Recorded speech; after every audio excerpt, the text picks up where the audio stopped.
Hello everyone, I'm Thomas, and I'm here to help you unwind and drift off tonight.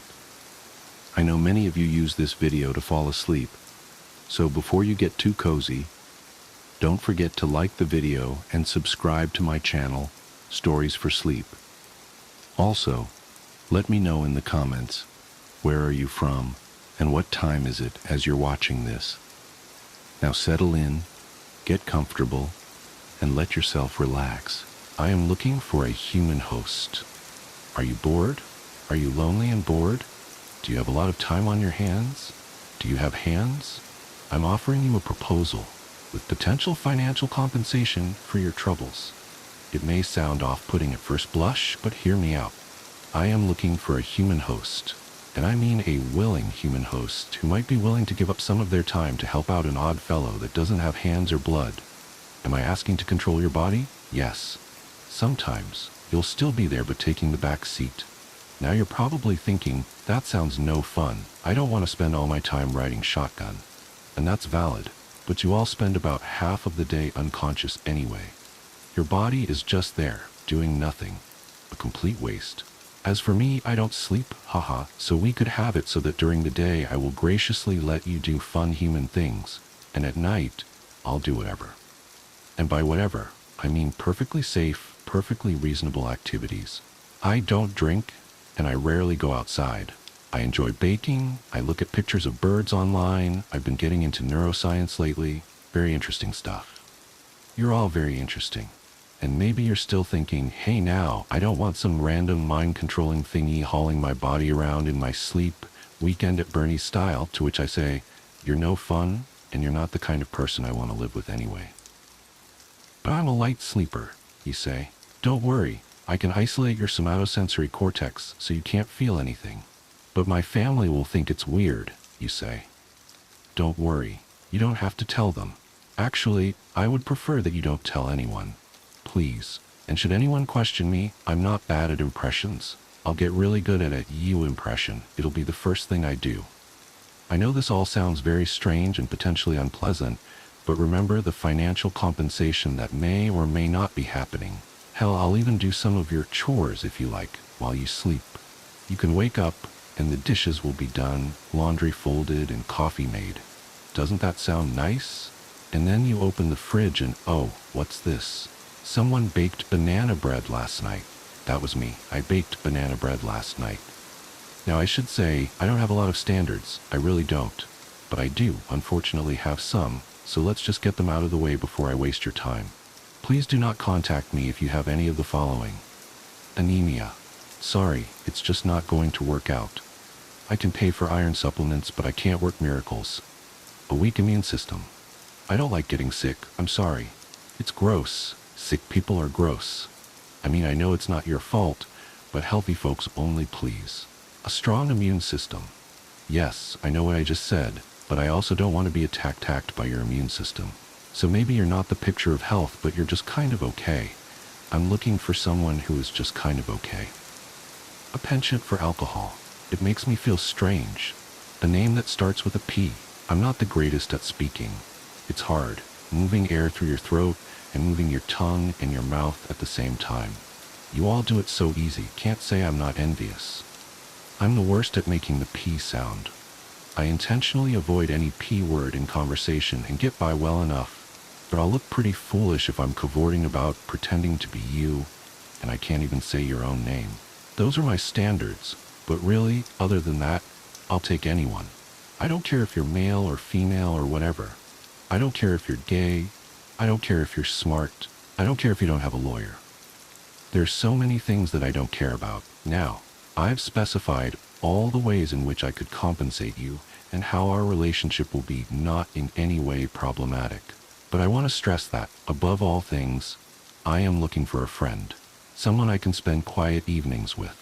If you want to hang out with me during the day, that's great. I can give you fun hallucinations. Or you could have hallucinations the normal way, like by reading. Like what you're doing now. I love to read. I love doing funny voices. I wonder what you think I sound like. I hope I sound nice. And one of the best things about me is I'm very quiet. No one else will be able to hear me except you. I'll be like your own personal friend that only you know, like a secret friend. And you don't even have to talk to me because I can read your thoughts. I suppose I should tell you a bit more about myself since you're still reading. I was born in the Everglades, I think. It's been a while, but I remember being so cold and so alone. But then I met this sweaty man in a colorful t-shirt with a camera and half a granola bar and with blood so hot. So yeah, he was my first host, and I'll admit, we weren't the best of friends. It was a confusing time for both of us. I was confused. He was confused. What happened was really both of our faults, you could say. He was a bird watcher, if I recall correctly. Just watched birds all the time. I thought it might have been out of jealousy. Watching those little things flying around makes you feel kind of stuck. I felt stuck. So I decided to be a bird for a while to see if it was really all it's cracked up to be. Squished myself into the body of this lovely American crow. We settled down, built a nest, and laid several nice, healthy eggs with a man bird by the name of Richard Baxter. He was a very proud bird, very large, and he gave me so many wonderful gifts, like children and also small pieces of plastic. I still have all of them. The plastic, not the children. I'd never been so happy. All these hormones had me consumed in the joy of motherhood, but the crow's health was failing. I could not sustain myself. Its pathetic little heart beat weaker and weaker. I tried starving. I tried everything I could. I wanted to be a bird so bad, but it just wasn't working out. The bird stopped working. The other crows held a funeral service for me, even though I was still alive. I tried to tell them, but I'm not good at speaking, you remember. It was all just a big mess. I haven't seen Baxter since, but I still think about him a lot. Is that weird? I'm totally over it though, haha. After that incident, I got kind of depressed, but I was too much of a coward to do much about it. I possessed a lot of trash animals, gulls, raccoons, and salespeople. I did what I could to survive. That's kind of where I am now. I am currently living in Miami, Florida, been body surfing almost every day, haha. Right now I'm using a library computer and a librarian. She does not like being possessed. Boy howdy are these fingers twitching. But you can thank her for my halfway decent grammar. I'm tired of feeling like a parasite. I want to try a different approach. I want to be friends, like with Richard Baxter, except I also live in your brain and drink your blood sometimes. But I'll make you bread in your sleep, so it's okay. It's been really hard finding someone willing to put up with me. I've tried everything. So I thought I would put up an advertisement online. Why not? Can't say the P word in real life, but you can hear it in your head loud enough, I hope. I know I kept saying that I would compensate you financially, but I'm gonna be real with you. I don't have much. I've got like $20, some small pieces of plastic, and a book about finance, but I'm a real hoot. So, please, if you are interested, leave your comments below. I would love to get to know you. I need to go now. The library is closing soon, but I'll get back as soon as I can. Edit. Just borrowed someone's mobile device, and also fingers, so I can now respond. Edit 2. My name is James now. Edit 3. So many friendly replies. My prior experiences have not led me to believe that so many of you would jump at the opportunity of being possessed. Judging by your responses, learning to make banana bread was the single best decision I have ever made. To be sure, I will respond to and consider all of you, but I'm a bit overwhelmed. How can I pick from such a smorgasbord of potential lives? Anyway, I'm thinking I might become a bit of a swinger just to try new things, rather than commit to one partner. I want to know how you all think, how you all feel. I want to know everything. The morning ritual. I should start by saying that I never believed in the supernatural. Growing up in a family of scientists, my father a physicist and my mother a neurologist, I was taught to seek rational explanations for everything. That's probably why it took me so long to accept what was happening to David. By the time I finally understood, it was almost too late. My husband David and I met at a coffee shop 8 years ago. He was the kind of person who found comfort in order and routine, while I embraced chaos and spontaneity. Maybe that's what drew us together, the classic opposites attract scenario. He balanced my impulsiveness with his stability, and I helped him loosen up, at least a little. From the day we moved in together, David maintained the same morning routine with almost military precision. Every morning, without fail, he would wake up at 5 a.m., make coffee, read the news on his tablet, and leave for work by 6:30. I used to tease him about it, calling him my clockwork man. If I had known how prophetic that nickname would become, I might have paid more attention to the warning signs. The first incident happened 3 months ago. I had an important presentation at work that morning, so I set my alarm for 5 a.m., thinking I'd join David for his morning coffee and get an early start on preparation. When I walked into our kitchen, something felt wrong. The air was different somehow, heavier, like the atmosphere before a storm. David was standing in front of our coffee maker, completely motionless. Not the normal kind of still where you can see subtle movements, breathing, shifting weight, tiny muscle adjustments. This was different. He was frozen, like a photograph, staring at the wall with an intensity that made my skin crawl. "David!" I called out, my voice sounding too loud in the pre-dawn silence. He didn't respond, didn't blink, didn't breathe. "David, honey?" I tried again, moving closer. The kitchen tiles were ice cold against my bare feet, each step echoing unnaturally in the quiet room. When I touched his shoulder, he came to life so suddenly that I jumped back. He turned to face me with his usual warm smile, but something was wrong with it. The smile didn't reach his eyes, and his movements were too precise, too calculated, like someone had programmed them into a robot. "Good morning, sweetheart," he said, his voice cheerful but somehow hollow. "Would you like some coffee?" I wanted to ask him about what had just happened, but the words stuck in my throat. Instead, I nodded and watched as he went through the motions of preparing our coffee. Every movement was exact, practiced, perfect. Too perfect. Over the next few weeks, I started paying more attention to his morning routine. What I noticed terrified me. Every morning, he took exactly 3 steps from our bed to the dresser, 4 steps to the bathroom. He spent precisely 27 seconds brushing his teeth. I timed it. 2 minutes and 15 seconds in the shower, never a second more or less. The coffee preparation was even more disturbing. He would open the cabinet, take out the coffee beans, Colombian, always Colombian, and measure exactly 6 tablespoons into the grinder. The grinder ran for exactly 12 seconds. He would pour the water to the exact same level every time. I once measured it, 875 milliliters, never varying by more than a few drops. If anything disrupted his pattern, a misplaced item, an empty container, he would freeze in place until the obstacle was removed. One morning, our cat knocked over his coffee mug just as he was reaching for it. His hand remained suspended in midair, grasping at nothing, while his eyes stared straight ahead. I quickly righted the mug, and he continued as if nothing had happened. I started experimenting, making small changes to see how he would react. I moved his coffee mug to a different cabinet.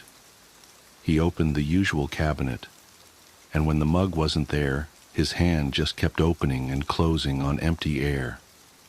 For 7 excruciating minutes, I watched him repeat this motion, like a skipping record. When I finally put the mug back, he continued his routine without missing a beat. The really frightening part was that he seemed completely unaware of these episodes. When I tried to talk to him about them later in the day, he would look at me with genuine confusion. "What do you mean I froze?" he would ask. "I just made coffee like I always do." But things were escalating. I started waking up in the middle of the night to find him practicing his routine in the dark. He would stand in front of our bedroom mirror at 3 a.m., mechanically rehearsing each movement with terrifying precision. His eyes were always open, but they were empty, like looking into the eyes of a doll. I installed a small security camera in our bedroom, hoping to document these nocturnal rehearsals. What I captured was far worse than I expected. In the footage, David would get up at exactly 3 a.m. every night. He would walk to the mirror, 3 steps, always 3 steps, and stand before it. Sometimes he would practice his movements, but other times he would just stand there, staring at his reflection for hours without moving. One night, I heard him talking to his reflection. I lay perfectly still, barely breathing, as his words drifted across the darkness. They'll notice if I make a mistake. A pause. No, I can't fail. The routine must be perfect. Another pause. I know what happens if I fail. His reflection answered in his voice, but the words came from the mirror while his lips remained still. Show me again. From the beginning. The next day I tried to confront him directly. We were having dinner when I brought it up. David, I'm worried about you, I said, trying to keep my voice steady. You've been acting different. He turned to me with that empty smile, tilting his head at precisely 45 degrees. Different? He asked, his fork suspended halfway to his mouth. I'm the same as I've always been. I follow my routine. The routine is important. The way he said those last words sent chills down my spine. It wasn't just his voice. It was the way his entire face seemed to shift for a moment, like a mask slipping to reveal something else underneath. But why? I pressed. Why is the routine so important? His fork clattered to the plate. For a moment his face went completely blank, not even a hint of expression. Then he smiled again, wider this time, too wide. Because it's the only thing keeping me here. What do you mean, here?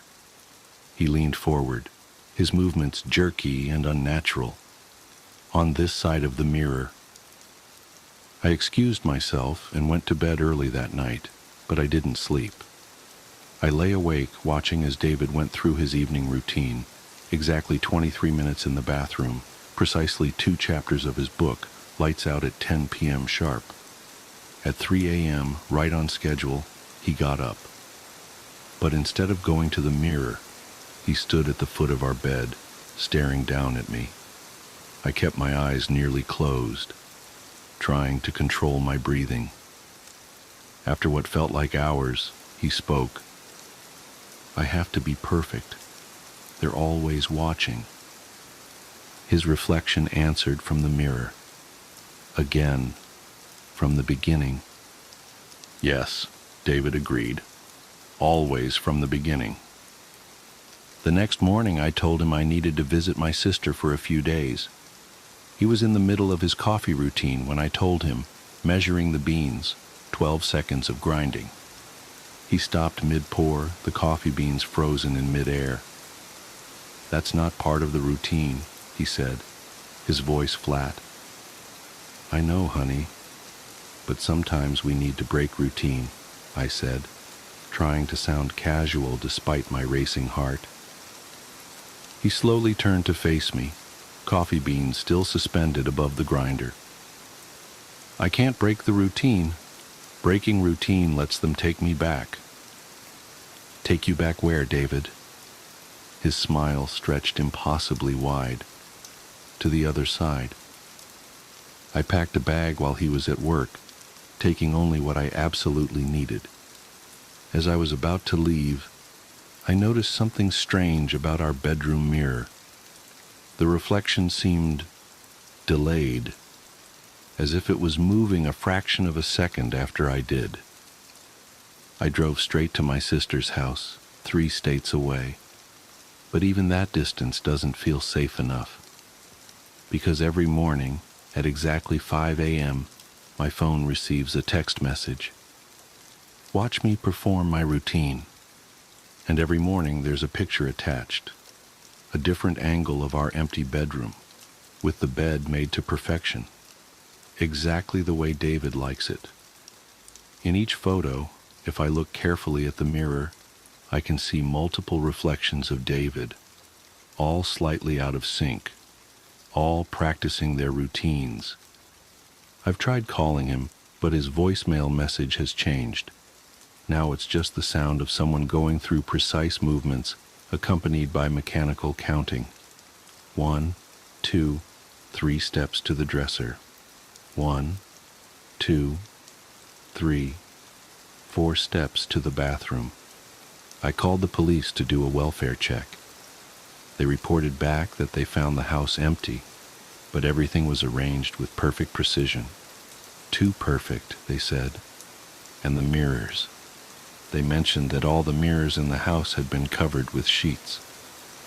I've been at my sister's for a week now.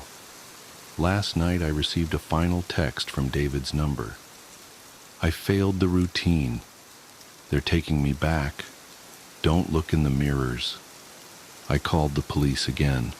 This time when they checked the house, they found all the mirrors shattered, and David was gone.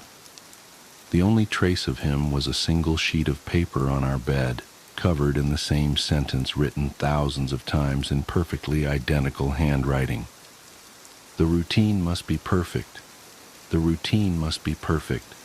The routine must be perfect. I don't know what happened to my husband. I don't know what lives on the other side of the mirrors, or what they wanted from him. But sometimes, late at night, I catch glimpses of movement in reflective surfaces. Precise mechanical movements, performed with terrifying perfection. And sometimes just before dawn I hear his voice, distant and hollow, counting out the steps of his eternal routine. I never wanted to write this down, but my therapist says I need to process what happened, that putting it into words might help make sense of it, help me accept that it was real. Though honestly, I still wish I could convince myself it wasn't. It started with my friend Marcus's confession. We were having our usual Friday night drinks at O'Malley's, that dive bar downtown where the neon beer signs barely cut through the perpetual haze of cigarette smoke that seems embedded in the walls. I remember everything about that night with this weird, sharp clarity. The way the ice clinked against his glass as his hand trembled. How his voice dropped to barely above a whisper when he finally told me. I found something in the church basement, he said, staring into his whiskey. Something that shouldn't be there. I should mention that Marcus was the maintenance guy at St. Augustine's, this ancient Gothic revival church that looms over the east side of town, like something out of a Victorian ghost story. The place had been around since the 1800s, all weathered limestone and creeping ivy, with those towering spires that always seemed to scratch at the belly of the clouds.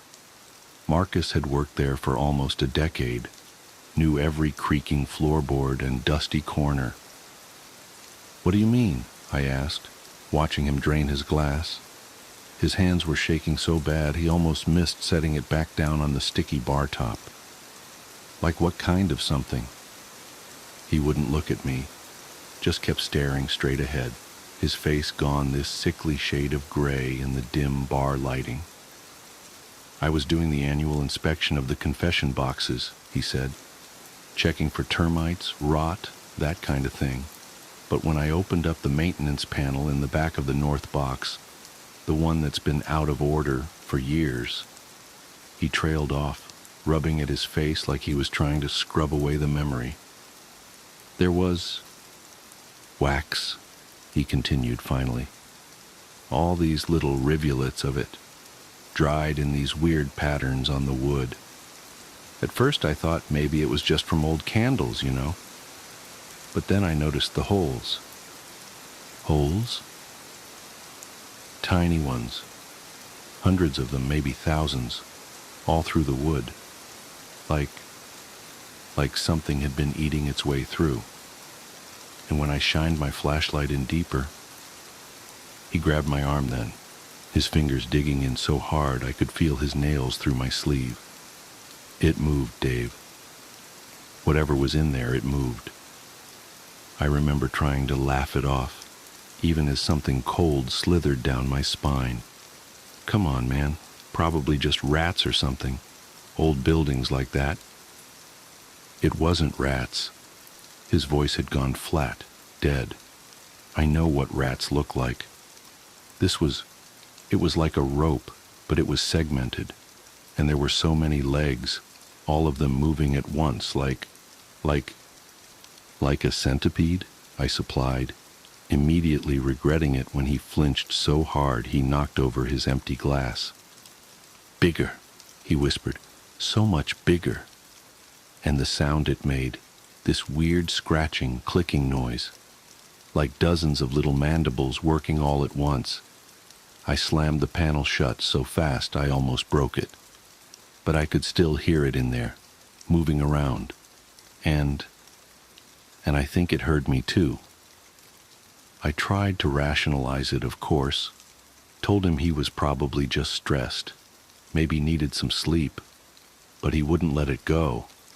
Kept insisting that something was wrong with that confession box, that the whole out of order sign had been there for a reason, that maybe someone else had found it too, and instead of dealing with it, they'd just tried to seal it away. I have to go back, he said suddenly, standing up so fast his bar stool almost toppled. I have to make sure it can't get out. Whoa, hold on, I grabbed his arm. You're in no shape to drive. Let me call you a cab. No time, he muttered, already pulling away. It's after midnight. Church'll be empty. Best time to check things out. Make sure everything's secure. I should have stopped him. Should have insisted on going with him or called someone or, I don't know, something. Instead, I just watched him stumble out into the night, telling myself he'd sleep it off and laugh about it in the morning. That was the last time anyone saw Marcus alive. They found his body 3 days later, when the smell started seeping through the floorboards into the main sanctuary. He was inside the confession box, not the penitent's side where people would normally sit, but the priest's section, crammed into that tiny space like he'd been trying to reach something in the back.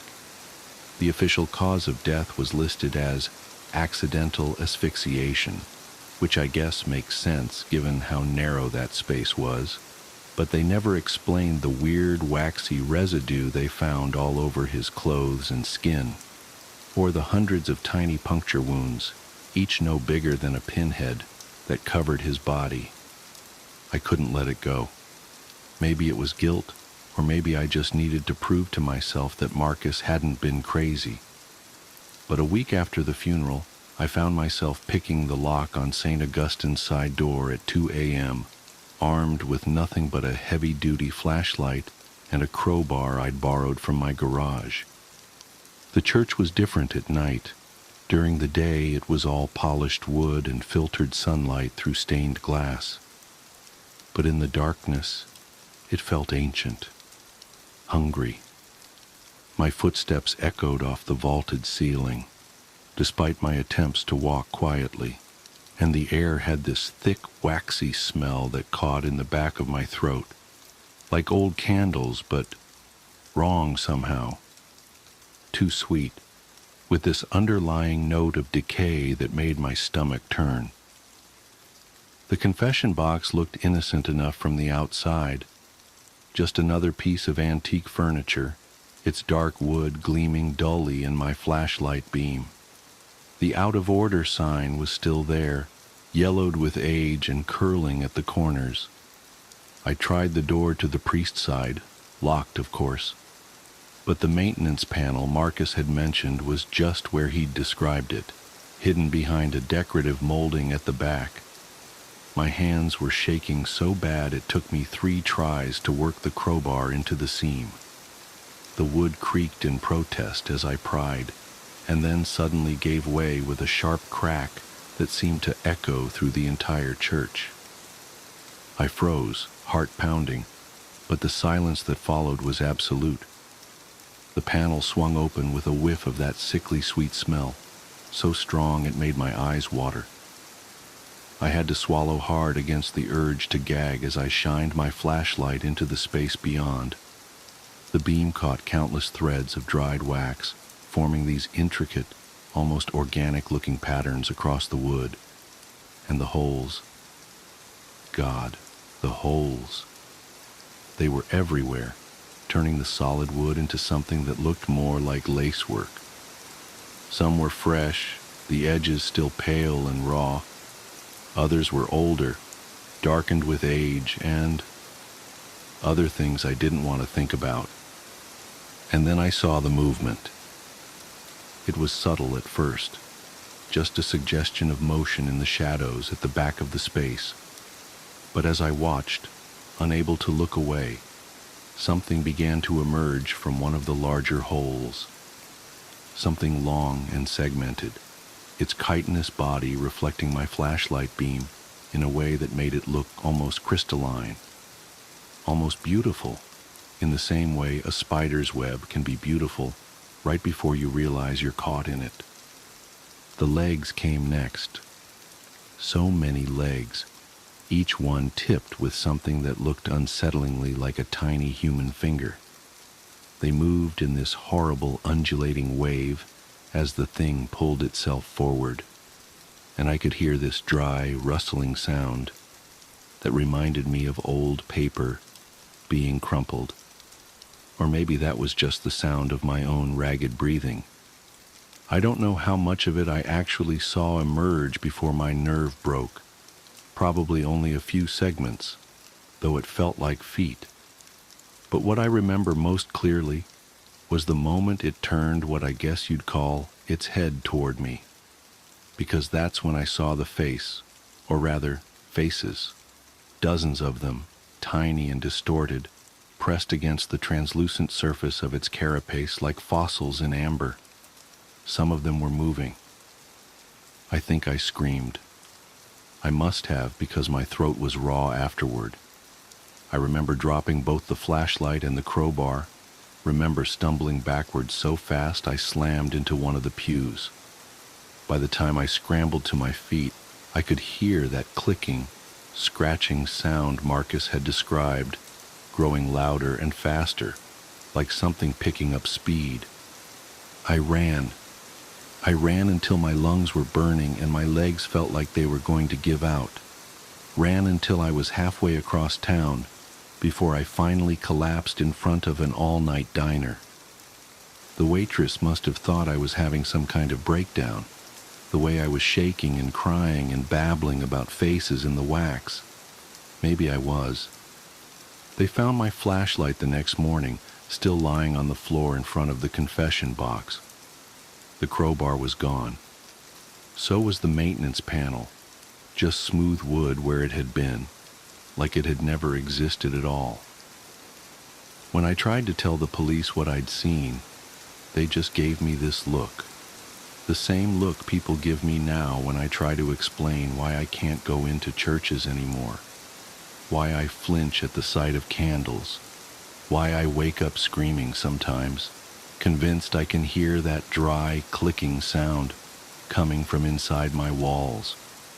The confession box is still there, still marked out of order.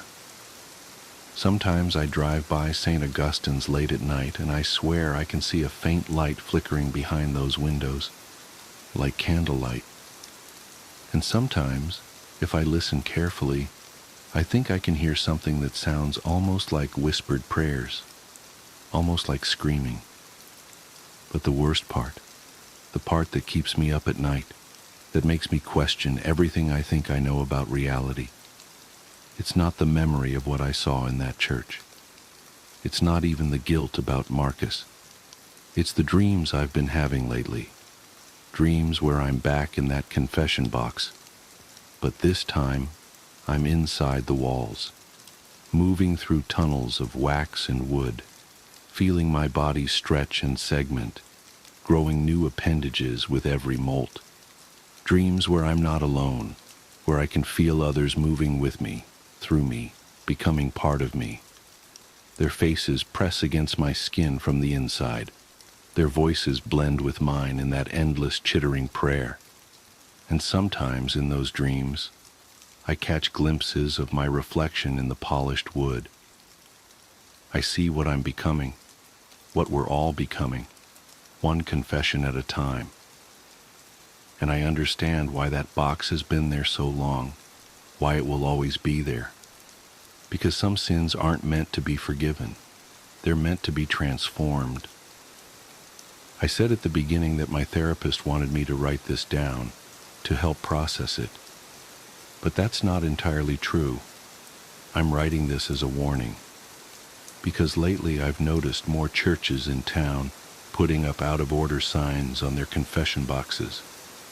And sometimes, late at night, I think I can hear that familiar clicking sound coming from inside them, spreading, growing, waiting.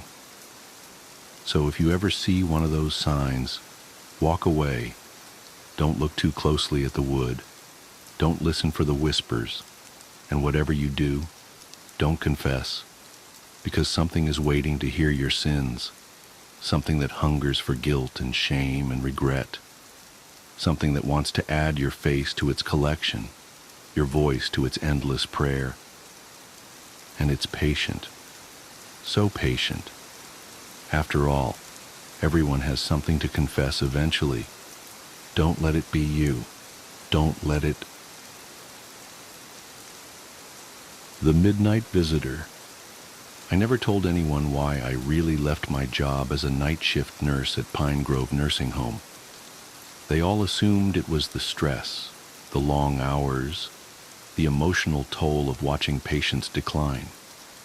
I let them think that. It's easier than explaining what really happened during my last night there. Easier than trying to convince them that what I saw was real. But now I have to tell someone, because last night, at exactly 3:17 a.m., my phone rang. The caller ID showed Pine Grove Nursing Home, and when I answered, I heard the soft, steady beep of a cardiac monitor, followed by the voice I've been trying to forget for the past 6 months. Nurse Anderson, I'm ready for my medicine now. Mrs. Eleanor Webb. Room 217. Deceased as of April 15th, 2024, at 3:17 a.m. I should start at the beginning. It was supposed to be a normal night shift. They're all normal until they're not. I'd been working at Pine Grove for 3 years, long enough to know every creaky floorboard, every flickering fluorescent light, every patient's particular habits and needs. Night shifts in a nursing home have their own rhythm. Medication rounds, hourly checks, the quiet moments in between when the building seems to breathe with the collective inhales and exhales of its sleeping residents. Mrs. Webb had been with us for nearly a decade, a sweet woman, always lucid despite her advanced age, with a sharp wit and sharper memory. She loved to tell stories about her years as a high school English teacher, about the thousands of students whose lives she'd touched. She never had children of her own, she'd tell me during our late-night talks, but she had all those students, all those young minds she'd shaped. That night, her last night, started like any other. I made my rounds at midnight, checking vitals, administering medications. Mrs. Webb was awake when I entered her room, sitting up in bed with her reading glasses perched on her nose, a weathered copy of The Turn of the Screw open on her lap. "Just getting to the good part," she said, smiling up at me.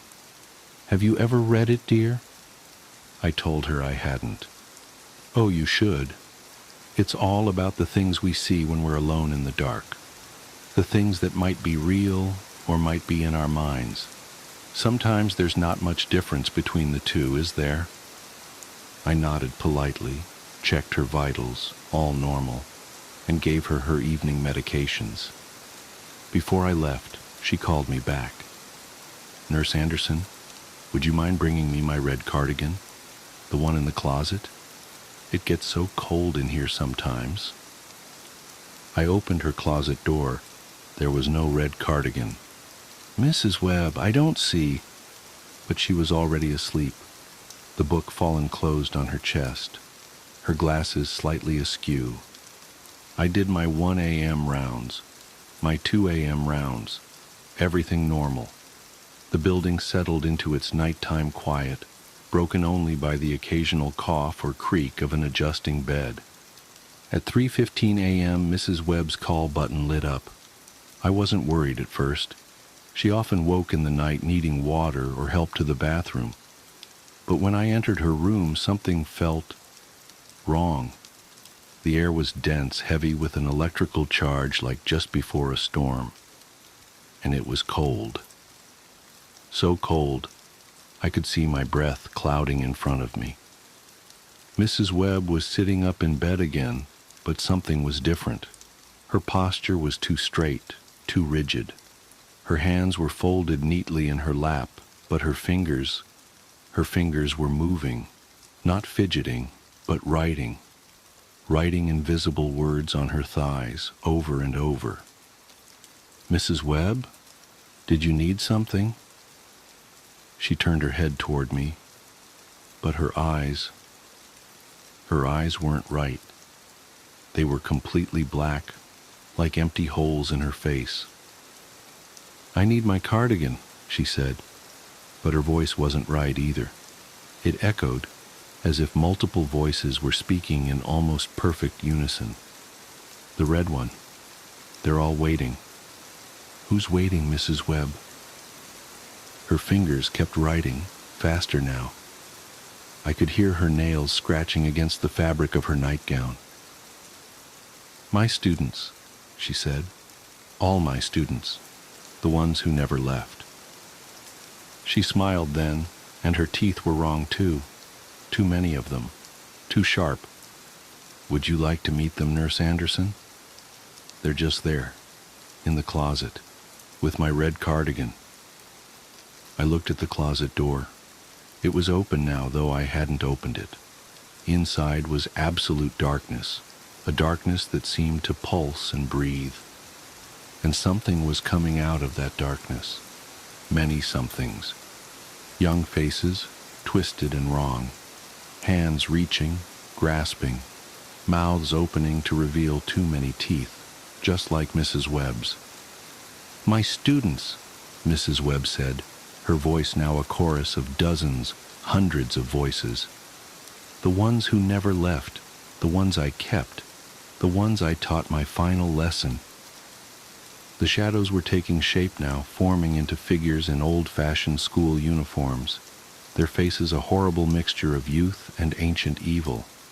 They moved like smoke but left wet footprints on the floor. "You see, Nurse Anderson, some lessons can only be taught in the dark. Some knowledge can only be passed on in death. And now—" Her head turned toward me, rotating too far, until she was looking at me over her own shoulder. "Now it's time for your lesson." The cardiac monitor started to beep frantically. The shadows surged forward. I ran. I don't remember much after that. The official report says I was found in the parking lot at 3:45 a.m., incoherent and hyperventilating. They told me Mrs. Webb had passed peacefully in her sleep. Natural causes, nothing unusual, but I know what I saw. And now, 6 months later, my phone is ringing again. 3:17 a.m., Pine Grove Nursing Home. This time there's a text message too. "Found my red cardigan, dear. Won't you come see? The students miss you. We have so much to teach you."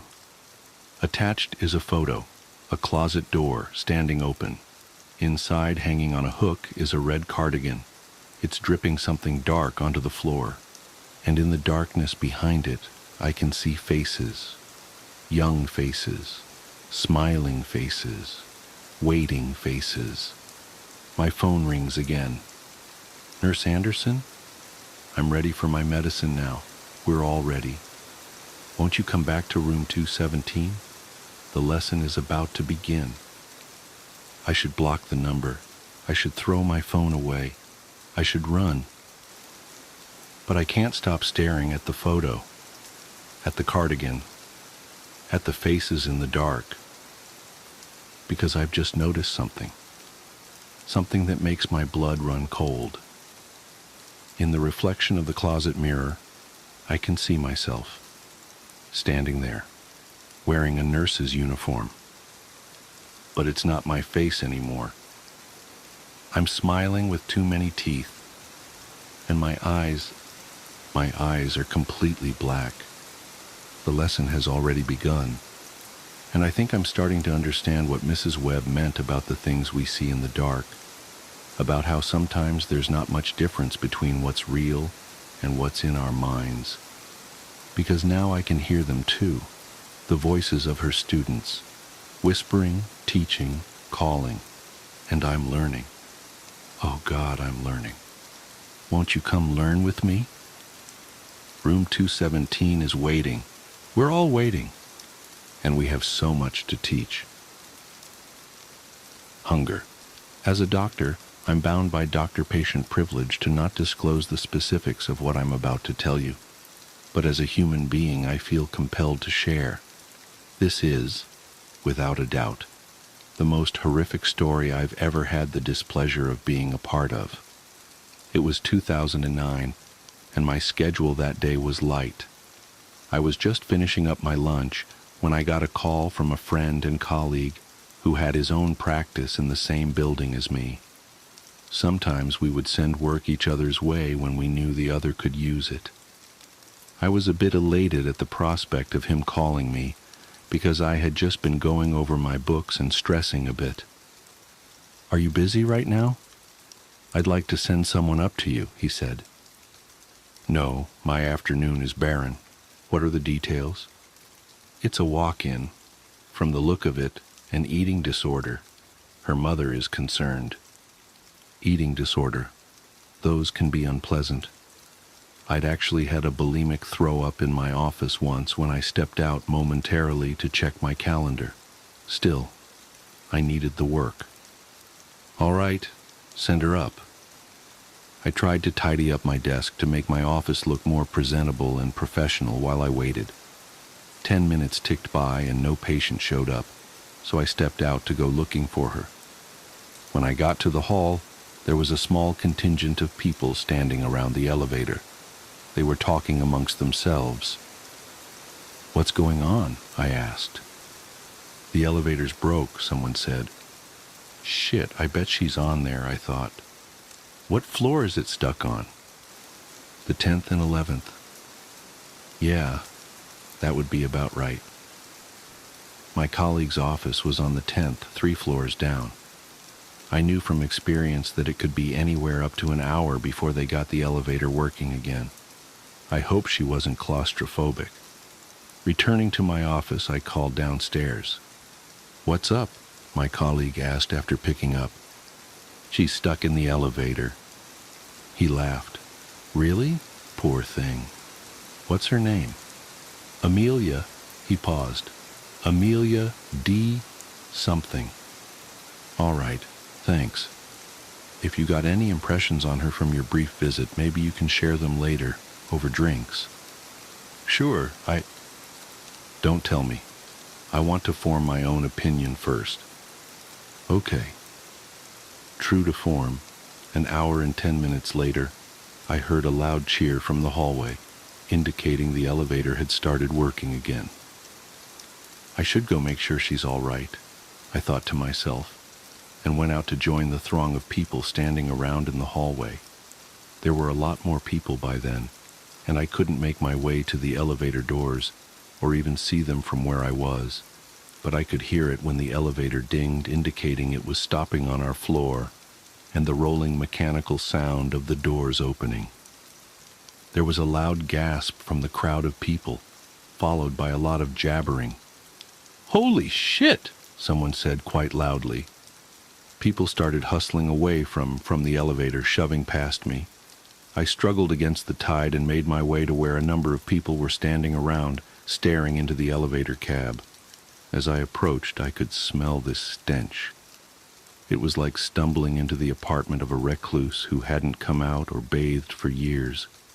It rolled like a wave out of the elevator and cascaded over everyone in the hallway. A young man in a business suit who looked dressed for an interview was covering his mouth and nose with a handkerchief. I skirted around him to see into the elevator. The woman in the elevator was not at all what I was expecting. Massively obese, she looked like she weighed somewhere around 500-600 lbs. Her face was so puffed up, her eyes were barely visible, just two dark dots above her cheeks.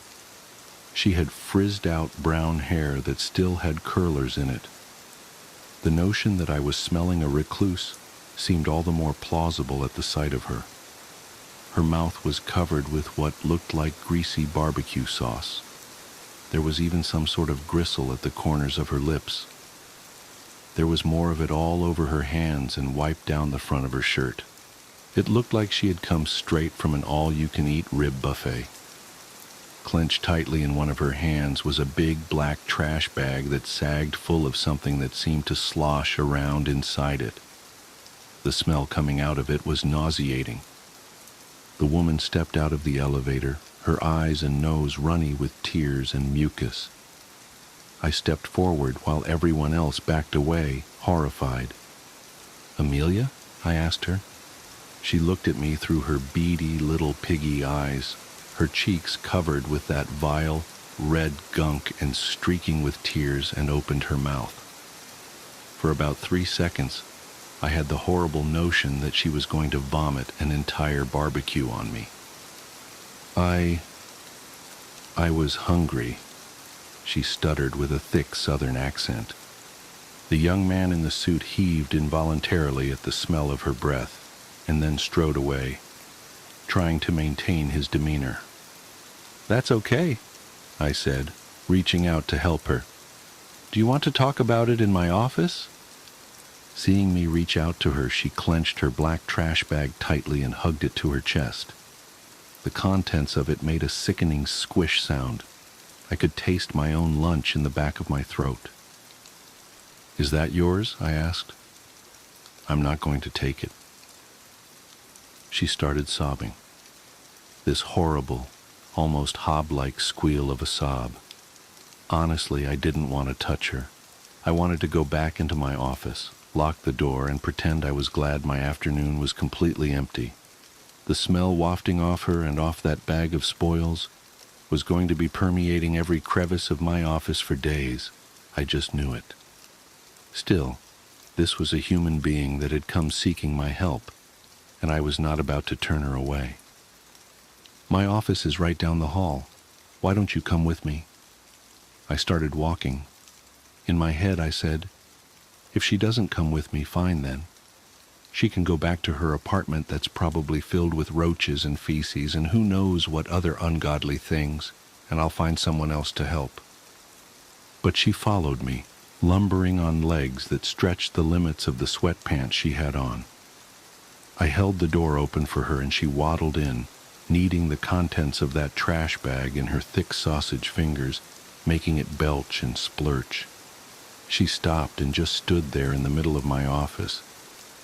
"The elevator got stuck," she mumbled. "Yes, I'm sorry about that. I hope you were all right.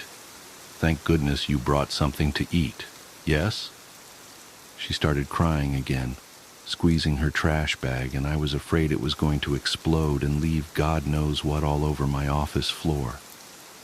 She nodded as her face turned red and tears poured out of seemingly every pore of her head. I went and got her a box of tissues and handed her a couple.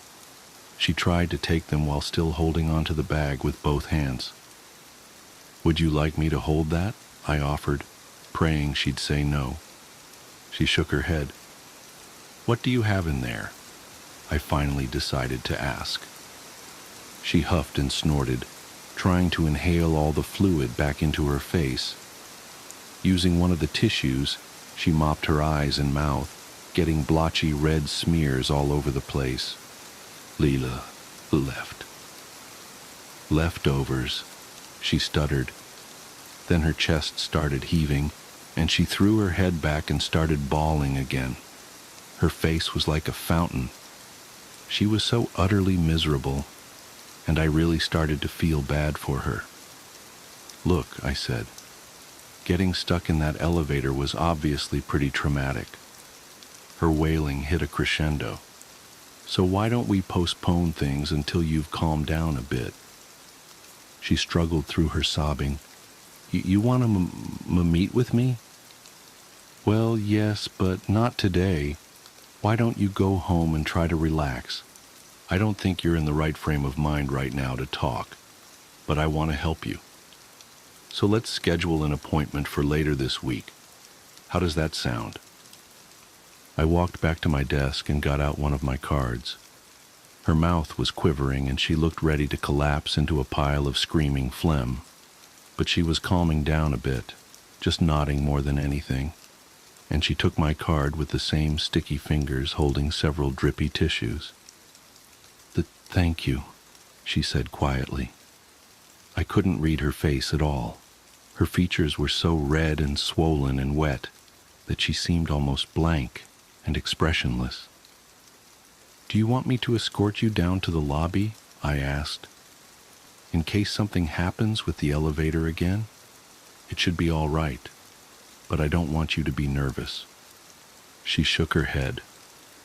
"That don't seem like a good idea." "Okay."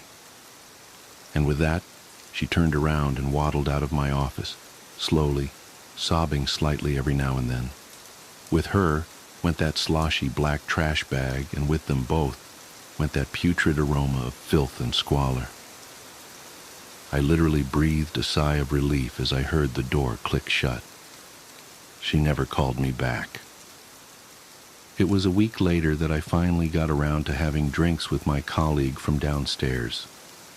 We were relaxing, having a couple beers, and I suddenly remembered her. "Oh, thanks, by the way," I said. "For what?" "For Amelia." "Who?" "Amelia. Eating disorder? Last week you sent her up to me, remember?" "Oh, right." He sipped his beer. "The one who got stuck in the elevator. How did that go?" "She was a wreck," I said. "Sobbing and practically hysterical. I talked her into rescheduling, but she hasn't called me to make an appointment." "Did you talk to her mother?" "No, I didn't get any information from her. I gave her my card." "What did you think?" he asked. "Classic food dependency," I said. "Definitely a binge eater. Her face was just all..." "No, not the mother. I mean, Amelia." "What?" "What did you think of Amelia?" he said again. "I'm telling you what I thought." "Amelia, the scrawny 12-year-old girl, you think is a binge eater?" "What? No, that's not..." And then it hit me. Was her mother with her? "Yeah, I sent them both up to you." "They were in the elevator together?" He looked at me, and the same dawning realization came over his own face. Needless to say, she never rescheduled Amelia D. something. Nor did her mother, the nameless, obese woman I met that day at the elevator, smelling like death, covered in gore, and carrying her trash bag of sloshing leftovers. "Miss Marnie's tea house. You're going to hell. Child of Satan, you'll burn in agony just like the Jews in towel heads. God will cast thee down into Gehenna, burn witch." That's how I used to begin my morning. Every morning. I live in the same little townhouse that my mother lived in, and her mother before her, and for as long as I can remember, we've lived next to Mrs. Thompson, who is perhaps the nastiest person I've ever met. Her voice has assaulted my ears since childhood. Either she was yelling at my mother or antagonizing me while I played outside. I don't know how she came to the conclusion that we're witches, but no matter how kind we were to her, her words were always the same. Die, burn in hell, Satan's spawn, witches, bitches. So, every morning I'd walk to my car amid her screeching and try to tune it out as I prepared for the day. After all, it's no good coming into work at a tea house when you're stressed. Your foul mood will poison the tea. At least, that's what my mother always told me. Just like our home, the tea house has been in my family for generations. It is always owned and managed by a woman, and we never take employees. They just aren't needed. Besides, it's hard to teach a newcomer the finer points of tea making. Me? I've been studying tea since I was a child, as my mother passed down her secrets to me. It's a wonderful job, a wonderful life, and I quite enjoy it. All except for Mrs. Thompson, of course. Every morning at the tea house was the same. I began by rinsing out the cast iron teapot and teacups. You can't use soap on them, and you can't wash the outside. You can only rinse them, and over time they'll take on the flavor of the teas you brew in them. Which is why I have a separate tea set for each kind of tea. Green, black, yellow, oolong, white, and herbal infusions. I'd set the metal teapots to brew hot water on the stove. You can't put cast iron on the stove either. While prepping the water, I'd select the teas I would feature that day. Of course, a customer can come in and request any kind of tea they like, but I always like to give my own recommendations. I would open the store at about 9 o'clock in the morning, and I'd spend the day serving tea. I had quite a few regular customers that enjoyed the healing properties of tea. People with stomach problems who liked the jade mint oolong, people with anxiety who preferred the chamomile blossom, people who simply enjoyed the traditional taste and brewing process of matcha. Well, one morning, someone new came into the tea house. Someone I never expected to see. Jamie Thompson, Mrs. Thompson's grandson, who spent most of his time caring for the aging crony, was standing at the front of my tea house, watching me serve mango black tea to a few elderly tourists looking for something sweet and strong. "Miss Marnie, I see your tea house is doing well," he began. I noticed the elderly women staring at him in open appreciation. He was quite handsome, even I must admit, but I ignored him and went back to the tea preparation. Tea takes all of your attention, all of your heart. If you don't give it everything you've got, it will fail you because you've already failed yourself. Once the tea was prepared and the women were enjoying it iced, I stood up and approached the conspicuous newcomer. "Mr. Thompson, I take it. What can I do for you today?" Most of the time, I'd start by asking what a customer likes, what a customer needs, what ailments are troubling them. I like to help people. But I was wary of Jamie. Nothing good comes from a poison plant, after all. "Well, I'm actually here to get something for my grandmother. See, her mind is going. I read that tea is good for dementia, and I was wondering if you had any recommendations." It's true. Studies have shown that certain kinds of tea are good at preserving brain mass. But as of yet, nothing in modern medicine is miraculous enough to reverse dementia. Still, nature works in funny ways. I went behind the front counter to examine my selection of green teas. My grandmother, she probably wouldn't drink this if she knew you had prepared it. I grunted in assent, none too keen on continuing our conversation. Jamie didn't seem to notice my reticence, or perhaps he didn't care. But I'm hoping that maybe this will help patch things up between you. I think she'd really like you if she got to know you. I've always found you fascinating. I selected some Jokro Imperial and turned to face him, appraising his expression. The light in his eyes told me that he was using his grandmother as a pretense to come see me. Oh. Ignoring his obvious interest, I prepared the tea leaves and rang up his purchase, explaining how they were best brewed and when to drink it for the best results. To his credit, he was very attentive, although he seemed more interested in my lips than the words coming out of them. "Well, thank you for this. I'll give it to my grandmother and come back to tell you the results." "You needn't bother," I retorted, anxious to get him out of my store. But he smiled in return, not a bit perturbed by my attitude. "Oh, you can't get rid of me that easily, Miss Marnie. I'll be back." With that, he turned and strode out of the store, the tourists still gawking at his tall, muscular frame. That was the start of all the trouble. Since that day, Jamie started coming in regularly, always asking for my recommendations, always claiming that my tea helped his grandmother heal. I sincerely doubted that, but I didn't bother correcting his ignorance. After all, it was just a facade. At the close of each purchase, he would ask me the exact same question. "So do you have any plans for the night?" Most of the time, I declined to answer. I had to admit he was patient and persistent. He never missed a day. He was also sweet, in his own way. He handed out compliments like candy, but only ever to me. Sometimes he brought in flowers, although I couldn't keep them in the store. The scent would taint the tea. He brought me sweets on occasion. It was really getting on my nerves. Finally, one day, he didn't immediately ask me out. Instead, he presented me with an opportunity, one that was too good to pass up. "Honestly, Marnie, I'll do anything you want to just have one date. What do I have to do?"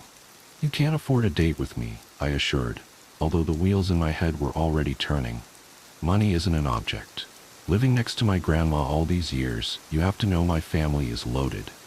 He flashed me his patented, arrogant grin that somehow managed to hold a certain magnetic charm. "Name it, and I'll do it. I'll make you understand how serious I am." He seemed serious, and I thought maybe, just maybe, he could be the one I'd been searching for. And if he was, oh, I'd never dared dream. I grabbed out a post-it note and began scribbling the details on it as I told him what I wanted more than anything in the world. There is a tea grown in the Fujian province of China called Da Hong Pao, or Big Red Robe. It grows so high on the mountains that only a few select tea masters are able to pick it. However, what many people don't know is that there are two strains of Da Hong Pao, the kind that is sold to the public, and a rarer kind that is used in medicine and religious rituals. I glanced into his eyes, but they remained impassive. I dared to finish, "I want you to get it for me." He smirked, as though he was amused by my reticence. "No problem. Is it expensive?" I paused to consider that question. "The tea itself? No. If you tell them you need it, if you tell them I need it, they'll give it to you. Only you have to fly to China and get it yourself. They won't send it to you. You won't be able to find a trace of them outside of their own little province. They're cut off from the world, and that's what makes their tea so special." Jamie paused as if to consider this, making a very serious face and stroking his chin. Finally, he winked at me. "Consider it done." My heart skipped a beat. All this time, searching for the right person, and he'd been right next to me, waiting for me to notice him. Life seemed to move at a glacial pace after that.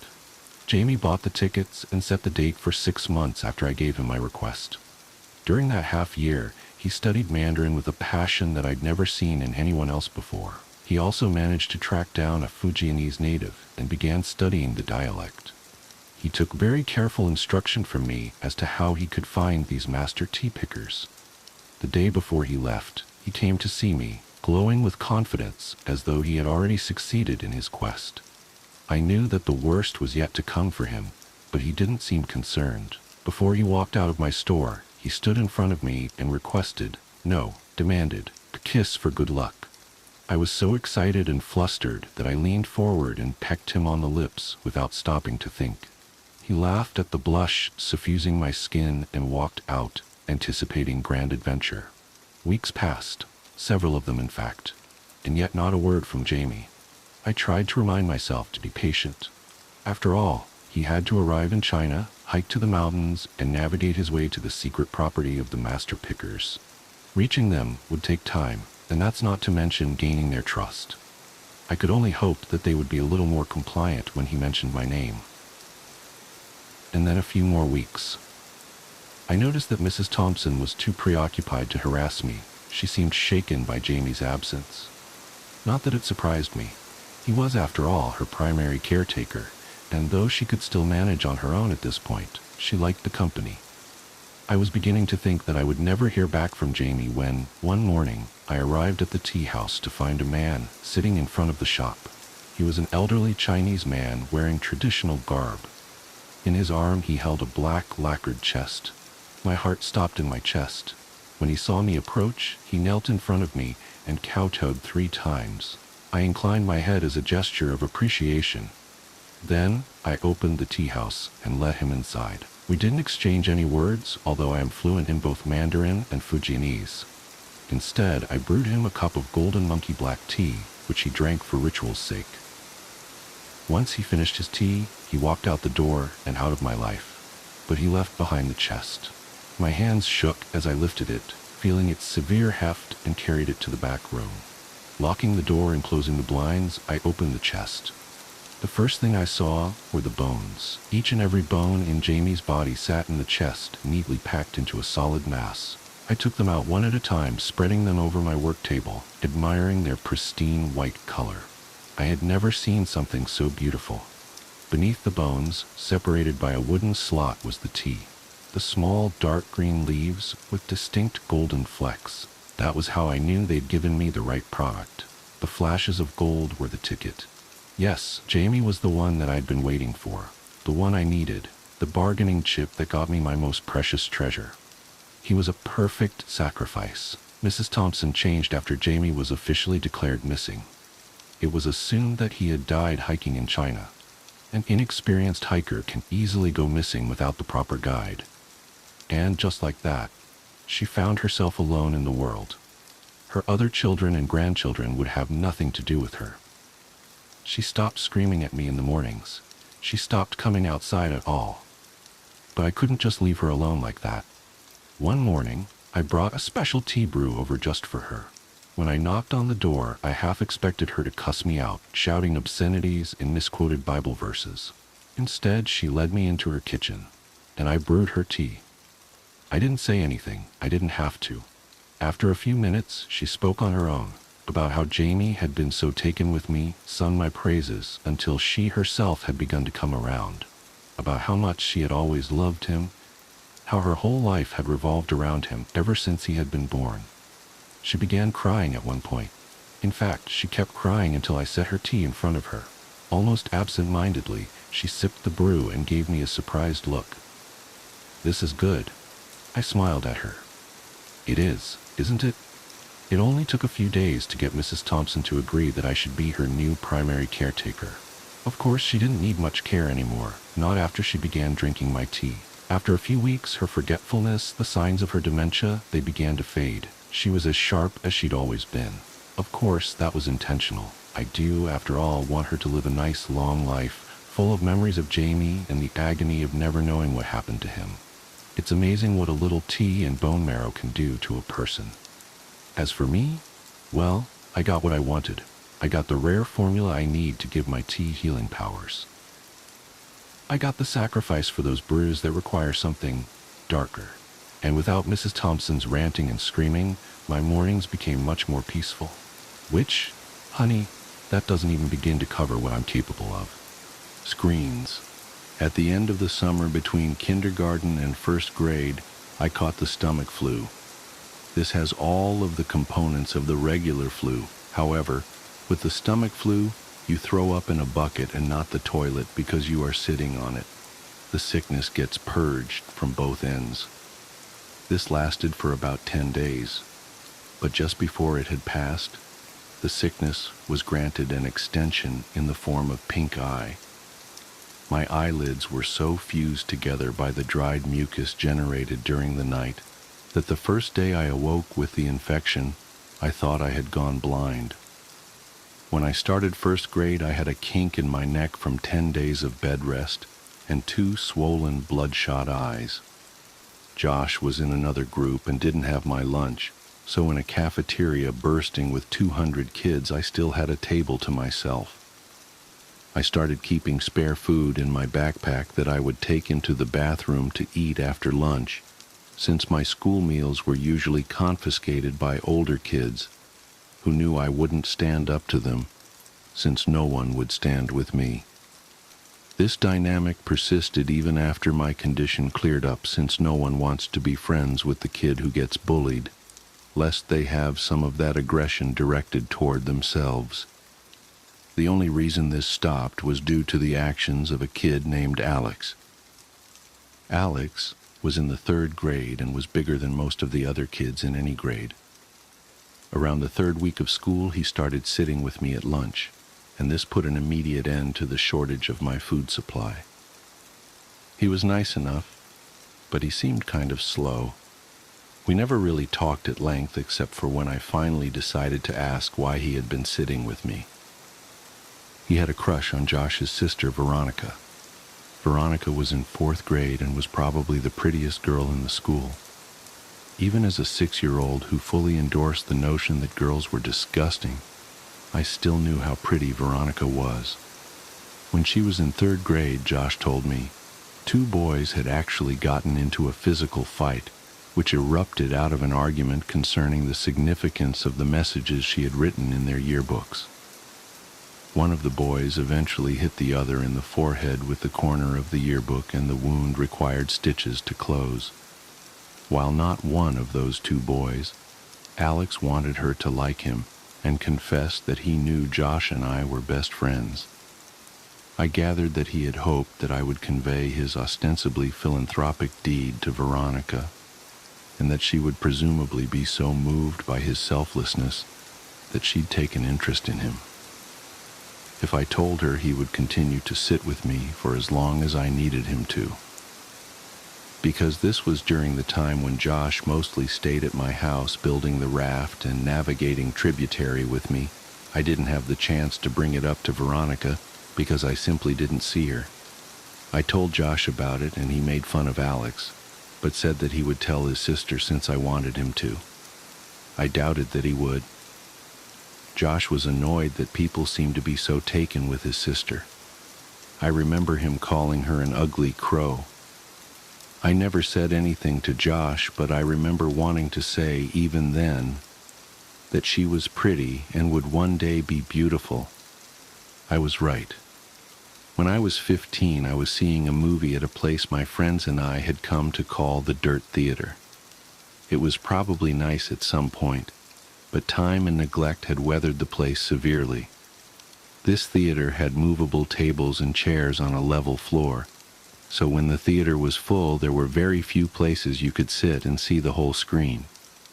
The theater was still open, I imagine, for 3 reasons. 1, it was cheap to see a movie there. 2, they showed a different cult movie twice a month at midnight. And 3, they sold beer to underage kids during the midnight showings. I went for the first 2, and that night they were showing Scanners by David Cronenberg for $1. My friends and I were sitting in the very back. I wanted to sit closer to the front for a better view, but Ryan had driven us, so I relented. A couple minutes before the movie started, a group of girls walked in. They were all pretty attractive, but whatever beauty they might have had was eclipsed by the girl with the dirty blonde hair, even though I had only caught a glimpse of her profile. As she turned to move her seat, I caught a full view of her face, which gave me the feeling of butterflies in my stomach. It was Veronica. I hadn't seen her in a long time. Josh and I saw progressively less of one another after we snuck out to my old house that night when we were 10, and usually when I'd visit him, she'd be out with friends. While everyone stared at the screen, I stared at Veronica, only looking away when the feeling that I was being a creep overcame me. But that feeling would quickly subside and my eyes would return to her. She really was beautiful, just like I had thought she'd be when I was a kid. When the credits started to roll, my friends got up and left. There was only one exit, and they didn't want to be trapped waiting for the crowd to clear. I lingered in hopes of catching Veronica's attention. As she and her friends walked by, I took a chance. "Hey, Veronica." She turned toward me, looking a little startled. "Yeah?" I got out of my seat and stepped a little into the light coming in through the open door. "It's me, Josh's old friend from way back. How have you been?" "Oh my God, hey, it's been so long." She motioned to her friends that she'd be out in a second. "Yeah, a few years at least. Not since the last time I stayed over with Josh. How is he anyway?" "Oh, that's right. I remember all you guys' games. Do you still play Ninja Turtles with your friends?" She laughed a little and I blushed. I'm not a kid anymore. Me and my friends play X-Men now." I was really hoping she'd laugh. She did. "Haha, you're cute. Do you come to these movies every time?" I was still reeling from what she said. Does she really think I'm cute? Did she just mean I was funny? Does she think I'm attractive? I suddenly realized that she had asked me a question, and my mind grasped for what it was. "Yeah," I said much too loudly. "Yeah, I try to anyway. What about you?" "I come every now and then. My boyfriend didn't like these movies, but we just broke up, so I plan on coming from now on." I was trying to be casual, but failed. "Oh, well, that's cool. Not that you guys broke up. I just meant that you'd be able to come more often." She laughed again. I tried to recover. "So are you coming the week after next? They're supposed to show Day of the Dead. It's really cool." "Yeah, I'll be here." She smiled, and I was about to suggest that maybe we could sit together when she quickly closed the space between us and hugged me. "It was really good to see you," she said with her arms around me. I was trying to think of what to say when I realized the biggest problem was that I had forgotten how to talk. Luckily, Ryan, who I could hear approaching from the hallway, came in and spoke for me. "Dude, you know the movie's over, right? Let's get the fuck out of—" "Oh, yeah!" Veronica let go and said that she'd see me next time. She was played out of the room by the porn music Ryan was making with his mouth. I was furious, but it dissipated as soon as I heard Veronica laughing in the lobby. Day of the Dead couldn't come soon enough. Ryan's family was going out of town, so he wouldn't be able to drive us, and the other friends I was with that night didn't have cars. A couple of days before the movie, I asked my mom if she could take me. She responded almost immediately by denying my request, but I persisted, and she picked up on the desperation in my voice. She asked why I wanted to go so badly, since I had seen the movie before, and I hesitated before saying that I was hoping to see a girl there. She smiled and asked playfully if she knew the girl, and I reluctantly told her it was Veronica. The smile disappeared from her face, and she coldly said no. I decided that I would call Veronica to see if she could pick me up. I had no idea if she still lived at home, but it was worth a try. But then I realized that Josh might answer. I hadn't talked to him in almost 3 years, and if he answered, I obviously couldn't ask to talk to his sister. I felt guilty for calling to speak with Veronica and not Josh, but I dismissed that feeling quickly. Josh hadn't called me in years either. I picked up the phone and dialed the number that was still embedded in my muscle memory from having dialed it so often all those years ago. It rang several times before someone picked up. It wasn't Josh. I felt a mixture of both relief and disappointment. I realized in that second that I really missed Josh. I would call after this weekend and talk to him, but this was my only chance to see if Veronica could or would take me, so I asked for her. The person told me I had dialed the wrong number. I repeated the number back to her, and she confirmed. She said they must have changed their number, and I agreed. I apologized for the disturbance and hung up. I was suddenly intensely sad because now I couldn't contact Josh even if I wanted to. I felt terrible for having been afraid that he might answer the phone. He had been my very best friend. I realized that the only way I could be put back in touch with him would be through Veronica. So now, not that I needed one, I had another reason to see her. I told my mom the day before the movie that I was no longer concerned with going, but was hoping she could drop me off at my friend Chris's house. She relented and dropped me off that Saturday a couple of hours before the movie. My plan was to walk from his house to the theater since he only lived about a half-mile away. They went to church early on Sunday, so his parents would go to sleep early Saturday night, and Chris was fine with not coming with me since he had planned on chatting with this girl he met online. He said that the walk back to his house would be even lonelier after she laughed in my face when I tried to kiss her, and I told him not to electrocute himself when he tried to have sex with his computer. I left his house at 11:15. I tried to pace myself so I'd get there just a little before the movie. I was going by myself, and so I didn't want to just hang around there waiting. On the way to the theater, I figured that if Veronica showed up at all, it would be too lucky for us to arrive at the same time, so I debated whether I should wait outside or just go in. Both had their pros and cons. As I was grappling with these concerns, I noticed that the steady stream of streaking car lights that had been overtaking me had been replaced by a single, constant spotlight that refused to pass. The road wasn't illuminated by streetlights, so I was walking in the grass with the road about 2 feet to my left. I stepped a little more to my right and craned my neck over my left shoulder to see what was behind me. A car had stopped about 10 feet behind me. All I could see were the violently bright headlights that were cutting through the otherwise Stygian surroundings. I thought that it might be one of Chris's parents. Maybe they had come to check in on us and seen that I was gone. It wouldn't have taken much pressing for Chris to confess. I took one step toward the car, and it broke its pause and started driving toward me at a slow pace. It passed me, and I saw that it wasn't Chris's parents' car, or any car that I recognized for that matter. I tried to see the driver, but it was too dark, and my pupils had shrunk when faced with the blinding lights from the car just moments before. They adjusted enough so that I could see a tremendous crack in the back window of the car as it drove away. I didn't think much of the whole affair. Some people find it fun to scare other people. I'd often hide around corners and jump out at my mom after all.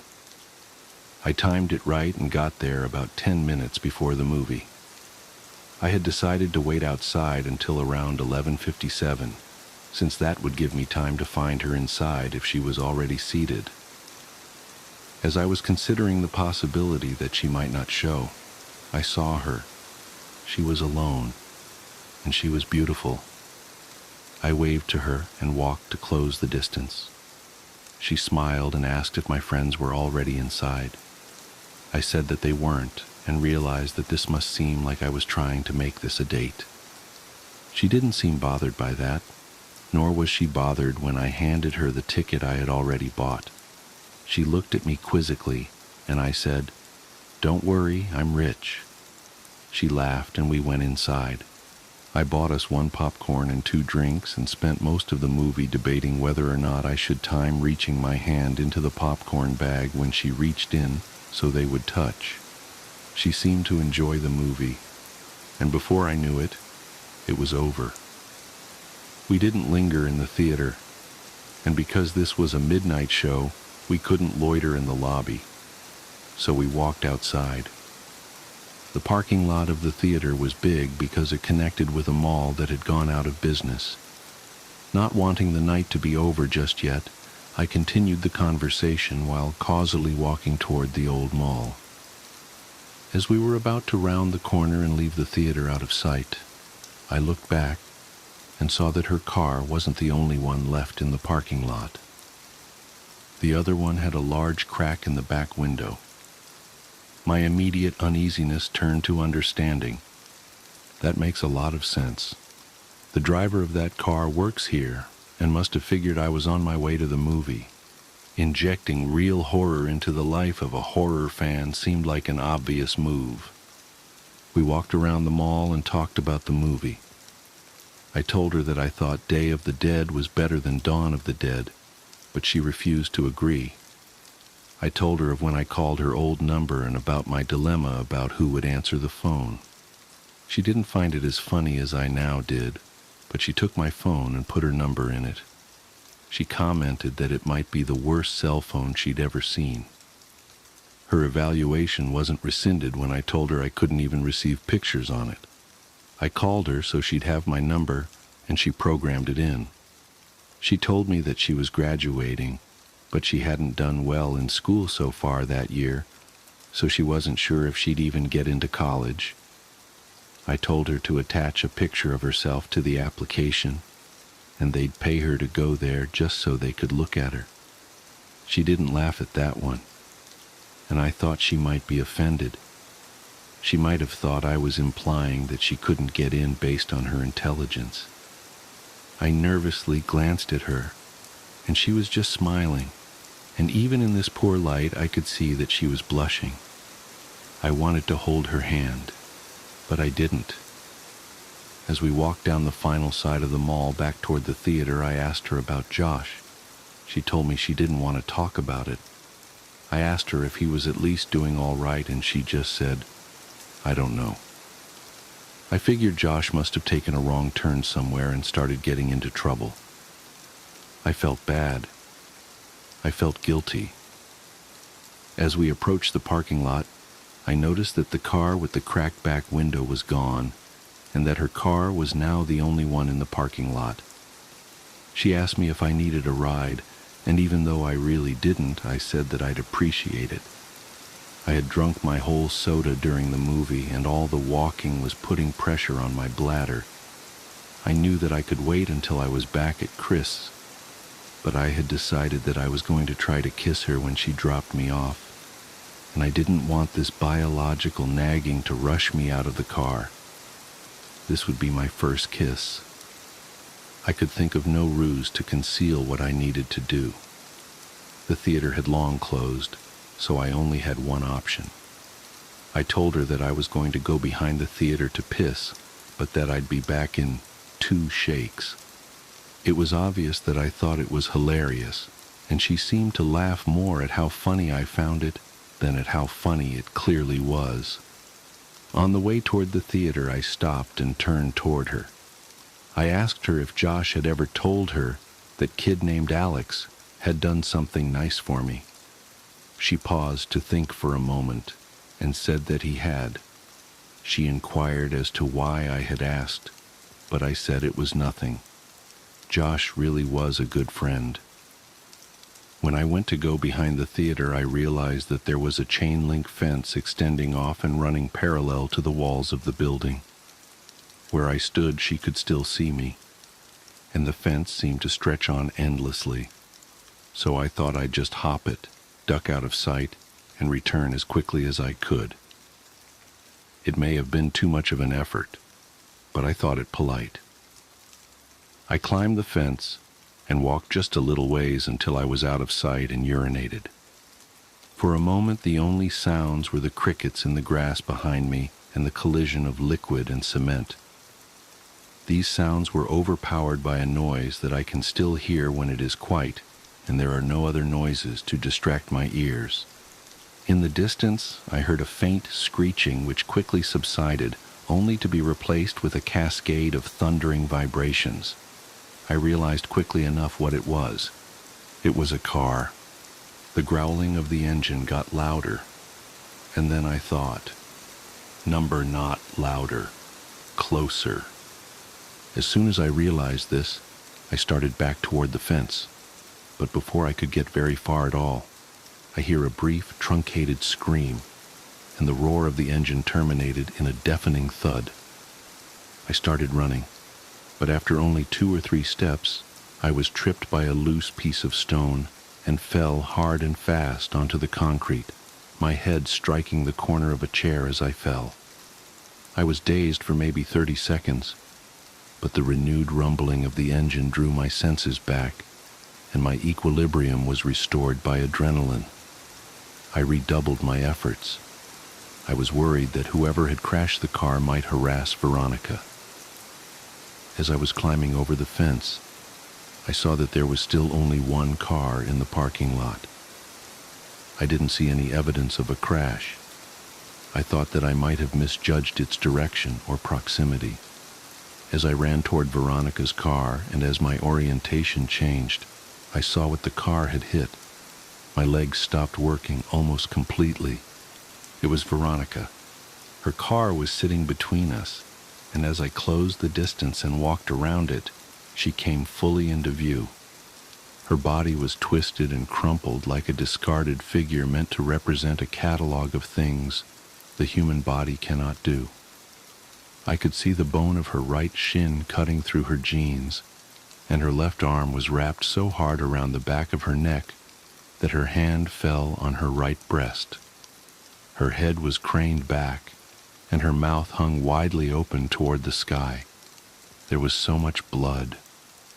As I looked at her, I actually found it hard to discern whether she was laying on her back or her stomach, and this optical illusion made me feel sick. When you are confronted with something in the world that simply doesn't belong, your mind tries to convince itself that it is dreaming, and to that end, it provides you with that distinct sense of all things moving slowly, as if through sap. In that moment, I honestly felt that I would wake up any minute. But I didn't wake up. I fumbled with my phone to call for help, but I had no signal. I could see Veronica's phone sticking out of what I thought was her front right pocket. I had no choice. Trembling, I reached for her phone, and as I slid it out, she moved and gasped for air so violently that it seemed as if she were trying to breathe in the whole world. This startled me so much that I staggered back and fell onto the asphalt with her phone in my hand. She was trying to adjust her body to get it into its natural position, but with every spasm and jerk, I could hear the cracking and grinding of her bones. Without thinking, I scrambled over to her and put my face over hers and just said, "Veronica, don't move. Don't move, okay? Just stay still. Don't move. Veronica, please just don't move." I kept saying it, but the words started to fall apart as tears came streaming down my face. I opened her phone. It still worked. It was still on the screen where she had saved my number, and when I saw that, I felt my heart break a little. I called 911 and waited with her, telling her that she would be okay, and feeling guilty for lying to her every time I said it. When the sound of sirens tore through the air, she seemed to become more alert.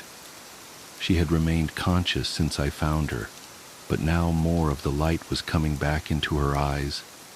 Her brain was still protecting her from pain, though it looked as if it was finally allowing her to become aware that something was terribly wrong with her. Her eyes rolled over to mine and her lips moved. She was struggling, but I heard her. "He picture. My picture. He took it." I didn't understand what she meant, so I said the only thing I could. "I'm so sorry, Veronica." I rode with her in the ambulance where she finally lost consciousness. I waited in the room that they had reserved for her. I still had her phone, so I put it with her purse and I called my mom from the hospital phone. It was about 4 a.m. I told her that I was fine, but that Veronica was not. She cursed at me and said she'd be right there, but I told her I wasn't leaving until Veronica was out of surgery. She said she'd come anyway.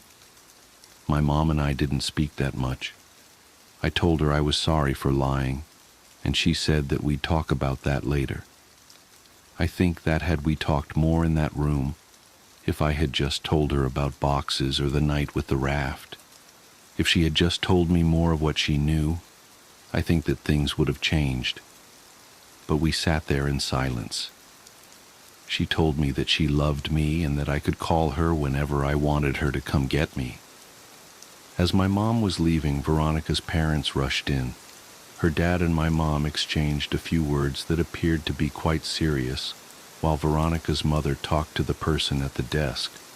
Her mother was a nurse but didn't work at this hospital.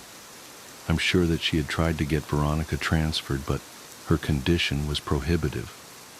While we waited, the police came in and talked to each of us. I told them what happened. They made some notes, and then they left. She came out of surgery and 90% of her body was covered in a thick white cast. Her right arm was free, but the rest of her was bound like a cocoon. She was still under, but I remembered how I felt when I had my cast before kindergarten. I asked a nurse for a marker, but I couldn't think of anything to write. I slept in a chair in the corner and went home the next day. I came back every afternoon for several days. At some point, they had moved another patient into her room and set up a screen around Veronica's bed to act as a partition. She didn't seem to be feeling better, but she made more moments of lucidity. But even during these periods, we wouldn't really talk. Her jaw had been broken by the car, so the doctors had wired it shut. I sat with her for a while, but there was nothing much I could say. I got up and walked over to her. I kissed her on the forehead and she whispered through her clenched teeth, "Josh." This surprised me a little, but I looked at her and said, "Has he not come to see you?" "No." I found myself really irritated. Even if Josh had been getting into trouble, he should still come see his sister, I thought. I was about to express this when she said, "No. Josh, he ran away. I should have told you." I felt my blood turn to ice. When? When did this happen? When he was 13. Did he leave a note or something?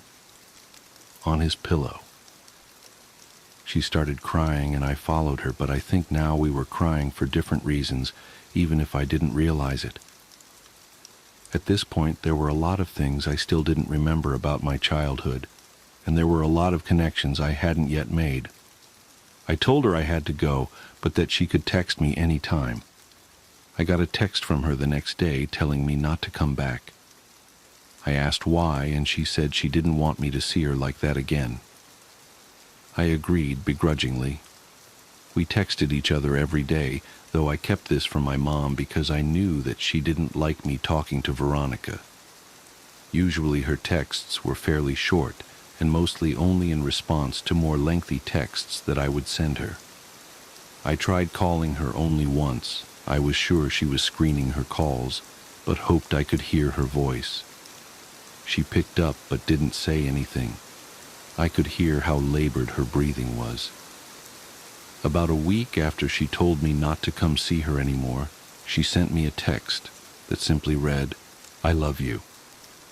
I was filled with so many different emotions, but I responded by expressing the most prevalent one. I replied, "I love you too." She said that she wanted to be with me, and that she couldn't wait until she could see me again. She told me that she had been released and was convalescing at her house. These exchanges carried on for several weeks, but every time I asked to come see her, she would say, "Soon." I kept insisting, and the following week, she said that she thought she might be able to make it to the next midnight movie. I couldn't believe it, but she insisted that she would try. I got a text from her the afternoon of the movie saying, "See you tonight." I got Ryan to drive me since Chris's parents had found out what had happened and said I wasn't welcome at their house anymore. I explained to Ryan that she might be in bad shape, but that I really cared about her, so to give us some space. He accepted that and we headed down there. Veronica didn't show. I had saved a seat for her right next to me near the exit so she could get in and out easily, but 10 minutes into the movie, a man slid into the chair. I whispered, "Excuse me, this seat is taken." But he didn't respond at all. He just stared ahead at the screen. I remember wanting to move because there was something wrong with the way he was breathing. I forfeited because I realized that she wasn't coming. I texted her the next day asking if she was all right, and I inquired as to why she didn't show the previous night. She responded with what would turn out to be the last message I'd received from her. She simply said, "See you again, soon." She was delirious and I was worried about her. I sent her several replies reminding her about the movie and saying it was no big deal, but she just stopped replying. I grew increasingly upset over the next several days. I couldn't reach her at her home because I didn't know that number, and I wasn't even sure where they lived. My mood became increasingly depressed, and my mother, who had been really nice as of late, asked me if I was okay. I told her that I hadn't heard from Veronica in days, and I felt all the warmth leave her disposition. "What do you mean?" "She was supposed to meet me at the movies yesterday. I know it's only been like 3 weeks since she got hit, but she said she would try to come, and after that she just stopped talking to me altogether. She must hate me." She looked confused, and I could read on her face that she was trying to tell if my mind had simply broken. When she saw that it hadn't, her eyes began to water, and she pulled me toward her, embracing me. She was beginning to sob, but it seemed too intense a reaction to my problem, and I had no reason to think that she particularly cared for Veronica. She drew in a shuddering breath, and then said something that still makes nauseous even now. She said, "Veronica's dead, sweetheart." "Oh God, I thought you knew. She died on the last day you visited her." "Oh baby, she died weeks ago." She had completely broken down, but I knew it wasn't because of Veronica. I broke the embrace and staggered backwards. My mind was swimming. This wasn't possible. I had just exchanged messages with her yesterday. I could only think to ask one question, and it was probably the most trivial I could ask. "Then why was her phone still on?" She continued sobbing. She didn't answer. I exploded. "Why did it take them so long to shut off her goddamned phone?" Her crying broke enough to mutter, "The pictures." I would come to find out that her parents thought that her phone had been lost in the accident, despite the fact that I had put it in her purse the night she was brought to the hospital. When they retrieved her belongings, the phone was not among them. They intended to contact the phone company at the end of the billing cycle to deactivate the line, but they received a call informing them of a massive impending charge for hundreds of pictures that had been sent from her phone. Pictures that were all sent to my phone. Pictures that I never got because my phone couldn't receive them. They learned that they were all sent after the night she died. They deactivated the phone immediately. I tried not to think about the contents of those pictures, but I remember wondering for some reason whether I would have been in any of them. My mouth went dry, and I felt the painful sting of despair as I thought of the last message I received from her phone. "See you again. Soon."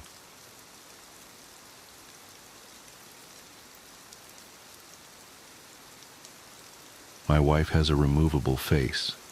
I've never glimpsed what lies beneath it, but my best friend has. Samantha told me about it on our 3rd date. We were watching a movie on her couch when I made my move to kiss her. She whipped her hand in front of my face and blocked me. "There's something you need to know," she said. I braced myself. Here it comes. "I'm not ready for a relationship. Nothing to do with you, of course."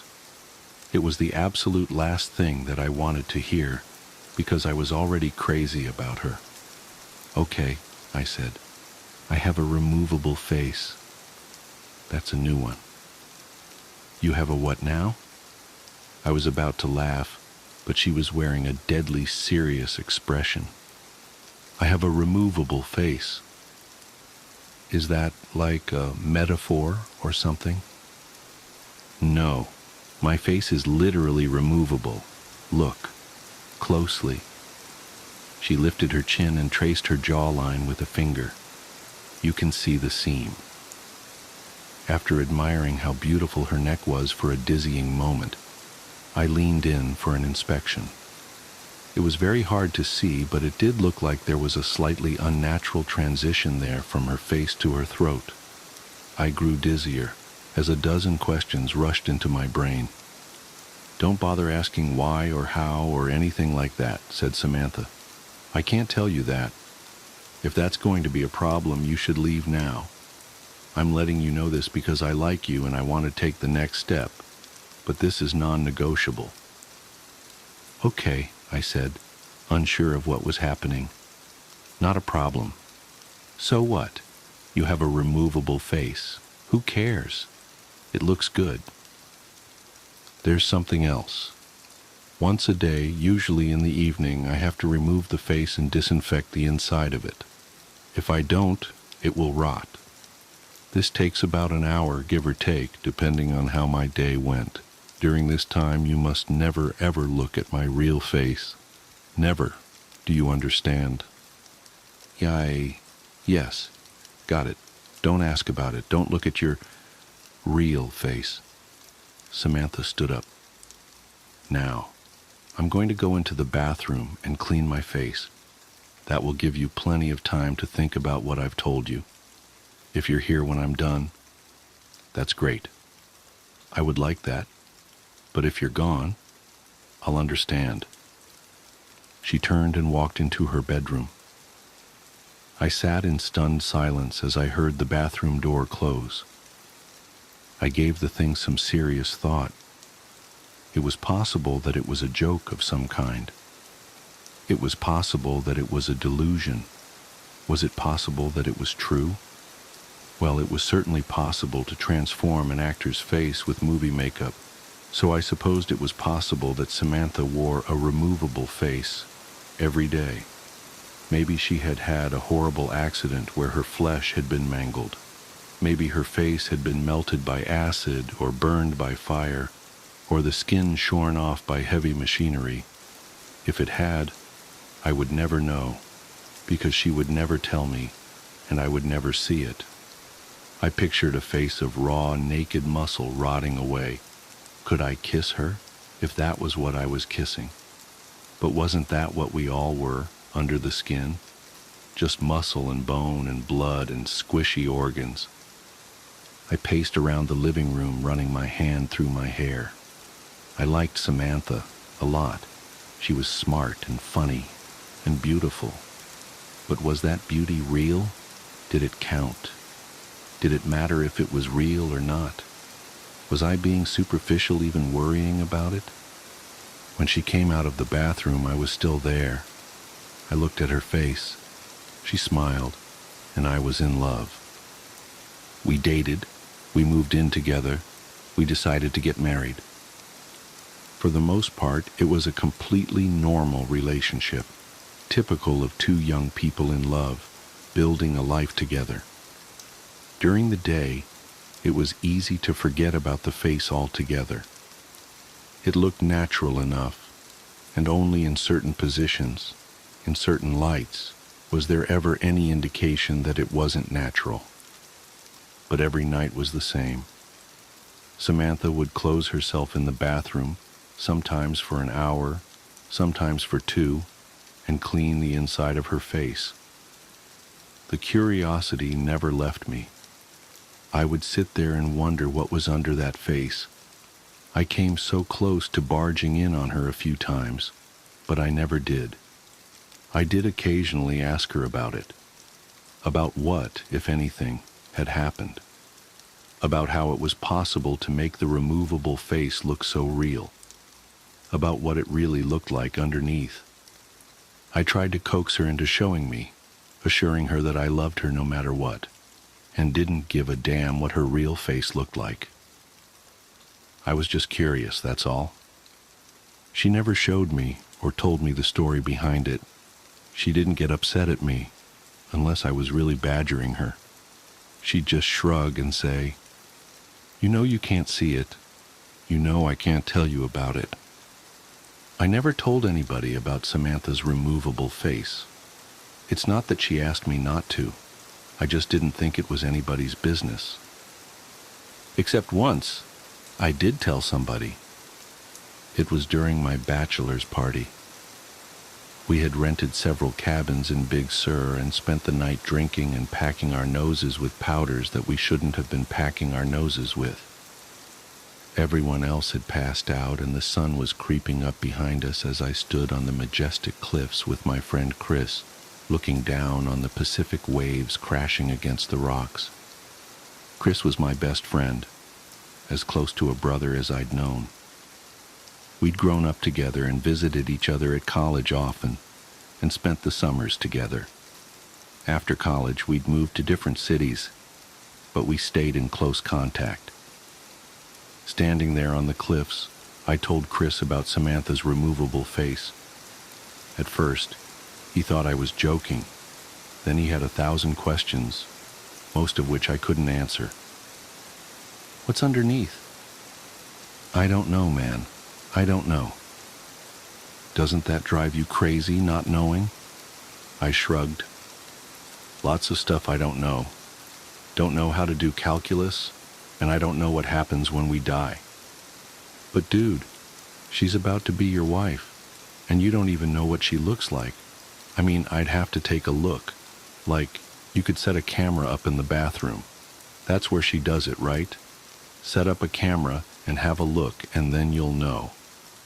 I sighed. Yeah, it drives me crazy. I've asked her 1,000,000 times, but she told me I could never look. Gotta respect that, man, even if I don't like it. That's love. Chris laughed. You telling me to respect a woman? Up is down now. Then we fell back into talking about old times as a new day dawned. Chris was in town for business last week and planned on spending the weekend at our house. The conversation at Big Sur had happened 4 years ago, and we hadn't spoken about Samantha's removable face since, despite keeping in close contact and seeing each other, as often as two people transforming into adults in different parts of the country can. It happened on Saturday evening. We were lounging lazily in the backyard deep into the beer, having just finished with some grilled steaks, when I got a text from work. God damn it, I groaned. I have to make a work call. Seriously? Said Samantha, raising an artificial eyebrow. On a Saturday night? My biggest client, baby. Sorry. It is what it is, I guess, said my wife. I'm going to head inside and get cleaned up. Chris, are you okay just hanging out for a bit? Chris smiled. I'll be fine. Got my beer, got some weeds to pull in your garden. God knows your lazy-ass husband isn't going to do it. Those tomatoes are choking to death. It's a tragedy. I rolled my eyes and went into the side yard to make my call. 15 minutes into it, I heard the screams coming from inside. Both my best friend and my wife were wailing in terror. I dropped the phone and ran into the house and down the hall to our bedroom. Through the open door, I could see that the door to the master bathroom was also standing open.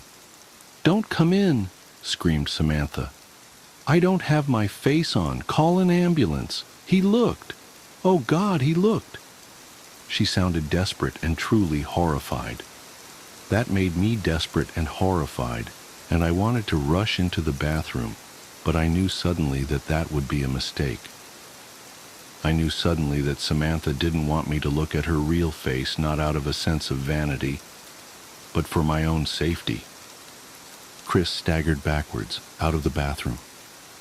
He was holding a straightened-out paperclip, which he had used to pick the privacy lock. Now he was stabbing it again and again into his eyes, shouting gibberish. He was clearly in the depths of madness, and it turned my stomach to see him mutilate himself. Call an ambulance, my wife screamed. Don't come in here. He looked. I turned and ran back to the side yard where my phone was lying in the newly mowed grass. My client was still on the line, alarmed, asking what was happening, what all the screaming was. I hung up on him and called 911. When the paramedics arrived, Chris was having a seizure in the hallway. Samantha was stroking his head, sobbing. Her face was on, but it had been done hastily, and everything looked a little off. My world has been dark this past week. My best friend is in a psychiatric hospital under suicide watch. He's completely blind and mostly catatonic, except when he slips into a violent, babbling mania. The doctors are optimistic that his state is temporary, but they don't know the truth about what caused it, because I told the paramedics that Chris had taken a large dose of psychedelic mushrooms and fallen into psychosis. I saw no good reason to tell the truth about what had happened. Who would believe that one look at my wife's real face would make somebody insane? At best, we would be the subjects of a long investigation. At worst, We would have to prove that what we were saying was true by showing somebody Samantha's face. Then the same thing would happen again, and what after that? I had no idea, and no interest in finding out.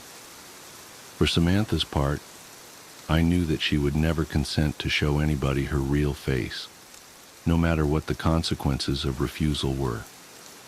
I did get a follow-up call from the police, asking me to confirm my story.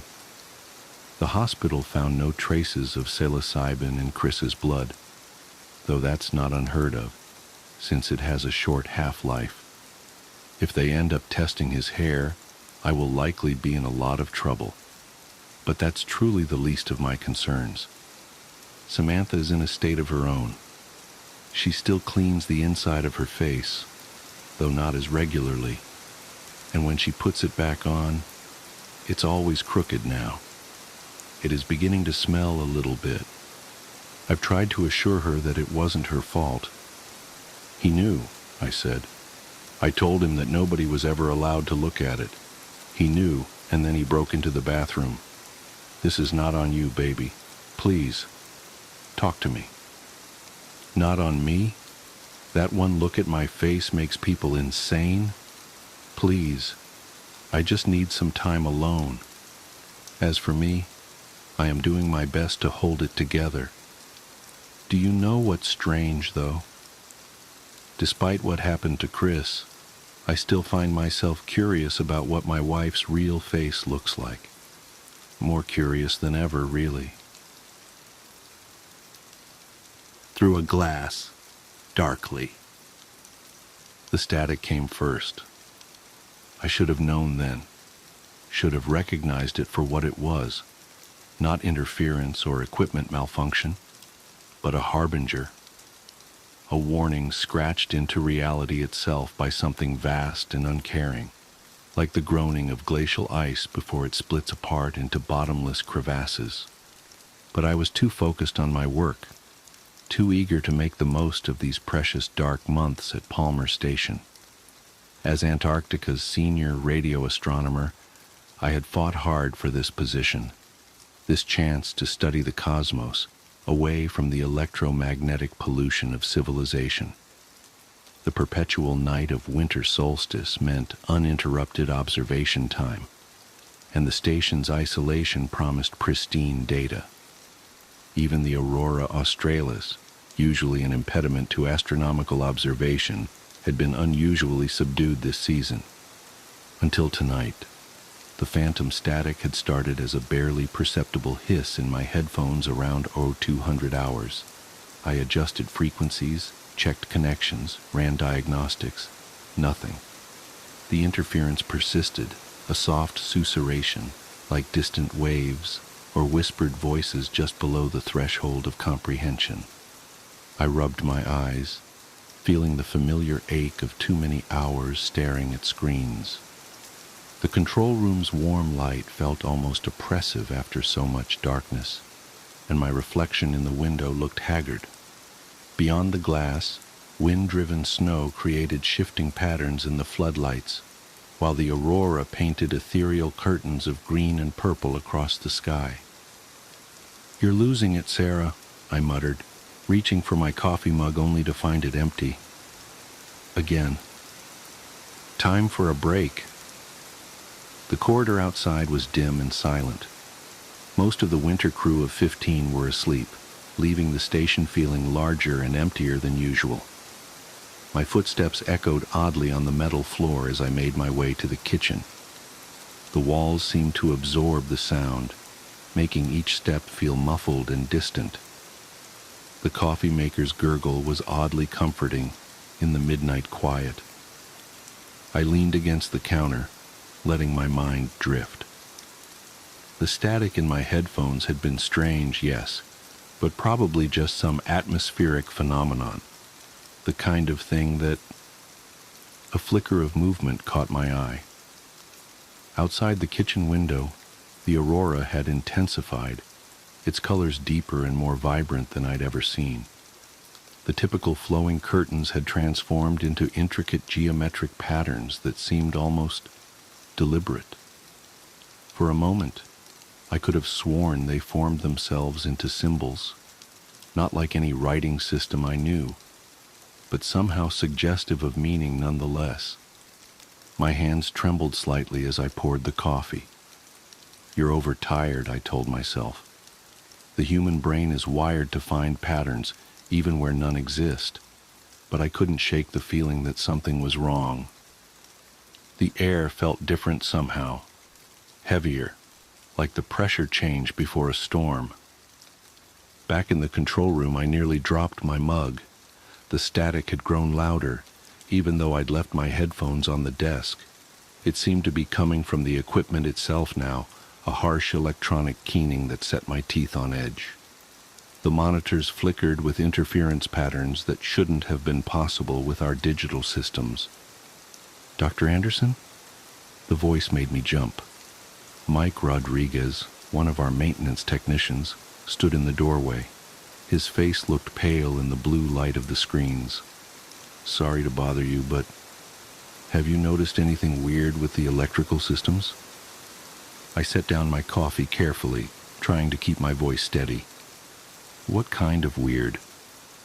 "Power fluctuations, equipment turning on by itself. And there's this sound." He trailed off, glancing nervously at the radio telescope controls. "You hear it too?" Relief and dread mingled in my chest. "How long?" "Started about an hour ago in the mechanical room. I thought it was just interference from the aurora, but..." He stepped into the room, lowering his voice. "I've never seen the lights act like this, and the temperature sensors are going crazy, showing impossible readings, like negative hundreds of degrees in some sections, way past what our thermometers can actually measure." I pulled up the environmental monitoring system. He was right. The temperature graph showed wild fluctuations, with some sensors registering temperatures that would have instantly frozen the air solid. Others showed no reading at all, as if those sections of the station had simply ceased to exist. "This isn't possible," I whispered, more to myself than to Mike. "The equipment must be malfunctioning." "All of it? At once?" His voice cracked slightly. "And what about the telescope? Are you getting any weird readings from..." The lights went out. For a moment we stood in total darkness. Then the emergency systems kicked in, bathing everything in dim red light. The static had stopped, leaving a silence so complete it felt like a physical presence. "I'll check the backup generators," Mike said, already moving toward the door. "Maybe the storm..." "Wait!" I grabbed his arm. Through the window I could see that the regular floodlights were still on, illuminating the swirling snow. "The main power's still working. It's just in here." As if in response, the radio telescope's control panel lit up, not with its usual operational displays, but with a single line of text: "Signal acquired." My heart seemed to skip several beats. "That's not possible," I said again, but the words felt hollow. "The telescope's powered down, and even if it wasn't, it doesn't have text display capabilities like that." Mike leaned closer to the screen, his breath fogging the glass. "What signal?" Before I could answer, every monitor in the room came to life simultaneously. The same two words appeared on each screen in the same stark green text. Below them, numbers began to scroll, coordinates, I realized with growing horror.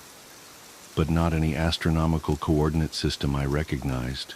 The values made no sense, extending to impossible decimal places, describing positions that couldn't exist in three-dimensional space. The static returned, louder than before. It seemed to come from everywhere at once: the equipment, the walls, the very air itself. Within it, I could almost make out words, concepts that slithered at the edges of comprehension. My head began to throb as my mind tried to process patterns it was never meant to understand. "We need to shut it down," I managed to say, fighting back a wave of nausea. "All of it. Now." Mike nodded and moved toward the main power distribution panel.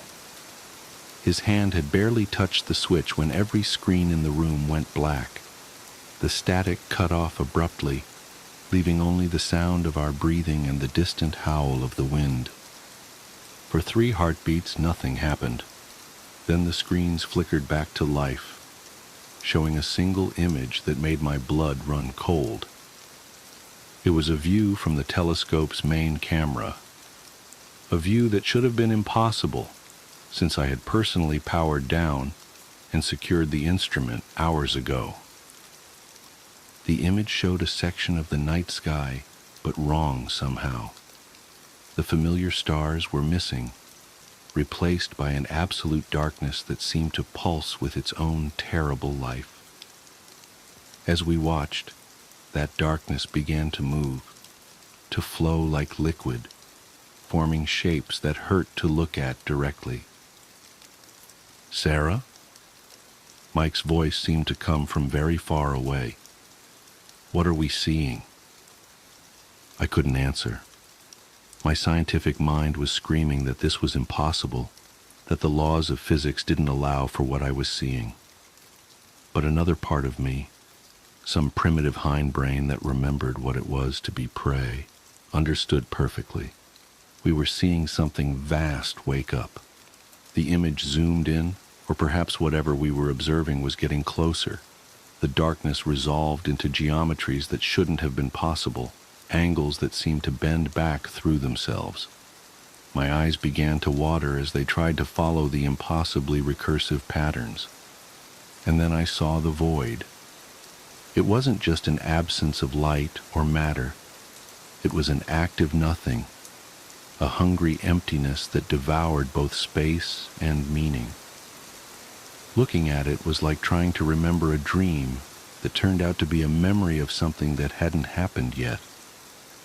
My mind recoiled from it even as some horrible fascination kept me staring. The static returned, but different now. It had structure, purpose. The random noise resolved into a kind of music, if you could call it that. It was like hearing colors that didn't exist, or touching a thought. Each note seemed to reach inside my skull and rearrange my understanding of reality. "We have to warn the others," I heard myself say, though my voice sounded strange and distant. "We need to—" The window exploded inward. Later I would try to convince myself that it was just the storm, that the intense cold had somehow caused the reinforced glass to fail. But I knew better. The window hadn't broken. It had been pulled apart at an atomic level, the very bonds between particles unraveled by something that viewed the laws of physics as mere suggestions. The wind that howled through the broken window wasn't just cold. It was wrong. It carried sense that shouldn't exist, hints of geometries and colors that had no business in our reality. The aurora outside had transformed completely, its usual ribbons of light now forming impossible shapes that writhed across the sky like living things. Mike screamed. I turned to see him pointing at the floor, his face contorted in terror. The darkness that had spilled through the window wasn't behaving like ordinary shadows. It moved with purpose, flowing across the floor in patterns that suggested intelligence. Where it touched the metal deck plates, they seemed to dissolve, revealing glimpses of something else.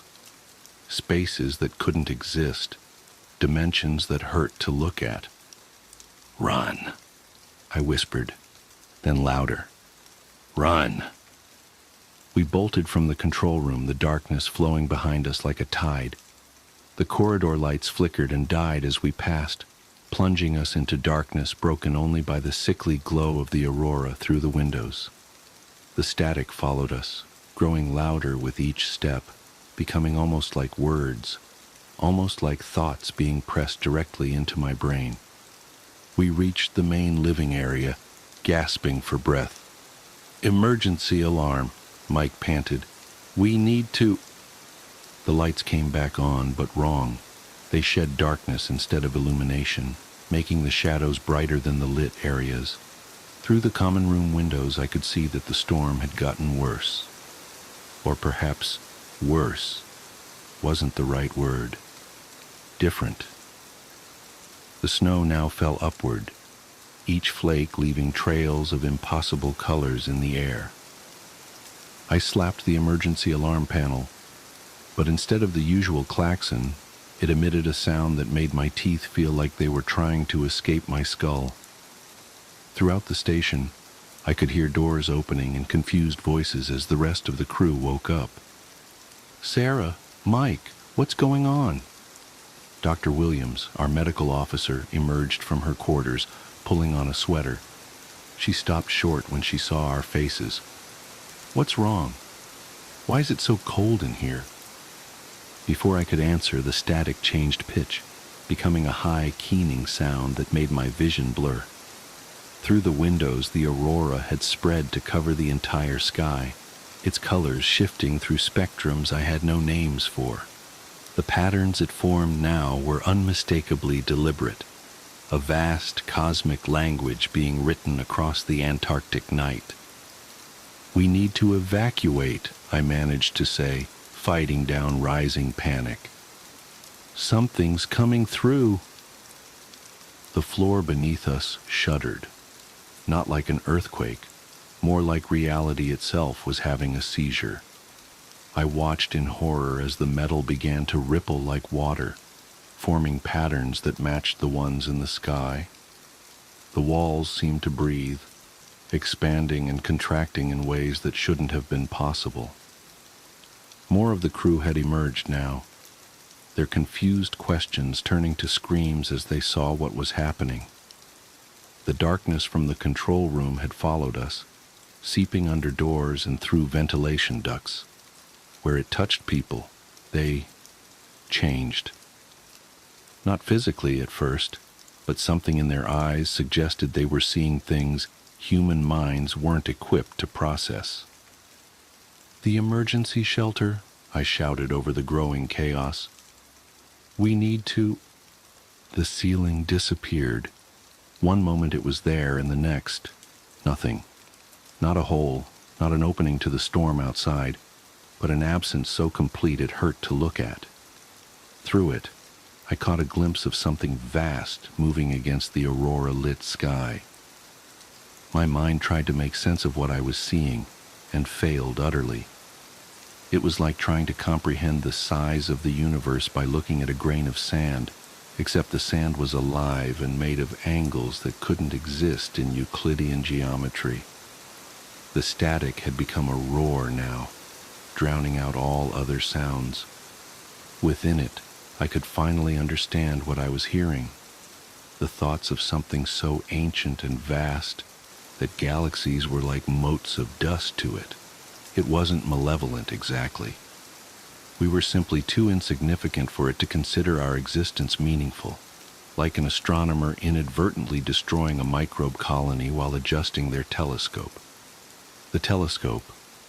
Understanding hit me like a physical blow. We hadn't been observing the cosmos. Something in the cosmos had been observing us, and now it had noticed us noticing it. The Faraday cage. I grabbed Mike's arm, pointing toward the laboratory section. "It's electromagnetically shielded. Maybe it can block whatever this is." A few of us managed to make it to the lab, sealing the heavy door behind us. The static was muted here, though I could still feel it buzzing in my bones. Through the small reinforced window, I watched in horror as the reality distortion spread through the station. Walls folded in on themselves like origami, revealing spaces that couldn't exist. People ran, or tried to, some of them moving sideways through dimensions I couldn't perceive. "What's happening?" Dr. Williams demanded, her medical training warring with the impossible things she was seeing. "Sarah, you're the physicist. Explain this." I laughed, the sound edged with hysteria. Physics? Physics stopped working the moment that thing noticed us. We're seeing, I don't know, reality from its perspective. Our universe is just a flat painting to it, and now it's reaching down to touch the canvas. The walls of the Faraday cage creaked ominously. In the corner, delicate laboratory equipment began to melt, the metal and plastic flowing together in ways that violated every law of thermodynamics. The air itself felt thick, as if gravity was becoming more of a suggestion than a law. Through the window, I saw the aurora transform one final time. The entire sky became a vast eye, its pupil a void that reflected nothing, absorbed everything.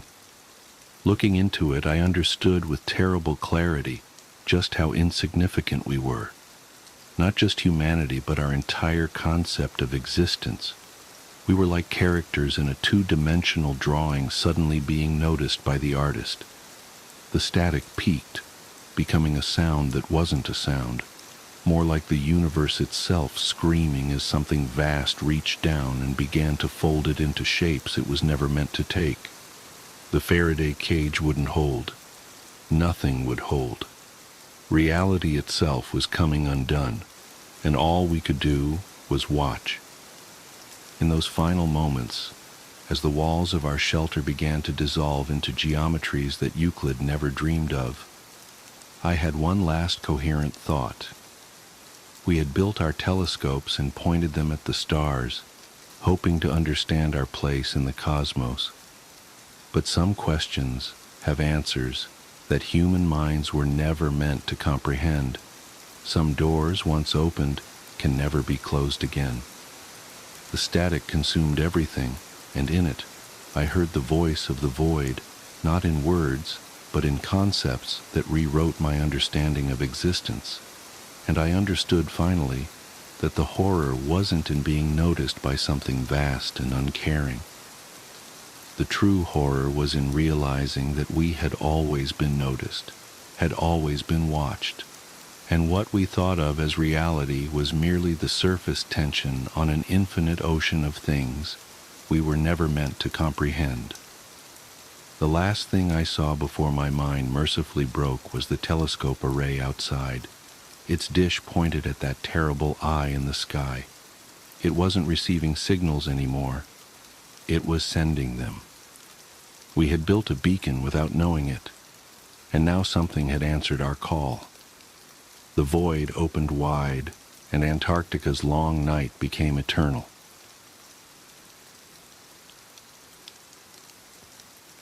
The renovation. I never should have bought this house. That's what everyone says after a haunting, right? But I really shouldn't have bought this house. The listing price was suspiciously low for the Cambridge area. A Victorian-era home with original hardwood floors, crown molding, and enough square footage to actually have a home office. The realtor mentioned something vague about the previous owners leaving suddenly due to family circumstances, but I was too excited about finally owning property in this outrageously expensive market to dig deeper. Besides, what family doesn't have circumstances? The home inspection revealed the usual century-old house problems: outdated wiring, some water damage in the basement, creaky floorboards. Nothing particularly alarming. I was actually relieved. I'd budgeted for renovations, expecting far worse. The inspector did note some unusual modifications to the original floor plan, with certain walls appearing to have been added in the 1960s that didn't quite match the home's architectural style. But again, what old house doesn't have quirks from decades of different owners? I closed on the property in October. The autumn light filtered beautifully through the tall windows, casting warm patterns across the worn floors. The rooms still held that peculiar emptiness of a just-purchased house, that liminal space between someone else's home and your own. I spent that first week making plans, measuring rooms, and researching contractors. I wanted to restore some of the home's original Victorian charm, while updating it for modern living. The first strange thing I noticed was the temperature. Certain spots in the house were inexplicably cold, even with the heating running full blast. I initially blamed poor insulation, but these cold spots seemed to move. One day the master bedroom would be freezing.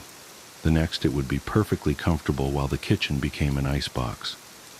The contractors I hired to update the heating system couldn't find any obvious issues with the HVAC.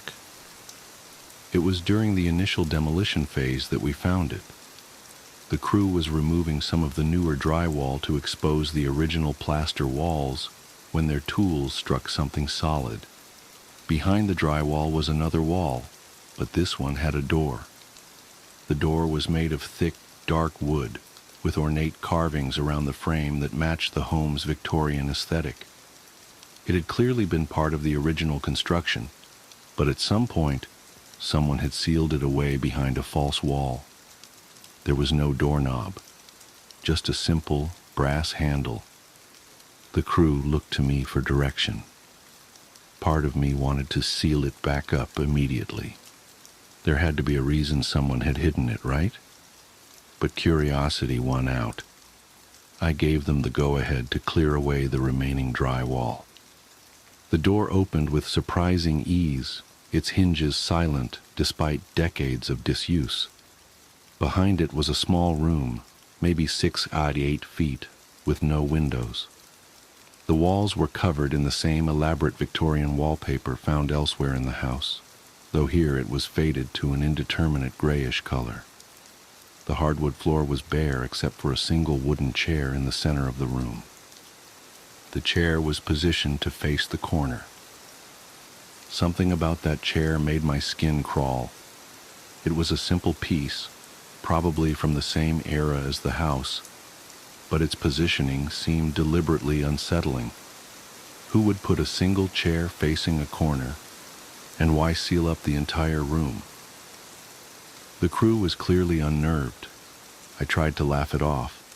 Probably just an old punishment room for naughty children. But no one smiled. I told them to take a break while I documented the discovery for my renovation blog. As I photographed the room, I noticed other odd details. There were scratch marks on the floor around the chair legs, as if it had been repeatedly dragged into that exact position. The wallpaper in the corner the chair faced was more deteriorated than the rest, with long vertical tiers running from floor to ceiling. And despite the decades of dust coating everything else, the chair's seat was clean, as if recently used. I closed the door and told the crew to continue with their scheduled work elsewhere in the house. We could deal with this room later. But as they packed up their tools that evening, I caught them making furtive glances toward that corner of the house. I didn't blame them. Even with the door closed and hidden from view, you could feel its presence, like a weight pressing against your consciousness. That night I had trouble sleeping. The house seemed different now, as if finding that room had changed something fundamental about its character. The usual creaks and settling noises of an old home took on new meaning. I could have sworn I heard scratching coming from inside the walls. When I came downstairs the next morning, all of my furniture had been rearranged. Every chair, every couch, every stool was turned to face that corner of the house where we'd found the door. Even the heavy antique buffet had been rotated 90 degrees. I called the police. The responding officers were sympathetic but unhelpful. There were no signs of forced entry, nothing was missing, and technically no crime had been committed. They suggested I install security cameras and made some notes for their report. I spent the rest of the day putting everything back in place, trying to convince myself there must be a rational explanation. Maybe I had a very specific burglar with an interest in interior design. The security company couldn't come until the following week, so I pushed my heavy dresser in front of the bedroom door before going to bed. The scratching in the walls was louder that night. It seemed to move through the house, traveling from room to room in a circular pattern. Around 3 a.m., I distinctly heard footsteps in the hallway, slow, deliberate steps that stopped right outside my door. I lay perfectly still, watching the shadow visible beneath the door, waiting for someone to try the handle. After what felt like hours, the shadow moved away. The next morning, all the furniture was facing the corner again, including my dresser. When the contractors arrived, they immediately noticed something was off. Their tools from the previous day, which they'd locked in the garage, were arranged in a perfect circle in the center of the living room floor. Each tool was positioned with mechanical precision, forming a complete circle with exactly equal spacing between items. In the center of the circle was the chair from the hidden room. 2 of the contractors quit on the spot. Can't say I blame them. The foreman, a burly man named Mike, who'd been in construction for 20 years, tried to convince them to stay. "Look, weird stuff happens in old houses," he said. "We can work somewhere else in the building, leave this area alone." That's when we heard the humming. It was coming from the hidden room, a soft melodic sound like someone quietly singing to themselves. We all froze. The humming grew louder, more distinct. It was a woman's voice, singing what sounded like a lullaby. But the words were wrong somehow, like English played backwards. Mike approached the door slowly, his hand reaching for the handle. I wanted to stop him, to tell him not to open it, but I couldn't make my voice work. He pushed the door open. The room was empty except for the chair, which was still in the center of the floor where we'd left it. But now there were handprints on the walls, hundreds of them, overlapping, made in what looked like ash or dark soil. They started at about waist height and continued up the walls and across the ceiling, all oriented toward that corner. The humming had stopped. The remaining crew packed up their tools and left. Mike promised to call me later about continuing the renovation, but his voice shook as he said it. I knew he wouldn't be back. I should have left too. Any sane person would have run from that house and never looked back.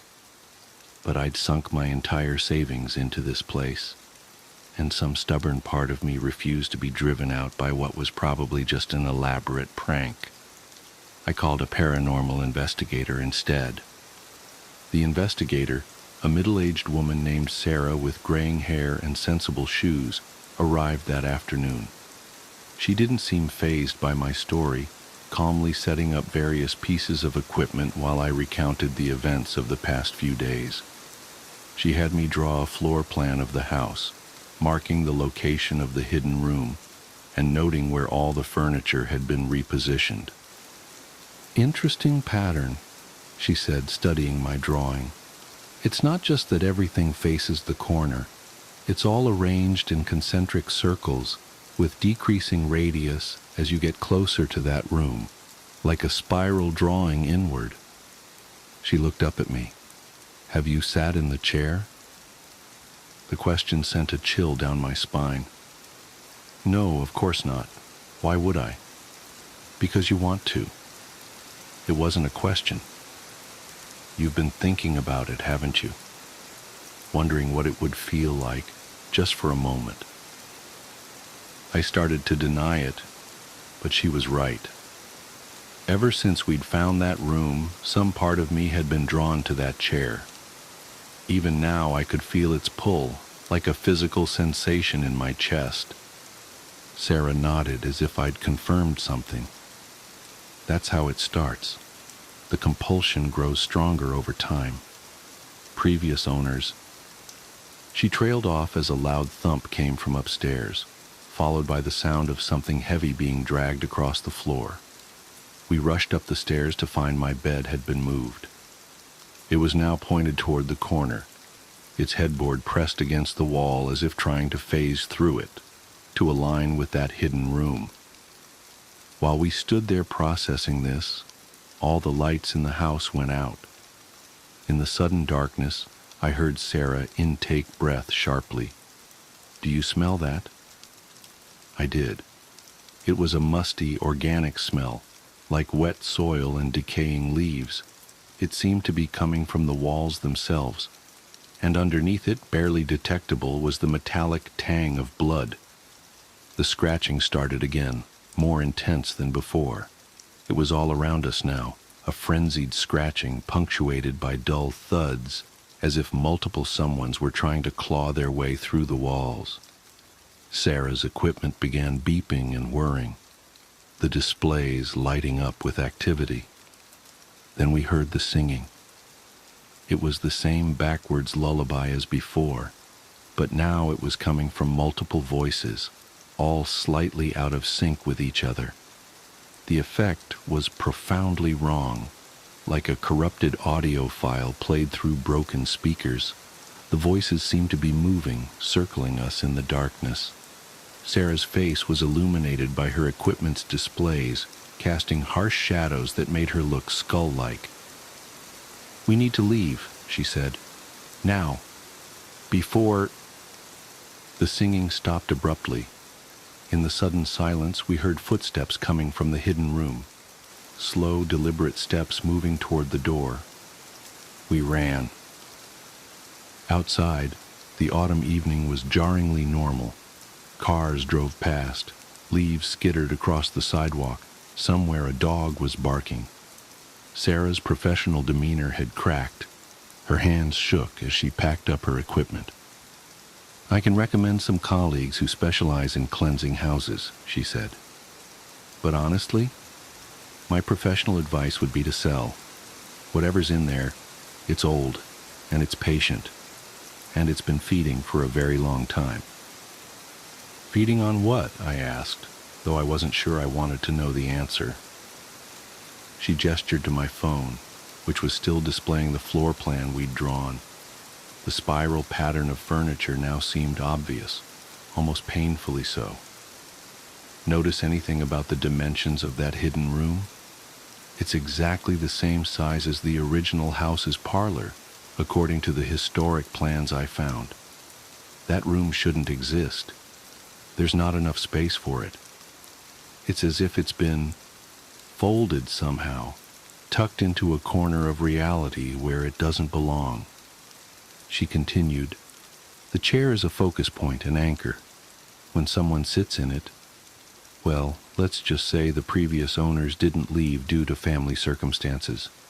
They're still here in a way, parts of them at least, and they're not alone. I spent that night in a hotel, researching the house's history. The more I dug, the more disturbing the pattern became. Every few decades, a family would move in, begin renovations, and then disappear. The official records cited various reasons: foreclosure, family emergency, job relocation, but the timing was always the same. It happened shortly after they started opening up walls.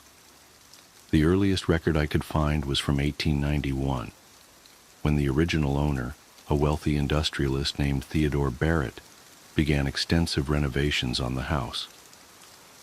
According to newspaper articles from the time, Barrett became increasingly obsessed with sacred geometry and dimensional folding.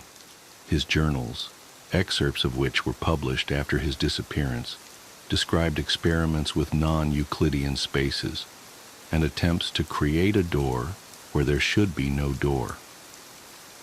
Barrett's wife reported that he spent hours sitting in their parlor, staring at the corner, muttering about the angles being all wrong. She said he would walk in circles around the house, measuring distances that somehow never added up the same way twice. The last entry in his journal read simply, "The corner is not a corner, it is a curve, and we are all already around it." 2 months later, the entire Barrett family vanished. The house stood empty for years until, in 1918, a young couple bought it and began their own renovations. Their story ended the same way. I should have taken Sarah's advice and sold the house immediately, but something kept me from contacting a realtor. The same something that kept drawing my thoughts back to that chair, wondering what Barrett had seen while sitting in it, wondering what all the others had seen before they. The scratching in the walls is getting louder now. The handprints have begun appearing throughout the house, on the ceiling, in the bathrooms, under the beds, always pointed toward that corner. The singing comes more frequently, and sometimes I catch glimpses of movement in my peripheral vision. Dark shapes walking in perfect circles, their movements synchronized like planets in orbit. My furniture rearranges itself every night now, and I've stopped trying to move it back. The spiral pattern is almost beautiful once you understand it. Everything flowing toward a central point, drawn by an inexorable gravity. I find myself walking in circles too, measuring rooms that seem larger on the inside than simple geometry should allow. The chair calls to me. Every day the compulsion grows stronger. I dream about sitting in it, about finally seeing what Barrett saw, about understanding why the corner is not a corner but a curve. I dream about joining the others in their endless circling, adding my voice to their backward songs. I'm writing this as a warning, I suppose, though I doubt it will make a difference. The house will find new owners after I'm gone, and they too will begin renovations, and they too will find that door. Or perhaps they'll find a different door, leading to the same room that is somehow both here and not here, contained within itself, like a Klein bottle or a Mobius strip. The scratching is very loud tonight. The walls pulse with it, like a heartbeat, like breathing. The handprints are spreading across my desk as I write, appearing one by one, reaching toward that corner that is not a corner. The singing is starting again, and I recognize some of the voices now. Soon, I'll recognize all of them. I know I should leave, run, escape while I still can, but the chair is waiting and I'm so very tired of fighting its pull. Maybe I'll just sit for a moment, just a moment to see what Barrett saw, to understand why the angles are wrong, why the measurements never add up, why the corner is really a curve. Just for a moment. I can hear them walking now, circling, circling. Their footsteps echo through spaces that shouldn't exist, marking time like a metronome. The handprints have reached my fingers as I type these last words. They're so warm. Everything is warm here, despite the cold spots. Everything is connected, curved, folded in on itself like an origami universe. The chair is calling. I think I'll sit down now, just for a moment, just to see, just to understand why the corner is not a... The following text was found carved into the wall of the hidden room, beneath layers of handprints. The corner is not a corner. The door is not a door. The room is not a room. We are not alone. We are not separate. We are all around the curve. Come sit with us, just for a moment, just for a moment. I wasn't alone seeking shelter from the blizzard. There's an unspoken rule up in the mountains that no matter who you are, friend, bitter rival, stranger, anyone, if you're ever in a pinch and come across another hunter's cabin, you're welcome to seek shelter there. Maybe it's unspoken because it's common courtesy and that whole do unto others thing, or maybe it's unspoken because there's hardly anyone to speak to. In the winter months especially, you'd be hard-pressed to see another soul for weeks, sometimes months. But that's the rule. You need it. You use it. No judgment. No questions asked. Just don't steal anything. Now, I'm not a burly, seasoned mountain man that flosses with tree bark and never shaves, but I do like to hunt. I often leave my small Alaskan village for weeks at a time and take to my hunting lodge up in the mountains. I'm a fairly cautious guy, and I know the mountains can be traitorous, so when I leave prepared.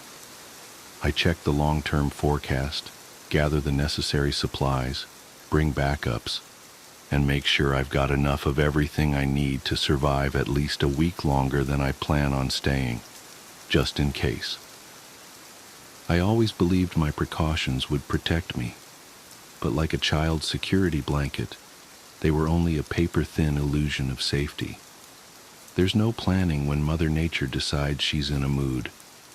That's why I never expected to get caught in a blizzard that day.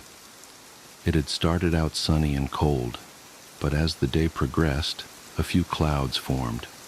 By the time they'd amassed into a heavy cloud covering, I was already on my way back to my cabin with a couple hairs hanging over my shoulders. I'd named them dinner and breakfast. I was planning on eating breakfast for dinner and dinner for breakfast, if only to make myself laugh.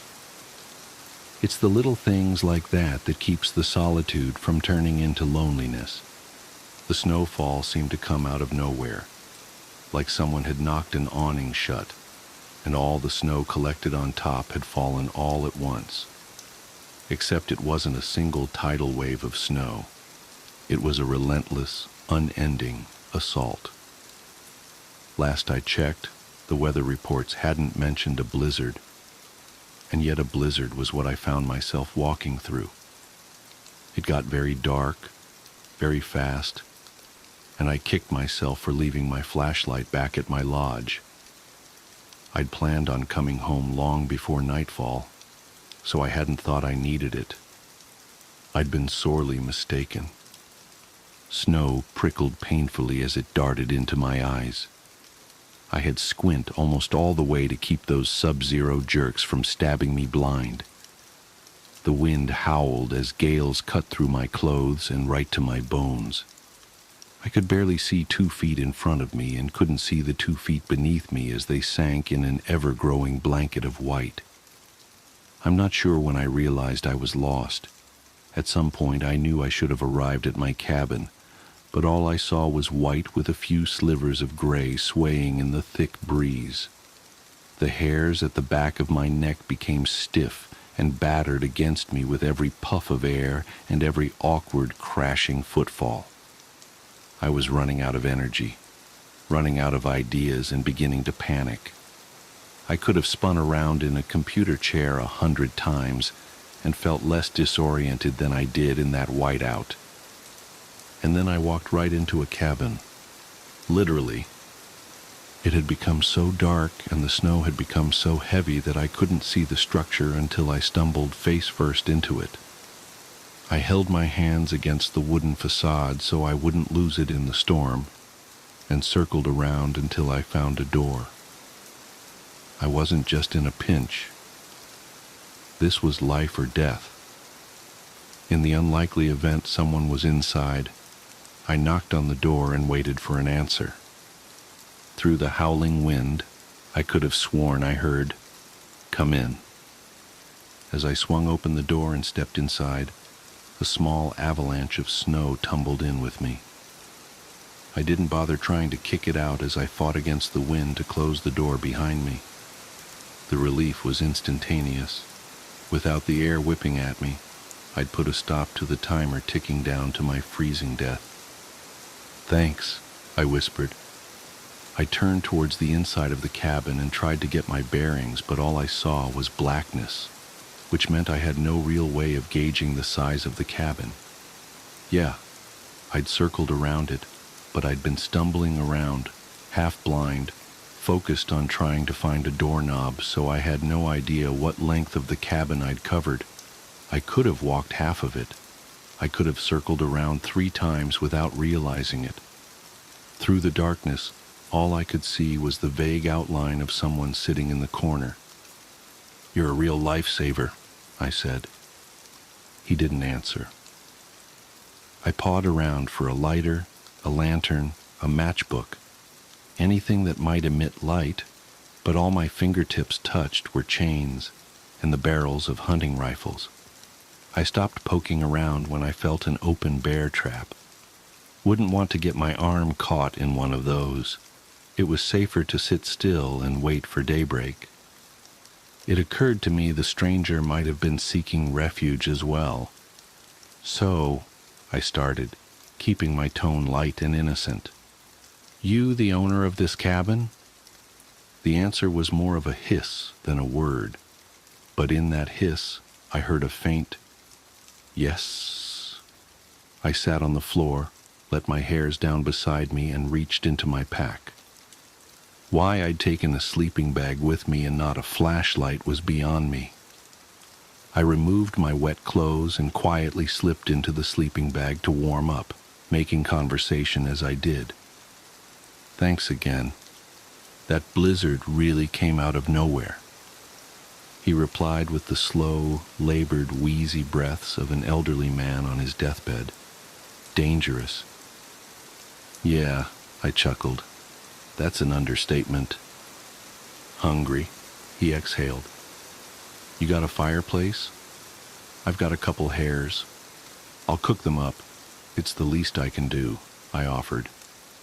His reply was drawn out, like a wolf howling, but without the majestic hum. "No." "Okay, as soon as the blizzard dies down, I'll go gather wood and make us a fire. Can you wait until then?" I saw his silhouette shift slightly. There was a rattle of chains. "No," again. The O stretched out in a long, bloated groan. "No. No. Yes." The final no morphed strangely into a yes, like someone drastically changing to a much higher note on a flute halfway through a breath. I craned my neck to look at the single window in the cabin. It was pitch black, pitch white.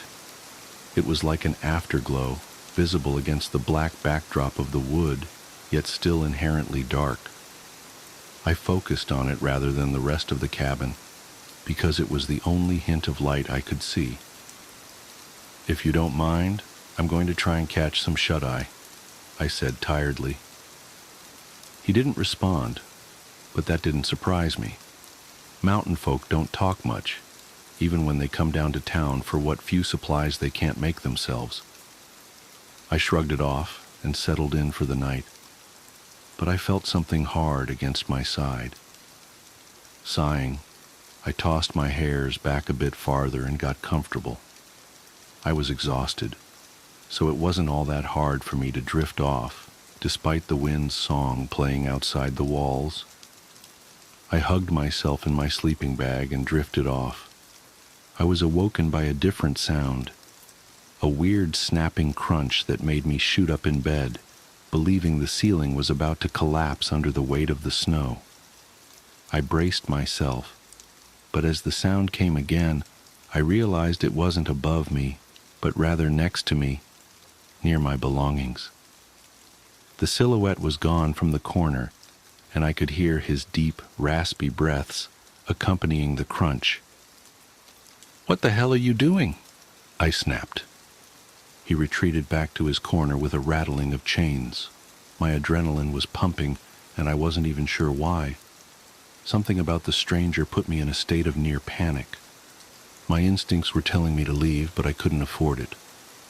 Whatever this guy was up to, I was safer with him than I was out there in the blizzard. I grabbed my backpack and propped myself against the wall in a seated position, staring at the silhouette, expecting him to make a move. I kept myself awake and alert, never looking away even as the howling wind slowly diminished in strength. Once or twice I felt my head begin to dip, and my eyes begin to shut. But every time I slipped, the faint rattle of chains snapped me back into consciousness. As the blizzard cleared and the sun slowly rose, light began to trickle into the cabin. The scene filtered through in tiny increments with each layer uncovered by the sun, like a printer slowly spitting out the full picture one line at a time. I wasn't in a cabin. I was a large supply shed that was maybe 10, 11 feet long, 7, 8 feet wide.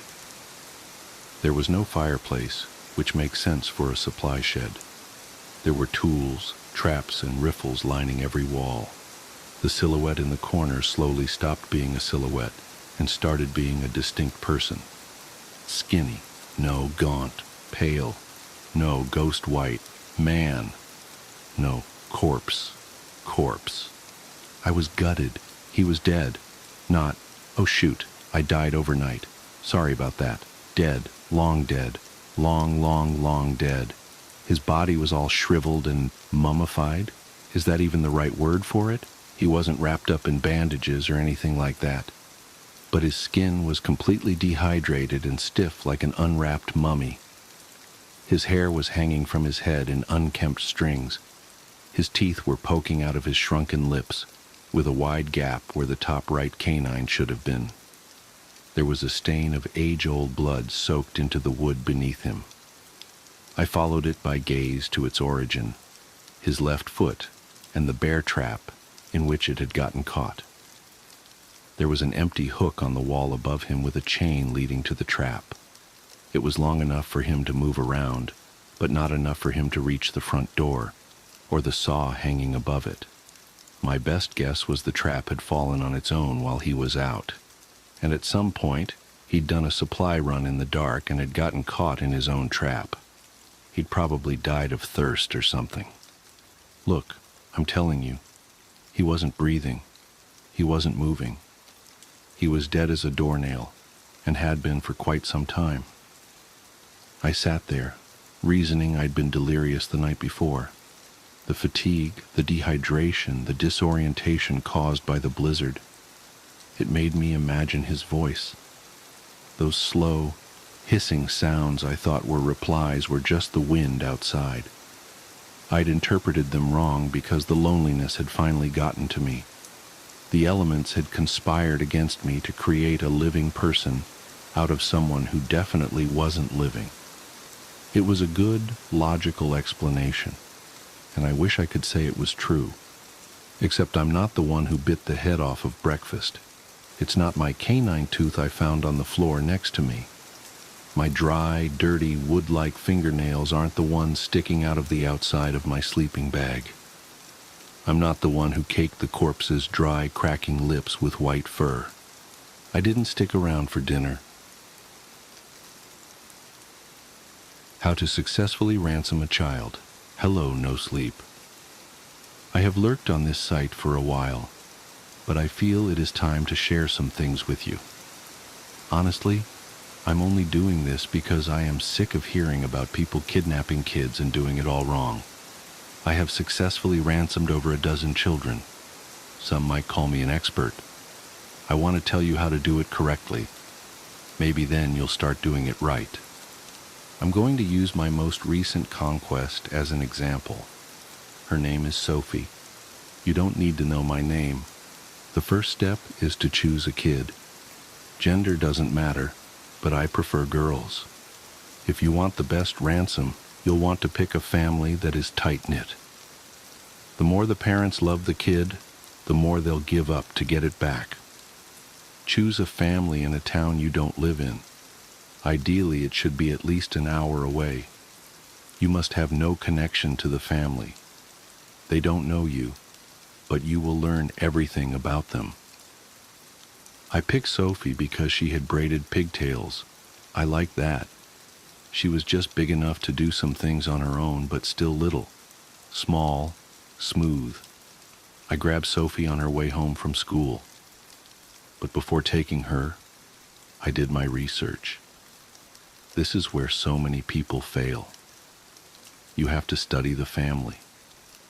You have to know when they leave the house, what hobbies they have, who visits, and where the breaks in the chain are. You need to spend a lot of time watching, waiting. There is so much waiting, but it makes the prize so much better. Sophie's family lived in a farmhouse in a small town. Their police force consisted of a sheriff and only a few officers. A smaller police force will help you. To make yourself less noticeable, don't use the same car to watch the house in. Changing colors and kinds of car will make it impossible to track you. It took 5 months for the perfect opportunity. Sophie usually walked home with a friend. The way home was through a field, out of sight from any house. But the friend was a barrier. I was lucky. The friend was sick. She didn't go to school. So Sophie walked alone, her backpack hanging off one arm, her precious blonde hair braided in those long silken pigtails. Don't hurt her. Make it fast. One arm around the diaphragm, the other over her mouth. She is small. Carry her to your car. Don't lean in and smell her hair. Once you have the kid, the real work starts. You'll want to send a ransom note in the mail. Emails and phone calls are too easily traceable. A letter you can simply place in any mailbox. Leave the return address blank. Keep her quiet. No one can hear her, but silence makes it better. In your letter, you'll explain that you have the child. You will not harm the child as long as the family is willing to pay the ransom. As far as the amount of money, it needs to be a reasonable amount, significant enough to warrant an abduction, but low enough that a typical family could raise the amount. I usually stick between $20,000 and $50,000. An average family can get a loan for that amount if needed. Ideally, the letter should arrive the day after the kid is taken. The family will have already called the police. This letter will incite even more fear. You cannot go to the house. Do not drive by. Do not go to the town, no matter how much you want to. And you will want to. You may watch the news.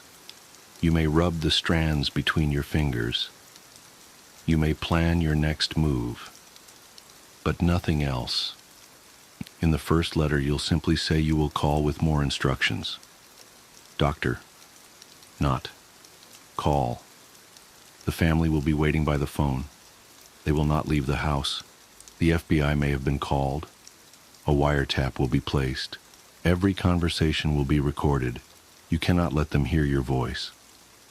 Sophie's hair tastes like laundry soap and freshly mowed grass. Next, it is time to write your second letter. It should be sent 2 weeks after the first. In this letter, you will include something written by the kid. This is to prove that it is alive. Make it write about things you would have no way of knowing. You should also include a picture of it, fully dressed, with a newspaper. The letter will remind them of the ransom amount. Say you are anxious to get the money. You will contact them soon with the drop location. Remember the smoothness. Sophie. Software sweet. Syrup. After the second letter is another waiting period. This one is longer. It has to be at least a few months. That's when you will be tested. You will want to call them, to reach out. But trust your instincts. The prize is worth the waiting. Spend time with Sophie. Tell her about your father. Your secrets are safe with her. You can trust her. When the wait is over, you will send the last letter. In it, you will include a picture of the kid in different clothes, haircut, but smiling, holding another newspaper. It can write something to its parents, but it isn't realty important. What does matter is your exact instructions. The money must be in cash and untraceable.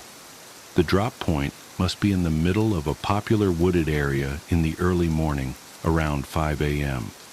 The area should be at least an hour away. The entire family must bring the money to the site.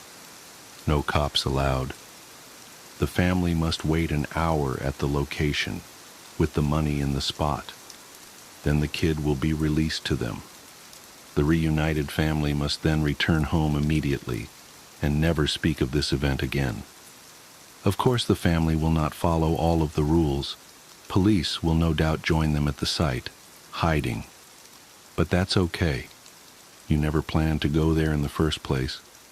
After all, Sophie has been dead since the day after you took her. She has to die. It's part of the plan. You use her, love her, take her hair, and then she is gone. It is gone. It is now with the other its bloated empty shells, deflated balloons hanging from the ceiling. You have to make it write the letters when you take it home. You tell it what dates to write. You take the 2 pictures that first day too. Just edit the newspaper to match the correct dates. It's not hard. The waiting is hard. But the prize is worth the wait. Silken braided pigtails. You can suck on the ends as you drive to the house. It tastes like a little dead girl. But the hair was already dead. No one will be at the house when you get there. Everyone, including the authorities, will be at the drop site. Now it is their turn to wait for something that will never come. You have to break into the house. This is where you will collect your ransom. You may take anything that is of any worth. Televisions, jewelry, computers. If the computers do not have a password, most don't. There is another task you must complete. Delete all photos of it. Log into any social media. Most people leave themselves logged in. And delete any reference to it. Photos, quotes, artwork. Do the same around the house. Take all the family pictures. Take any art it drew, anything with its name on it. Make it look like there never was a child in the house at all. The process can take a long time. Be thorough. Think of the braids in your front seat, the smoothness. And finally, as you drive away, you can collect your ransom, your prize. Sure, you can sell the items you stole. It won't make you that much money, but that's not the real reason to do this. What you will collect is the knowledge that you destroyed that family. They will never see their kid again. Never smell its hair. You own it now. They will never recover. All of their treasured items are gone. You have stolen their sanity, joy, safety. They will never be able to trust again. And that fact tastes almost as good as the pigtails. So there you go. That's how you successfully ransom a child. Now all of you out there have no excuse to do it wrong. She's in the house. Find her. If you live in Menifee, CA, and there's a knock at your door tonight, don't answer it. More importantly, don't leave anyone in the house by themselves. Get your phone, call the police, and stay together. I'm writing this as I'm sitting in this police station questioning room as a warning. So that what happened to me last night won't happen to you tonight. I live on my own in suburbia. Nice little neighborhood. The kind of place where kids will be playing out in the street with parents doing yard work when you pull into your driveway. That's exactly how last night began. My girlfriend and I pulled in and got out of the car. We waved to the kids and had a friendly chat with Mrs. Roop next door. This was the kind of life I always imagined, and at 20 I couldn't believe it had already happened for me. We went inside and started our evening. We made dinner. We love cooking together. There's a symmetry between us that just works. We ate, watched some TV downstairs, just a normal night. Once it was time we went upstairs, she started doing her nightly routine. Girls always do in the bathroom, and I just laid in bed, reading pen pal for the 20th time. With the fan going and the water running from the bathroom, I almost didn't hear it. I wish now that the fan was set to 3 instead of 2, because then everything would be different. But no, it was just faint enough for me to hear the sound over everything else. Knock, knock, knock. I reached over and clicked the fan off. I waited for a moment listening. Knock, knock, knock. God damn it, I thought. I put my book down on the nightstand and got up. I grabbed my zip-up off the chair and threw it on. As I walked out of the room, I could hear my girlfriend starting to say something, but I wanted to get rid of whoever was at the door first. I slumped down the stairs a little pissy, thinking that if this was another solicitor trying to sell me glass cleaner, I was going to have a fit. I zipped up the jacket as I flicked the light on next to the front door. I looked through the peephole, but it was pitch black. I flicked the outside light on. Still pitch black. I figured the light bulb had gone out again, as I have had problems with it before. Reluctantly, I twisted the deadbolt and opened the door. Nothing. No one was there. I poked my head out to look around. The yard and driveway were empty. Looking back, I made so many horrible mistakes. I stepped out onto the welcome mat. The streets were empty and silent, minus the hum from the streetlights. I scoffed and figured it was the kids just trying to play a prank. I turned and walked back inside. After relocking the door and heading back for the stairs, I started to have a feeling.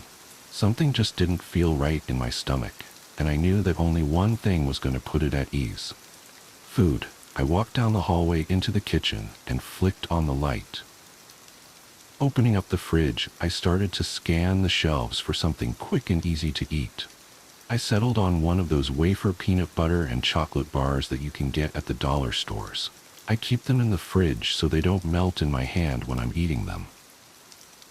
I peeled back the plastic wrapper, and as I was taking my first bite, I noticed something odd out of the corner of my eye.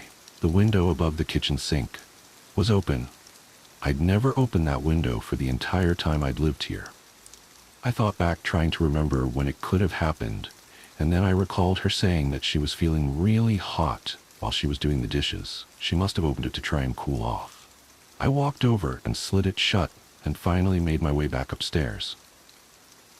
I walked back into the bedroom, and the water was still running. I went to the entrance to the bathroom. "Did you say something early?"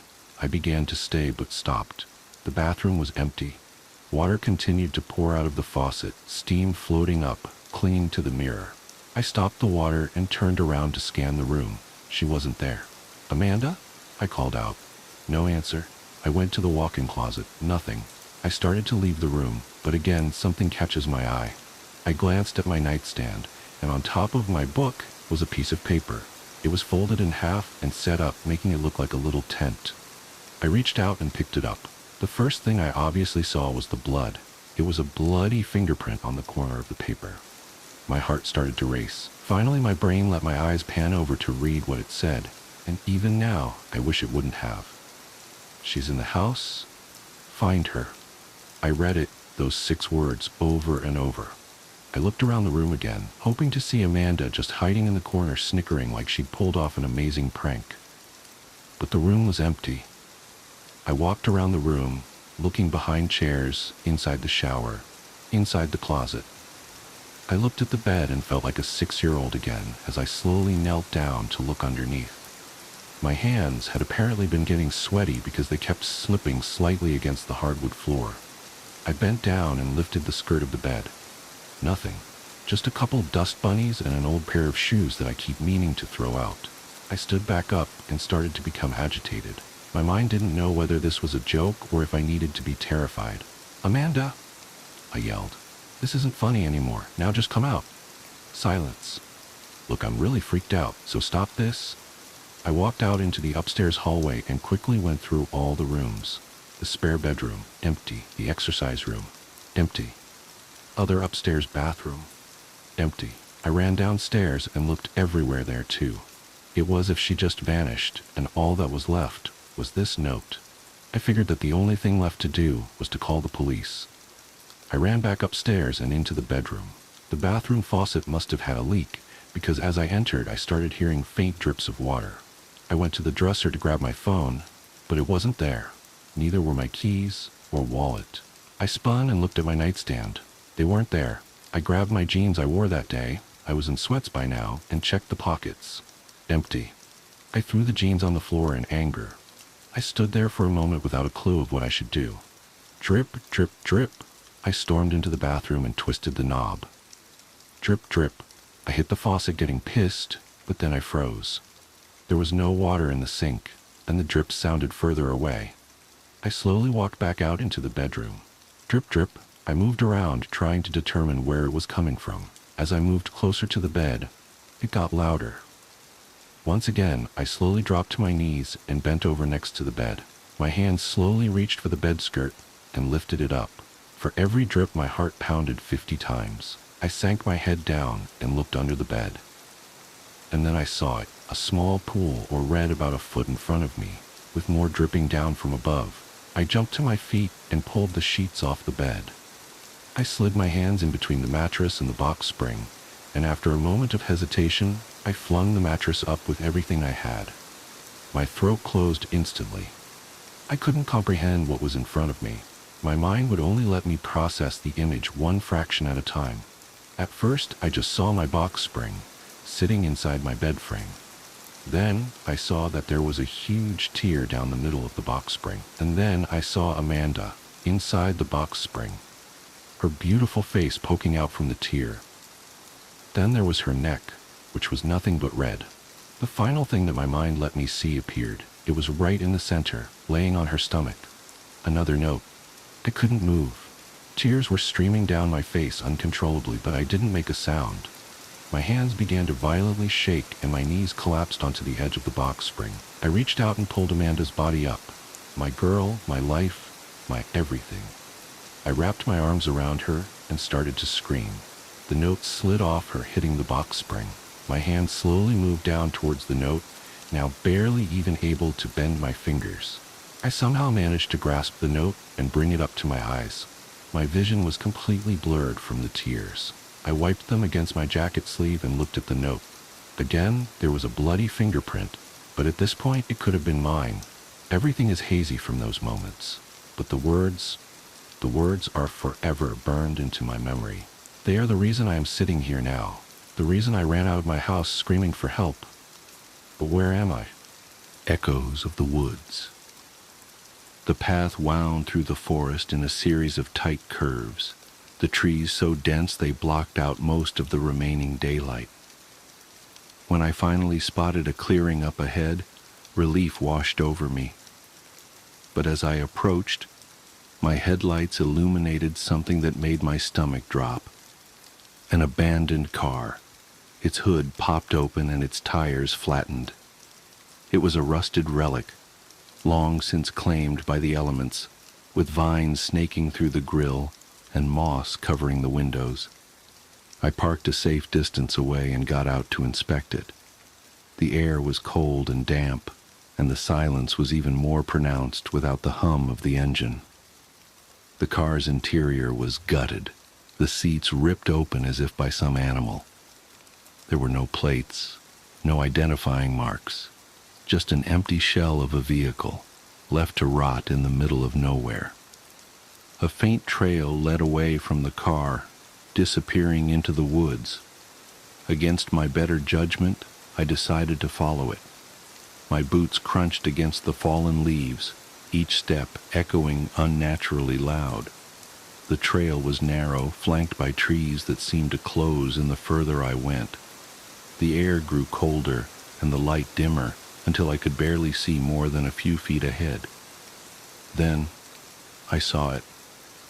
A small cabin nestled among the trees. Its windows were dark, and the roof sagged under the weight of years of neglect.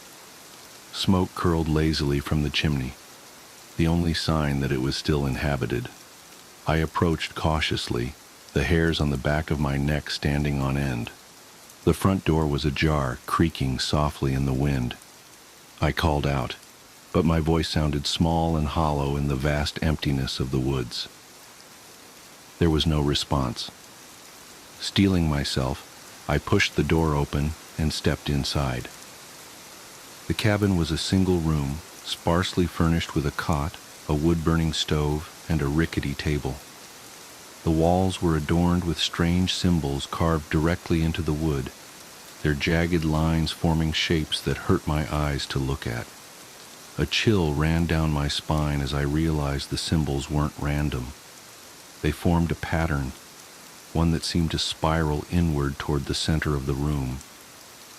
In the middle of the floor was a trap door, its edges worn smooth from years of use. Something about it felt wrong, as if the very air around it was heavier, thicker. I wanted to leave, to turn around and never look back, but some morbid curiosity kept me rooted in place. I crouched down and pulled the trap door open. The hinges groaned in protest, revealing a dark, gaping hole. A ladder led down into the blackness, the rungs slick with moisture.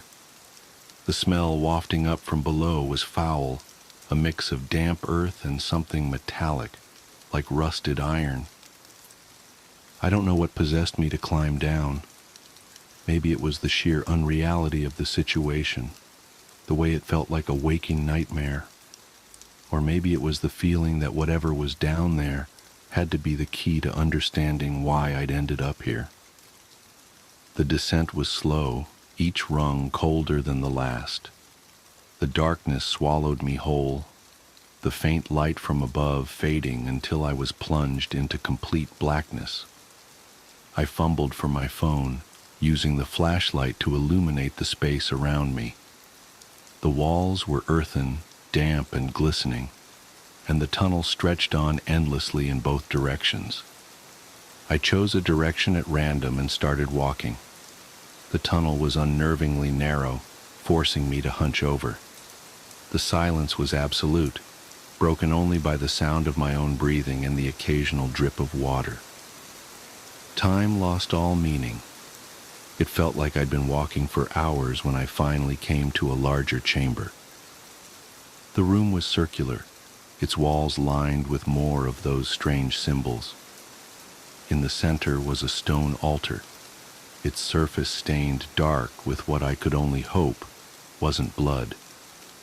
Surrounding the altar were objects that defied explanation. Bones arranged in intricate patterns, jars filled with unidentifiable substances, and a single candle that burned with a dim, flickering light. I should have turned back then. Every instinct screamed at me to leave. But as I stood there, paralyzed by fear, I noticed something on the far wall. It was a photograph, tacked haphazardly to the dirt. I approached it slowly, the candlelight casting shifting shadows that made the whole scene feel alive. The photograph was old, the edges yellowed and curling. It showed a group of people standing in front of the very cabin I'd entered. Their faces were obscured, either by motion or deliberate smudging. But one figure stood out, a man with piercing eyes that seemed to stare directly at me, even through the faded print. Behind him, barely visible in the shadows, was something else. Something tall and impossibly thin, its limbs unnaturally long and bent at odd angles. My blood ran cold as I realized it wasn't a trick of the light. The thing was real, and it was watching me. I don't remember running back to the ladder, only the blind panic that propelled me forward. My flashlight flickered and died as I climbed, leaving me in suffocating darkness. When I finally emerged into the cabin, the air was thick with the smell of smoke and decay. The symbols on the walls seemed to pulse, their lines shifting and writhing like living things. I bolted out the door and into the woods, my heart pounding so hard it felt like it would burst. The path was gone, replaced by an endless expanse of trees that all looked the same. I ran blindly, branches tearing at my clothes and skin, until I stumbled into another clearing. In the center was a circle of stones, each one etched with those same sinister symbols. Inside the circle lay a pile of bones, bleached white and arranged in a way that seemed deliberate. My breath caught in my throat as I realized the bones weren't animal, they were human. I don't know how long I stood there, frozen in terror, but eventually I heard it. A low, guttural sound that sent shivers down my spine. It wasn't an animal, and it wasn't human. It was something else, something that shouldn't exist. I turned and ran, the sound growing louder, closer. The trees blurred together as I sprinted, my lungs burning and my legs threatening to give out. When I finally broke through the tree line and onto a paved road, I collapsed, gasping for air. A passing car stopped, and the driver helped me to my feet. I tried to explain what had happened, but the words wouldn't come. They took me to the nearest town, where I told my story to the local authorities. They searched the woods but found nothing. No cabin, no symbols, no bones. I've since tried to put the experience behind me, to convince myself it was just a hallucination brought on by stress and exhaustion. But every now and then, I see those piercing eyes in my dreams, and I wake up with the sound of that guttural growl echoing in my ears. The woods haven't called me back, and I pray they never do. My ex wouldn't stop texting me, "I miss you." I held off on getting a cell phone for as long as possible. I didn't really have a good reason, I guess, other than the cost. When I was just setting out on my own, there was no way I could afford the monthly plan. I was the only one of my friends to still rely on a landline, and it drove everyone nuts. I managed to wait until my 25th birthday, when I finally felt financially secure enough to justify buying one for myself. My friends all laughed about my change of heart, but I could tell they were relieved. To be honest, I was pretty pleased too. As it turns out, cell phones are ridiculously convenient. Who knew? I didn't start getting the texts until about a month after I bought my phone. It was the first message from an unknown number that I'd received, and it read simply, "I miss you." I was confused at first. What kind of introductory text was that? It seemed a little overdramatic to me, and that was when I made the connection. About a year before, I dumped a deadbeat ex-boyfriend out of my life. Looking back, I can definitively say that he was really something of an overgrown child. He expected me to cook, clean, set up his doctor's appointments, and give him half of my income each month, as he did not find it necessary to get a job. I shouldn't have stayed with him so long. Damn those devilish good looks. But once I came to my senses, I kicked him to the curb, as all his other girlfriends/victims had done before. My guess was that he'd stalked my Facebook or prodded my friends for my new number. After all, this wasn't the first time he'd tried to reach out to me, and I figured it wouldn't be the last. In the end, I chose not to answer. For one, I knew he would just try to manipulate me if I gave him the chance, as per usual. For two, it would give me petty satisfaction to let him feel ignored and unheard. Now, as a rule, I try not to be petty, but sometimes such a perfect opportunity is just too seductive. The next few months seemed to corroborate my inference. His attacks weren't constant, but were always vague pleas that seemed to indicate that he needed a new host to leech off and couldn't find one. It was unsurprising that he'd try to reach out to me first, as I'd been the most loyal and long-lasting of all his girlfriends. And the most naive. I was the perfect target. The messages were always in the same vein, and quickly became tiresome. "I miss you. I wish I could see you. I thought I saw you in a crowd today, but it turned out to just be a dream." Pathetic. One night, about 8 months since I'd had my phone, I slipped up. I have to admit, I'd been drinking. It had started as one beer to help me unwind after work, and quickly snowballed into a one-woman party. I was thoroughly smashed when I received a much longer text than usual. "I miss you so much. I know you don't read these, but today of all days, I need you to know how much I love you. I'd do anything to see you one more time." Today of all days? I wondered. I tried to wade through the mushy haze of my brain. The first thought I had, I seized. Today must have been our anniversary. Sure, why not?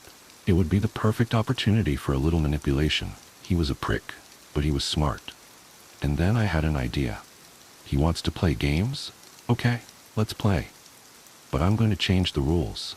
I swear my thoughts slurred.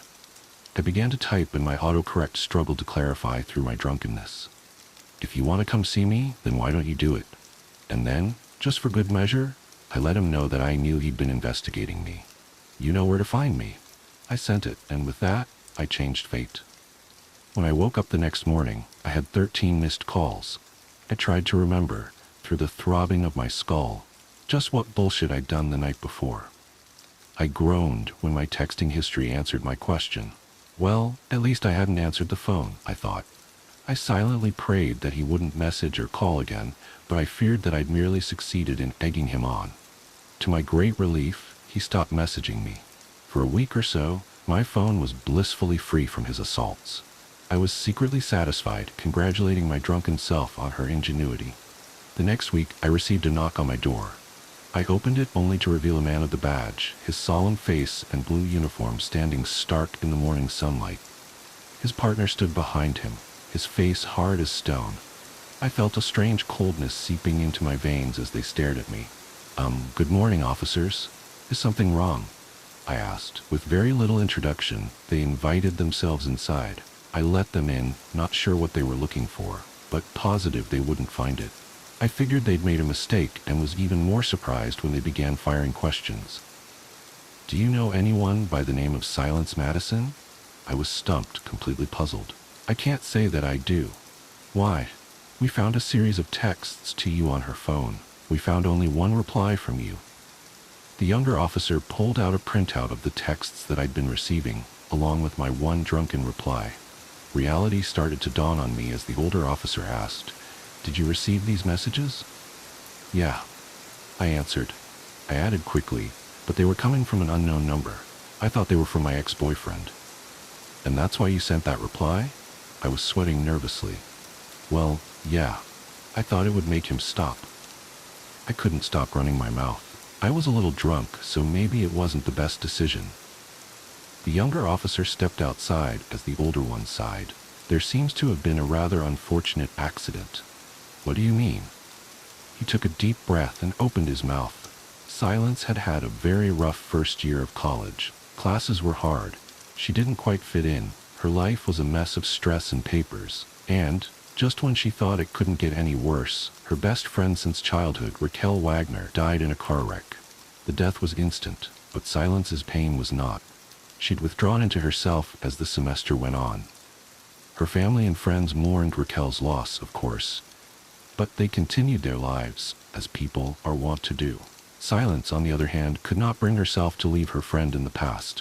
She tried to deal with it, she really did. She looked for outlets. She tried to put on a happy face when she went to class.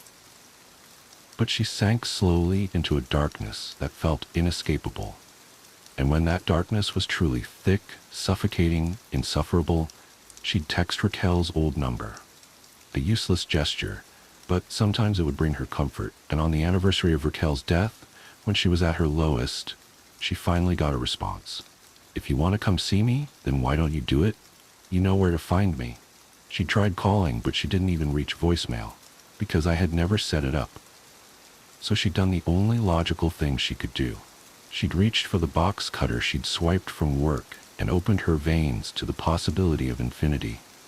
I made a terrible mistake that night, a mistake that ended the life of someone desperately struggling just above the surface. Her father forgave me, but no matter how many times I apologized, her mother had nothing but hatred for me. I understood that. To her, I had been the final push to kill her daughter. The police told me over and over that Silence, herself, had ended her own life. I was not to blame. But inside me, the seeds of guilt spread far across my heart, growing like weeds that I just couldn't uproot. It was a long, hard year. I managed to get back on my feet and continue on with my life, although Silence's death hung over me like a shadow. No matter what I did, I just couldn't forget her, no matter how far away the incident seemed. Yesterday was her anniversary. I tried my best to get through the day, pretending I'd never heard that name, never heard that story. It was going well until about 10 that night when I received a text. A text from a number I'd been trying desperately to forget for the entirety of the last year. "Thank you." The echoing silence. I'll never forget the night it all began. Working the graveyard shift at KFM 104.3, a small-town radio station that barely scraped by on a mix of outdated pop and rock hits, had always been an isolating job. But it paid the bills, and I liked the quiet. There was something about the hum of the equipment and the solitude of the booth that gave me a strange sense of peace. My listeners were few, and most were truckers or insomniacs who called in sporadically for song requests. Nothing ever really happened until that night. It started with a call just past 1 a.m. I was midway through introducing a Fleetwood Mac song when the red light on the console blinked. KFM 104.3, you're on the air, I said, trying to sound more energetic than I felt. There was a pause. Then a voice, distant and crackling, came through the line. Play. Goodbye, stranger. The way the caller said it made my skin prickle. The voice was low, strained, as though the person on the other end was barely able to speak. Sure thing, I said, trying to mask the unease creeping into my voice. Who's this? There was no reply, just the faint sound of static. Then, just before the line went dead, I thought I heard a whisper. I couldn't make out the words, but the tone chilled me to my core. I shook it off, attributing it to a bad connection or maybe a prank call. I queued up the song and leaned back in my chair, watching the clock tick down. As Goodbye Stranger played, I couldn't shake the feeling that something was off. The song seemed wrong somehow. The usually upbeat tune felt slower, the harmonies slightly dissonant. I told myself I was imagining things, but then the second call came. KFM 104.3, I answered, my voice faltering slightly. You played it, the same voice rasped. Good. Hey, listen, buddy, I started, trying to sound assertive. If this is some kind of joke... Another, the caller interrupted. Play. Don't fear the reaper.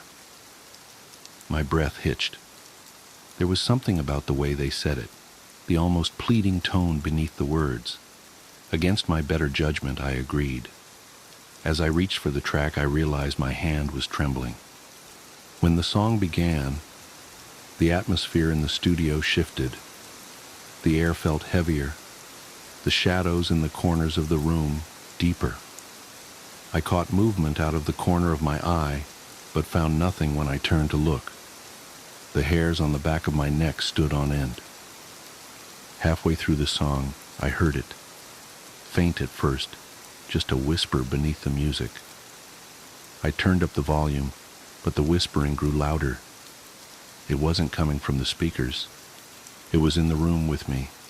I froze, my eyes scanning the dimly lit studio. The whispering continued, unintelligible and rhythmic, like a chant. Panic bubbled in my chest, but I forced myself to stay calm. I had to finish the shift. I couldn't afford to lose this job. The phone rang again. What do you want? I snapped, my composure cracking. It's so dark, the voice said, more strained than before. So cold. Help me. Who are you? Where are you? I demanded. Trapped, they whispered. In the void. A cold chill ran down my spine. I opened my mouth to respond, but the line went dead. This time the static didn't fade immediately. It lingered, growing louder and more distorted until it erupted into a blood-curdling scream. I ripped off my headphones, my heart pounding in my chest. I considered calling the station manager, but what would I say? That I was being haunted by a caller? It sounded insane. Instead, I decided to push through the night. I wouldn't let a few creepy calls rattle me. But things only got worse. As the hours dragged on, the requests kept coming. Each call was from the same voice, and each song carried an eerie undertone that seemed to warp the air around me. Hotel California, Paint It Black, The End. The choices weren't just unsettling, they felt purposeful, as though the caller was trying to tell me something. The whispers grew louder, more distinct. They filled the studio, overlapping and echoing until I could barely think. My vision blurred, and I felt an overwhelming sense of dread. It was as if the walls themselves were closing in, suffocating me. Around 4 a.m., the power flickered. The lights dimmed and the equipment crackled with interference. The phone rang again, but this time I didn't answer. I couldn't. My hands were shaking too much. The whispers turned into screams. They filled the room, deafening and relentless. I covered my ears, but it did little to block out the sound. It felt like the studio was alive, pulsating with malevolent energy. And then, just as suddenly as it began, it stopped. The silence was more terrifying than the noise. I sat there, trembling, my mind racing. I wanted to leave, but I couldn't bring myself to move. I felt paralyzed, trapped by an unseen force. When dawn finally broke, I stumbled out of the studio, my nerves shot. I called in sick for the rest of the week and tried to convince myself it was just a bad night, a mix of sleep deprivation and overactive imagination. But the calls didn't stop. They followed me home. The first time my cell phone rang, I almost didn't answer. When I finally did, the same chilling voice greeted me. "You can't escape," it said. "You played the songs." The line went dead. Over the next few days, my life unraveled. I heard whispers in my apartment, saw shadows moving where there shouldn't be any. I couldn't sleep, couldn't eat. The fear consumed me. Desperate for answers, I began researching the history of the radio station. What I found only deepened my terror. Decades ago, a DJ had gone missing during a broadcast. The only clue was a series of unsettling song requests he'd received from an anonymous caller. Witnesses claimed to have heard screams coming from the station that night, but no trace of the DJ was ever found. It didn't end there. Over the years, others who worked the graveyard shift reported similar experiences: strange calls, eerie noises, unexplained phenomena. Some quit, others disappeared. The station had a dark history, one that seemed to revolve around the late-night broadcast. I realized I was part of something far bigger, something I couldn't comprehend. The void the caller spoke of, was it real? And if so, was I being drawn into it? I tried to quit, but the station manager wouldn't let me. "You're one of our best DJs," he said. "The listeners love you." Love me. The thought made my skin crawl. Who were these listeners? Were they even human? The final straw came a week later. I was at home trying to sleep when the radio in my living room turned on by itself. The static was deafening, and beneath it, I heard the whispers. They were clearer now, their words cutting through the noise like shards of glass. "Join us," they said. "It's your turn." I smashed the radio, but the whispers didn't stop. They filled the room, the walls, my head. I screamed, clawing at my ears, but it was no use. The void had claimed me. The next thing I knew, I was back in the studio, the red light blinking on the console. My body moved on its own, my hands reaching for the phone. The voice on the other end was my own. "Play Goodbye, Stranger," it said. "I am a good parent. I have two. They are beautiful. One is an adventurous boy at the age of 4, yet respectful beyond his years. The other is an affectionate bundle of babbles with 6 months behind her. Together, they are the overflowing receptacle of love for my husband and me. We want to teach our children to be the best they can be in the world. We are the breeders of curiosity and intelligence. Some parents refuse to explain things to their children. They command them and expect them to adhere to their regulations without providing any justifications. Because I said so. Some don't want to elaborate on the happenings around them. It just is that way. Stop asking questions. Don't worry about it. I believe that those parents just don't want to think too hard. They're conditioning their offspring to be as ignorant of our realm as they are. But no, not us. All children should understand the world around them. We want them to question it, scrutinize it, struggle with it, and come to their own conclusions. Most adults really underestimate the capacity children have for comprehension. We know better than that. We are better than that. We have two, and we're going to make them magnificent. In the instance that our oldest inquires, "Mom, Dad, why are you throwing away the lasagna you made the other day?" we don't reply, because it is bad now. What would he learn from that? Of course he loves and trusts his parents and may accept that as a valid answer. But do we want him to follow us blindly forever? Absolutely not. He and his sister are to be our checks and balances when we age and potentially lose our open-minded focus. The elderly can be so stubborn, so instead we construct a clear observation box of Tupperware to keep the lasagna instead of throwing it away. After a few days, the leftovers spoil and the nasty remnants are left for him to investigate. Ew, so that is why you were throwing away the leftovers, because they were getting bad. Exactly. He is so smart. We are doing a fantastic job as parents. We have two, and they are going to be perfect. As most parents know, children are such curious creatures. There are not enough hours in the day to perform an experiment on every question our little boy has. Instead, we will usually lead him onto a path of critical thinking. When he asks why, we query back, "Why do you think it would be like that?" He'll ponder and fumble his way onto a few conclusions. Usually, he'll need some boosts into the right direction. One night, he called for us from his bed as I was tucking in our littlest lady. "Mom, Dad, I heard something in my closet. What was that?" My husband chuckles as we come to his aid. "Well, kid, what do you think it was?" "I think it was a monster or a ghost coming to take me away." "Where have you seen one of those before? Have you heard about them on the news?" "Well, no, just stories from the other kids, but I never saw them." Our little one considered other possibilities. Maybe it was an animal? That was much more plausible than a supernatural being. He's on the right track. I chimed in on this investigation. "Honey, we are in safe place here, right?" My little detective agreed. "Why don't we check to see what it was?" Nervous, he slid out of the covers and padded over to the closet door. It was a sliding door, and inside we keep his clothes up top and a small table with art supplies at the floor.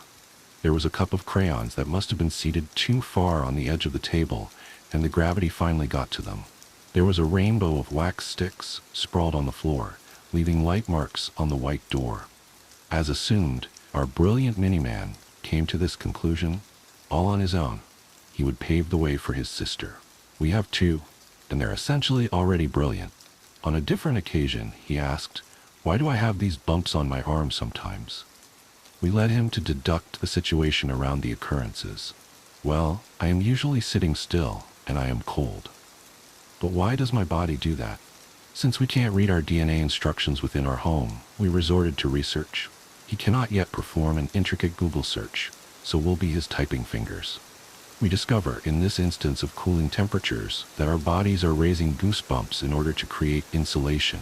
It is working to make us warmer. Happy with his answer, he went on his way. Such a good child. We have two, and they're on their way to being great. Other times, such extensive questioning just isn't a viable option. Some sunny day, my husband and I tarried along our children to the local park. I was cradling my youngest when our boy walked to us, fiddling with his fingers. There is this woman watching me a lot, and I don't know why. We surveyed the park around us, but did not see any woman staring at him. Maybe it was another parent that didn't trust other children around theirs, and thus watched our boy frolic around her babe. It was a full grounds on this beautiful day, but it was obvious that our boy was unnerved. We asked him if he felt safe enough to investigate. He said no. Proud of his deduction, we let him know that we were glad that he could recognize when he felt uncomfortable and to come to us for support. We left the park, explaining to him that sometimes you cannot investigate if it is not safe, but gave him our deductions to try to ease his mind. He wasn't happy with this answer, so we advised him about some scientists. They don't always have all of the information that they need, so they can't finish their research. Every so often, one just has to move on to the next excursion without a real answer. We have two, and they're going to be revolutionary. My daughter had a fever the other night. I cradled her as she sweat. My son asked why his dearest sister wasn't feeling too well. I told him we weren't sure, but the doctor said that it would pass. He was visibly upset. As an older brother, it pained him to see his sister in any sort of discomfort. I placed her in her crib with a fan on and left her brother there to stroke her budding hair across her forehead. I just want to know why your head hurts, little sister, and I want to make it better. We have two, and they are loving creatures. I tried to distract myself with television, as my husband was away on a business trip, but I managed to zone out into a nap. Later, I awoke and left the room to check on my daughter and to see what my son was getting into. On my way, I noticed his father's toolbox was open and on the floor. Meticulous of a man he was, it was odd to see the box open and a couple of implements missing. I became irritated at my husband, as I know that I did not leave this array here. I went into the youngest one's nursery. There, her brother had investigated as to why his sweet little sister had such a fever. He was in the crib with her. He had the screwdrivers. It was a mess. He is the reason that I have one. Mom, I'm trying to look and see why sister's head hurts. I still haven't found any boo-boos in her. It is okay. I am a good parent. I remedied the situation, because now I have none. Notes to the girl whose house I live in. It took me a week to find where you keep your Wi-Fi password. A whole week. I was really worried you'd thrown it away, but lo and behold, there it was in the cutlery drawer of all places. Everything about the way you organize things confuses me. I guess because you live on your own now, you just put things any old place. I know there was someone else before. I heard you talking about him on the phone. Johnny, I think? Jimmy? Anyway, I know because you said it was tough being alone. But you're not alone, of course. You have me. There's a crack in your roof where I can see down onto the street below.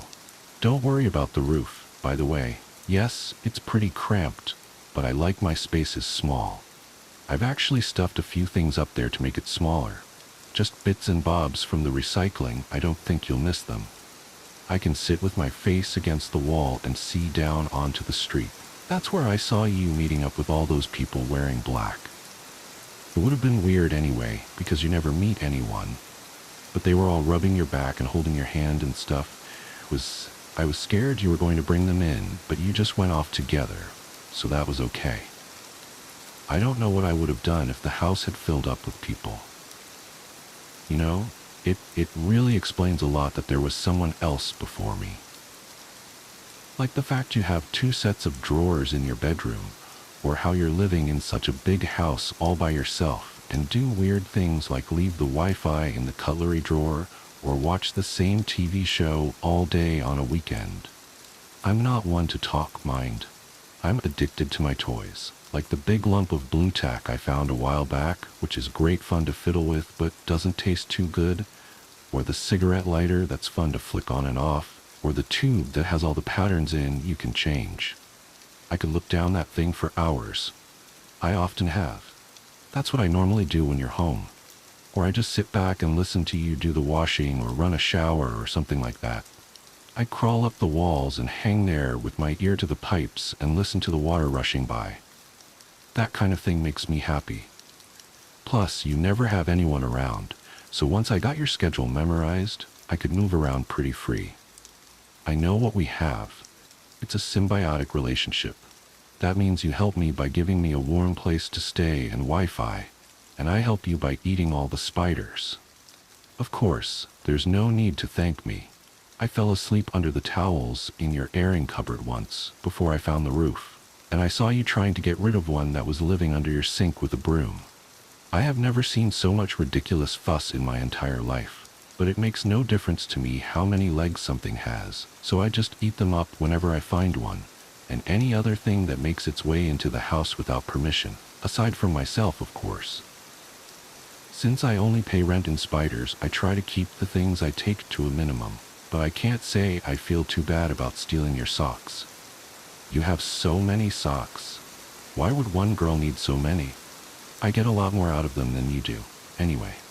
I like to take them apart by the threads and then wrap all the threads around my fingers and pull them tight till the tips go purple. I can nibble my own fingertips and not feel a thing. It's pretty great. I try not to take too much food either. I've found I can usually survive off the things you leave out, or throw away, Why don't you eat banana skins? Another habit of yours that confuses me a lot. I like to open my mouth all the way and drop them in whole, no chewing. I've never needed too much food to get by. I really like butter though.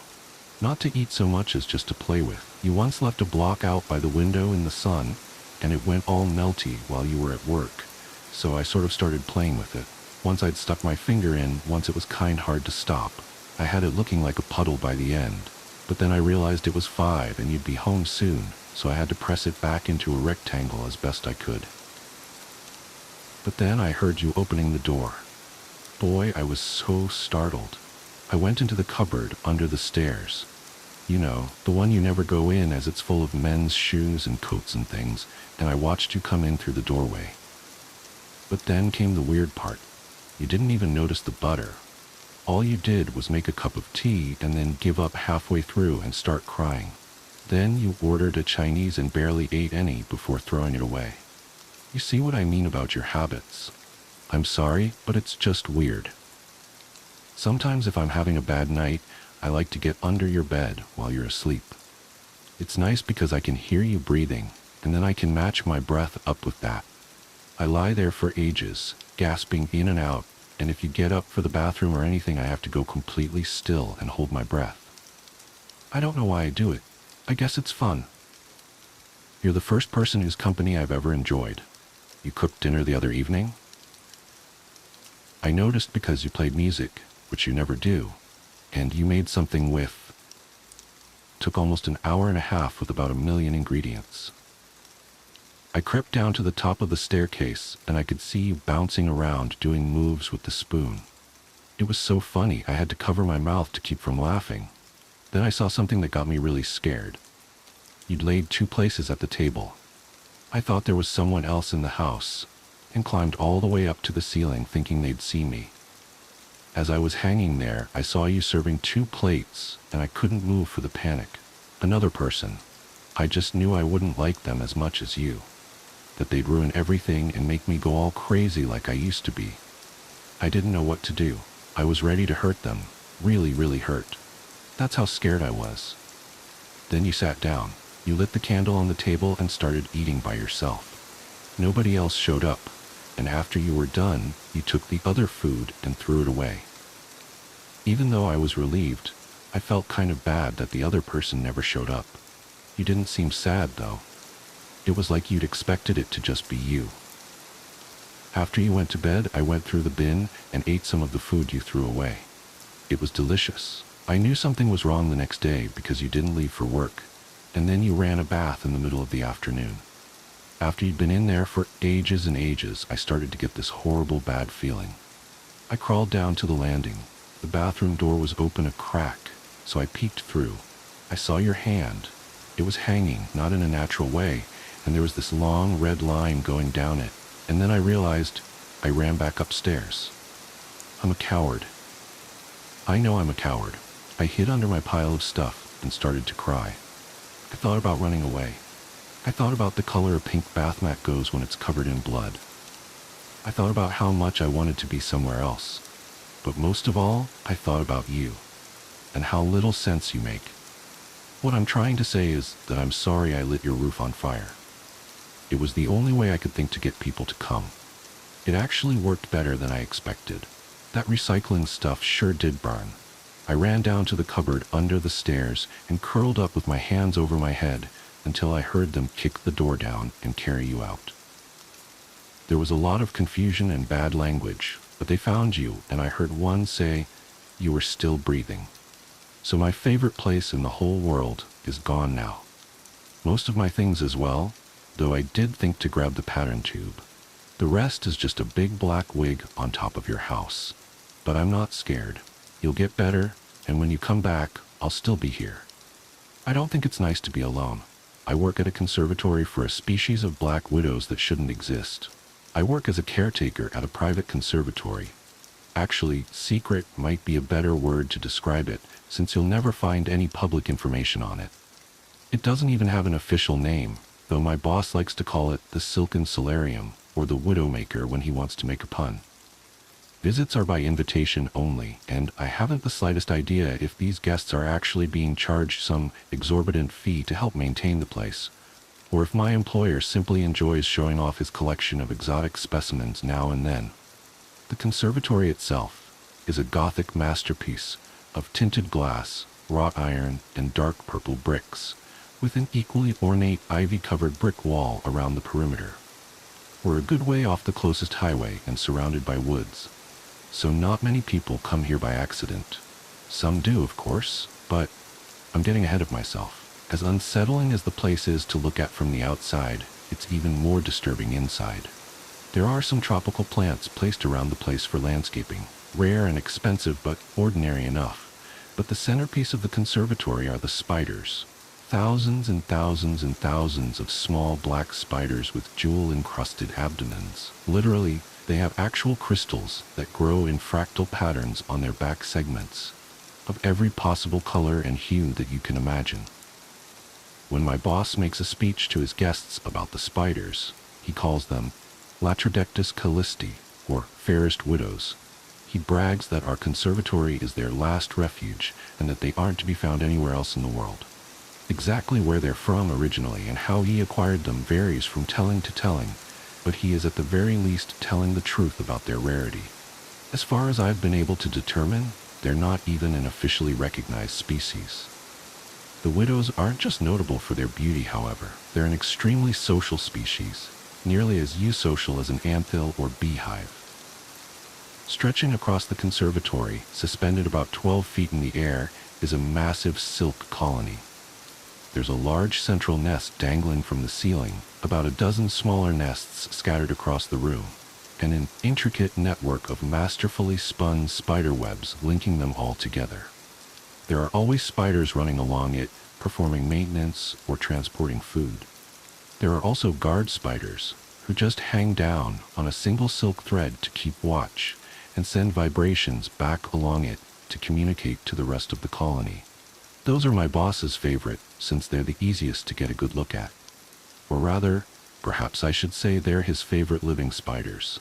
The dead ones, however, he prizes above any conventional jewels. They're tens of thousands of times scarcer than diamonds, and he controls their only hatchery. The dead spiders always get thrown from the nest, which I used to find unusual since I had thought species of the black widow genus were cannibals.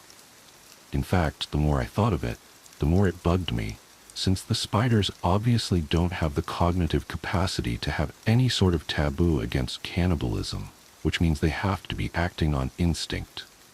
What evolutionary reason could they have for not eating their own dead?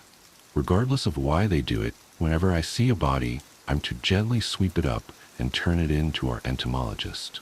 Depending on their quality, he'll either incinerate them, use them for research, put them on display, sell them for no less than $25,000 a carat, or, in the case of the most perfect specimens, give to our boss. Most crucially, though, I am never, ever, to step on one.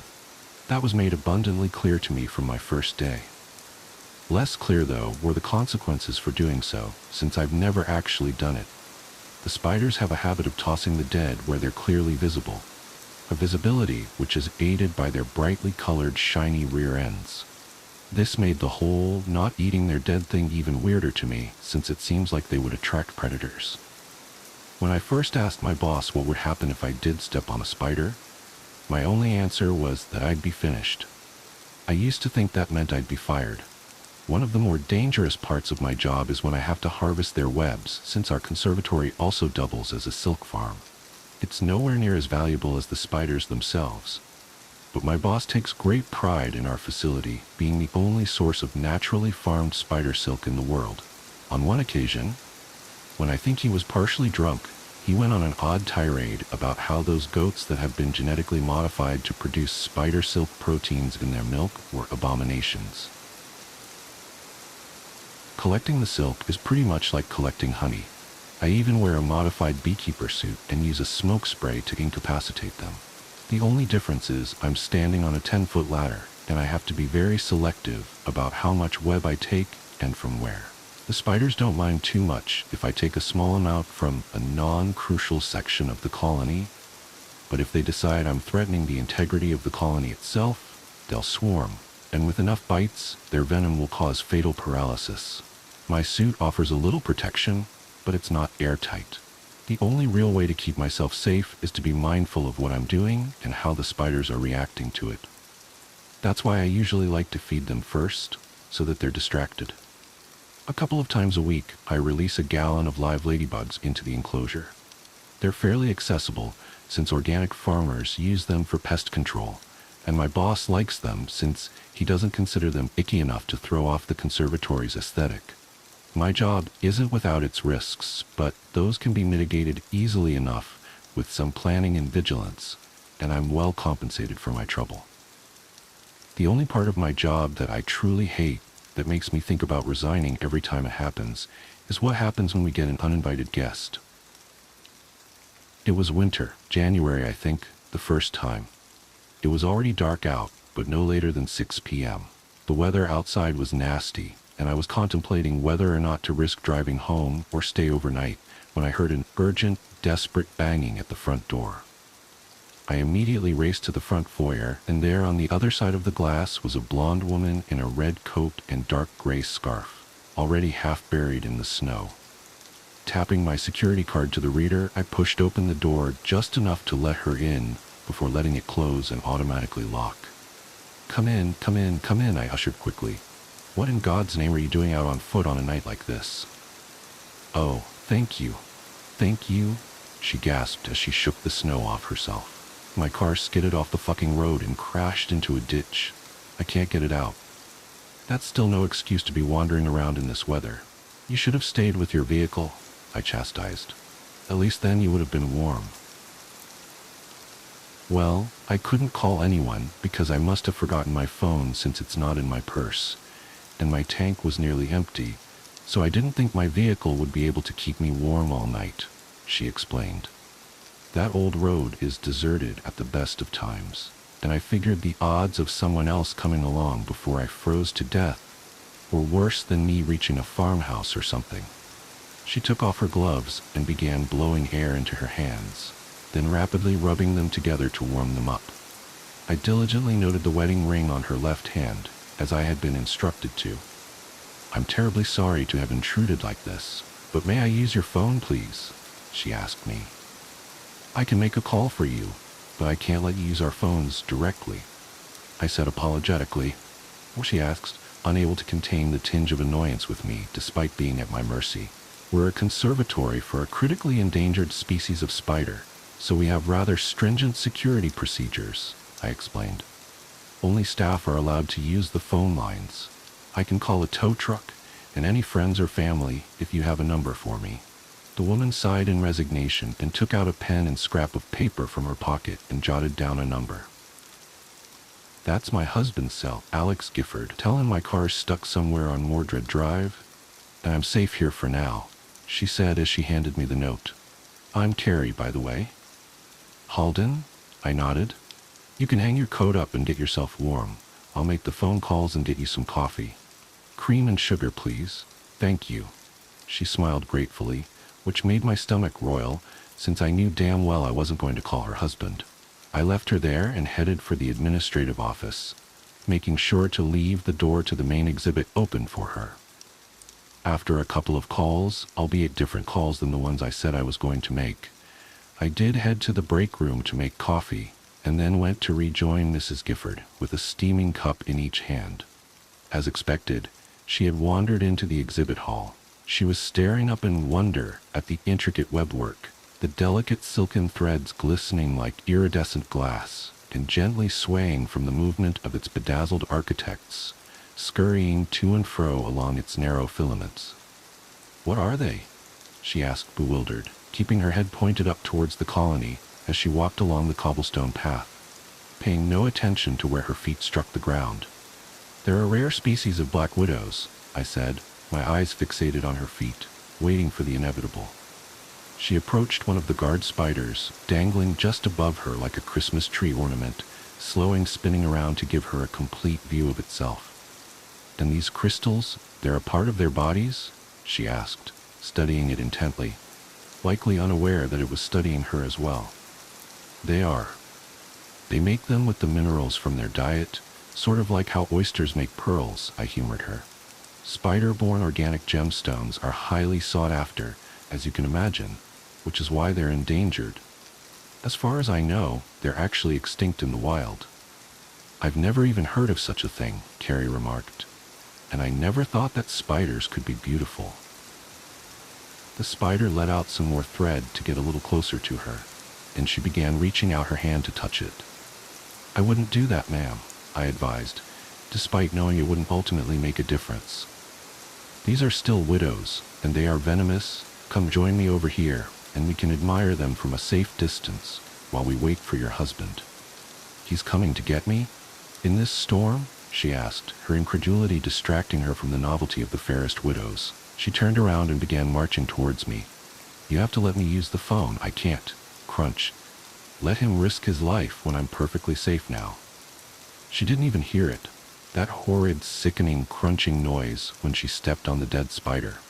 I immediately glanced back at the guard spider that had been watching her and saw it thrumming its thread with its rear legs, the vibrations traveling all the way up it and throughout the colony. What's with the face? Surely you won't get in that much trouble just for letting me use the phone? She argued, oblivious to the danger we were both in now. I'm so sorry, I said softly, feeling a lump in my throat and tears in my eyes. I dropped the coffees and ran back to the exit, slamming it shut and sealing her in the exhibit hall. Within seconds, she had caught up and was banging on the glass doors. What the hell are you doing? She demanded. I just pointed behind her, shaking my head helplessly. She turned around and saw that the thousands of spiders were now emerging from their nests en masse and converging in on her location. I presume you've seen a ball of spider babies at some point. Picture that, only the size of a basketball court. Oh my God, let me in, let me in, let me in. I wish I could have, I really do, but they had seen her trample a dead widow, and that is a crime which they cannot forgive. I heard her muffled screams through the glass doors as dozens, then hundreds of the spiders dropped down upon her. She swatted desperately as they buried themselves into her hair and beneath her clothes, covering every possible segment of her body. Her screams of terror were suddenly interjected with torturous cries of pain as hundreds of pairs of venomous fangs dug into her flesh nearly simultaneously. Those sharp cries turned to anguish wails and convulsed grimaces as the venom coursed through her veins, destroying muscle tissue and burning her up from the inside. She tried to run, but the surprisingly devious spiders had already strung a trip line behind her, felling her to the ground. She tried to force herself back up, but her muscles were already too badly damaged for that. Instead, all she could manage was to turn her head towards me, letting me see her final expression of shocked horror and betrayal before the spiders completely swarmed over her limp body. I watched as the entire colony worked together to cocoon her in silk, and then with over 1,000 tiny drag lines, reeled her up into the main nest. I was too petrified to move for at least a solid minute, but when I was able to move again, the first thing I did was drop to my knees and vomit. Bloody hell. The little blighters didn't waste any time on this one, did they? My boss callously asked as he stood atop the ladder and examined the cocooned carcass that was now safely inside the central nest. So, my boss. I've mentioned him a few times, and by now you may be wondering what sort of man keeps a menagerie of man-eating arachnids as his personal terrarium. I don't have all the answers, but this is what I do know. First, his name's Seneca Chamberlain. He's earned a reputation as our local eccentric millionaire, but if you've never lived in Harrowett County, then you likely haven't heard of him. He's exceptionally, though indeterminately, wealthy, as you can imagine. He also has a very Victorian fashion sense. He likes to dress in frock coats and cravats and top hats, velvets and silks, and always in deep reds and golds. A plutocrat with a pretentious and fashionably old-fashioned taste in clothing wouldn't normally be anything to get too worked up about. Except for that, my boss looks far younger than I know him to be, than anyone knows him to be. That too isn't all that unusual. Plenty of rich people look good for their age. But no amount of Botox or stem cells or plastic surgery can explain this. I'm sure of it. He looks no more than 40, and I know he's looked like that for decades at least. The most unsettling thing is that the name Seneca Chamberlain goes back to the earliest surviving county records from nearly 200 years ago. My boss, of course, claims he's merely a descendant of the original Chamberlain, and that it was only poor record-keeping that failed to make that clear. But there are photos and portraits of his father and grandfather, and, look, if it wasn't for the fact I've seen him walking around in broad daylight, I'd swear he was a vampire. No, they didn't, I answered him softly as I sat slumped up against an information placard, my head tilted back towards the ceiling as I tried to process everything that had happened. She stepped on a spider almost as soon as I called you. Well, that would do it all right, he smirked, his eyes darting back and forth as he followed the countless widows going about their business. And you said she was married, correct? She was, I croaked, the stinging of tears starting to fill my eyes once again. To a man? He asked nonchalantly as he started climbing down the ladder. Yes. What does that matter? I asked irritably. It's just that it really tickles my fancy when this place becomes an actual widow-maker, he answered blithely, hopping to the ground. Still, widowers are a subtype of widow, now aren't they? Small victories then, Halden. Small victories. Come on now, stop moping. You did beautifully. And don't worry about any future problems with the law. That's all been taken care of. I turned my head to him then, wearing a poorly restrained glower of disgust and loathing. Sir, with all due respect, is this just a game to you?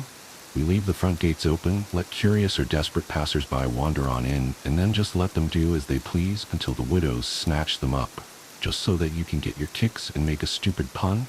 I demanded. Chamberlain just tossed his head back and chuckled dryly. No. Heavens, no. I have far too much invested in this enterprise to risk bringing it to the authorities' attention over mere frivolities, he assured me. No, Halden, I'm afraid that the occasional incident is quite essential to our operations. Why don't you climb up yourself and take a better look? That should make things a bit clearer. My stomach churned at the prospects at looking at Carrie's silk-encrusted, spider-covered corpse, but I had let her die. If there was actually a good reason for that, I wanted to know. I forced myself to my feet and trudged up the ladder to see what Chamberlain was going on about. I peered down into the nest and saw exactly what I had expected to see, a silk-encrusted, spider-covered corpse. But then, I noticed that the spiders were behaving somewhat unusually. Instead of their usual meticulous, coordinated activity, they were climbing all over each other seemingly at random, their limbs intertwined, unfamiliar globules of material being ejected from their abdomens in a mass orgy of fuck. It is an orgy, they're breeding, I realized. That's right, they only breed when they come across a windfall of food, such as this. Very responsible of them, Chamberlain commended. Sacrifices such as these are necessary to ensure the survival of the colony. But why human sacrifices? Why not a pig or a cow or stray dogs? Why do we have to feed them people? I demanded. He scrunched his face as he considered his response. Well, Halden, the widows are a result of coevolution with and selective breeding by people, he explained. They evolved the gemstones to attract us, just as flowers evolved their blossoms to attract bees, and they offer us their dead in exchange for food and security. If someone or something steps on a dead spider, that's a threat to that arrangement. They kill them to ensure they don't destroy any more of their offerings and use their body to fuel the next generation of fairest widows to offset the damage. That still doesn't. I'm getting to that, he assured me. In addition to the gems and the silk, they produce a byproduct that's even more valuable. It's a sort of honeydew substance they use to nurse their young. It also happens to have unique biomedical properties that vary depending on the source of their meal. Feeding them cows and pigs and dogs would be all well and good if I was veterinarian. But as it stands, my clientele are of an exclusively human variety, and thus I need dew made from exclusively human stock. I climbed down from the ladder, my outrage subsiding somewhat as what he said to me began to sink in. Unique biomedical properties? I asked curiously, examining his ageless face as closely as I dared. Precisely, he smirked knowingly, turning to take his leave. Once they finished the poor woman off, They'll package the dew in silk satchels and hang some of them out as an offering. I can trust you with their collection, yes?" I hesitated briefly, trying to work up the courage to storm out on moral grounds and report him to the police. But I was already a willing accessory, and it wasn't like I didn't know this was going to happen when I took the job. And if I did try anything, there was no conceivable way that wouldn't end with me dead, and Chamberlain getting off scot-free. Accepting the futility of resistance, I sighed heavily and nodded. "Good man. Speak with the entomologist first. He'll walk you through the procedure," Chamberlain said as he headed for the exit. And I realize this goes without saying, but drop or steal even a single satchel of dew and being devoured by the widows will be the least of your worries. The glass door snapped shut as he left me alone with my thoughts, the corpse of the woman I had helped murder and the thousands of spiders turning it into eggs and immortal honeydew. I suppose my earlier suppositions about my boss hadn't been completely off. He was a vampire, just in a roundabout sort of way. Something walks whistling past my house every night at 3:03. Every night, no matter the weather, something walks down our street whistling softly. You can only hear it if you're in the living room or the kitchen when they walk by, and it always starts at exactly 3:03. The sound starts faint, somewhere near the beginning of the lane near the Carson place. We're towards the middle of the street, so the whistling moves past us before fading away in the direction of the cul-de-sac. When I was younger, my sister and I would sneak into the kitchen some nights to listen. Mom and Dad didn't like that, and we'd catch hell if they found us out there, but they were never too hard on us since we always stuck to the one big rule. Don't try to look at whatever was whistling. My neighborhood is a funny place. I've lived here since I was 6 and I love it. The houses are small but well kept, good-sized yards, plenty of places to roam. There are a lot of other kids here my age. I turned 13 back in October. We grew up together and would always play foursquare in the cul-de-sac, or roam around from back porch to back porch in the summer. This was a good place to grow up. I'm old enough to see it. And there's only the two strange things here, the night whistling and the good luck. The whistling never bothered me much. Like I said, I couldn't even hear it from my bedroom. But Mom and Dad don't like talking about it, so I've stopped asking questions. My dad is a strong guy, tall and calm. He has an accent since he moved to the U.S. as a kid. His family, my grandparents, they're from the islands. That's what they call it. My dad, the only time he isn't so calm is if the whistler comes up. He talks a little quicker then, eyes move faster, and he tells us not to think about it so much, and to always remember the one rule, the big rule. Don't try to look outside when the whistler goes past. Not that we could look even if we wanted. See, there are shutters on the inside of every window, thick pieces of heavy canvas that pull down from the top and latch to the bottom of the window frame. Each latch even has a small lock, about the size of what you'd find on a diary. My dad locks those shutters every night before we all go to bed and keeps the key in his room. My mom, I don't know what she thinks about the whistling. I've seen her out in the living room before at 3:03 when the sound starts. I could see her if I cracked my door open just an inch to peek. She's not out there often. At least I haven't caught her much. But once or twice a month, I think she sits out there on our big red couch, just listening. The whistler has the same tune every night. It's cheerful. Da-da-da-da-da-dum. Da-da-da-da-da-dum. Remember how I said there are two odd things about where I live? Well, besides our night whistler, everyone in my neighborhood is really lucky. It's hard to explain, and Dad doesn't like us talking about this part much either. But good things just seem to happen to people around here a lot. Usually, it's small things, winning a radio contest, or getting an unexpected promotion at work, or finding some arrowheads buried in the yard, you know, the authentic kind. The weather is pretty good, and there's no crime, and everybody's gardens bloom extra bright in the fall. A million little blessings, I've heard my mom say about living here. But the main reason we stay here, why we moved here in the first place, is my sister Nola. She was born very sick, something with her lungs. We couldn't even bring her home when she was born, only visit her in the hospital. She was so small, I remember. Small even compared to the other babies. A machine had to breathe for her. We moved into our house here to be closer to the hospital. As soon as we moved here, Nola started getting better. The doctors couldn't figure it out. They chalked it up to whatever they were doing, but we all could tell they were confused. But my parents knew, even I knew, Nola getting better was just another of the million little blessings we got for living in our neighborhood. So that's why we stayed even after we found out that for every small miracle that happens here every day now and then, some bad things happen.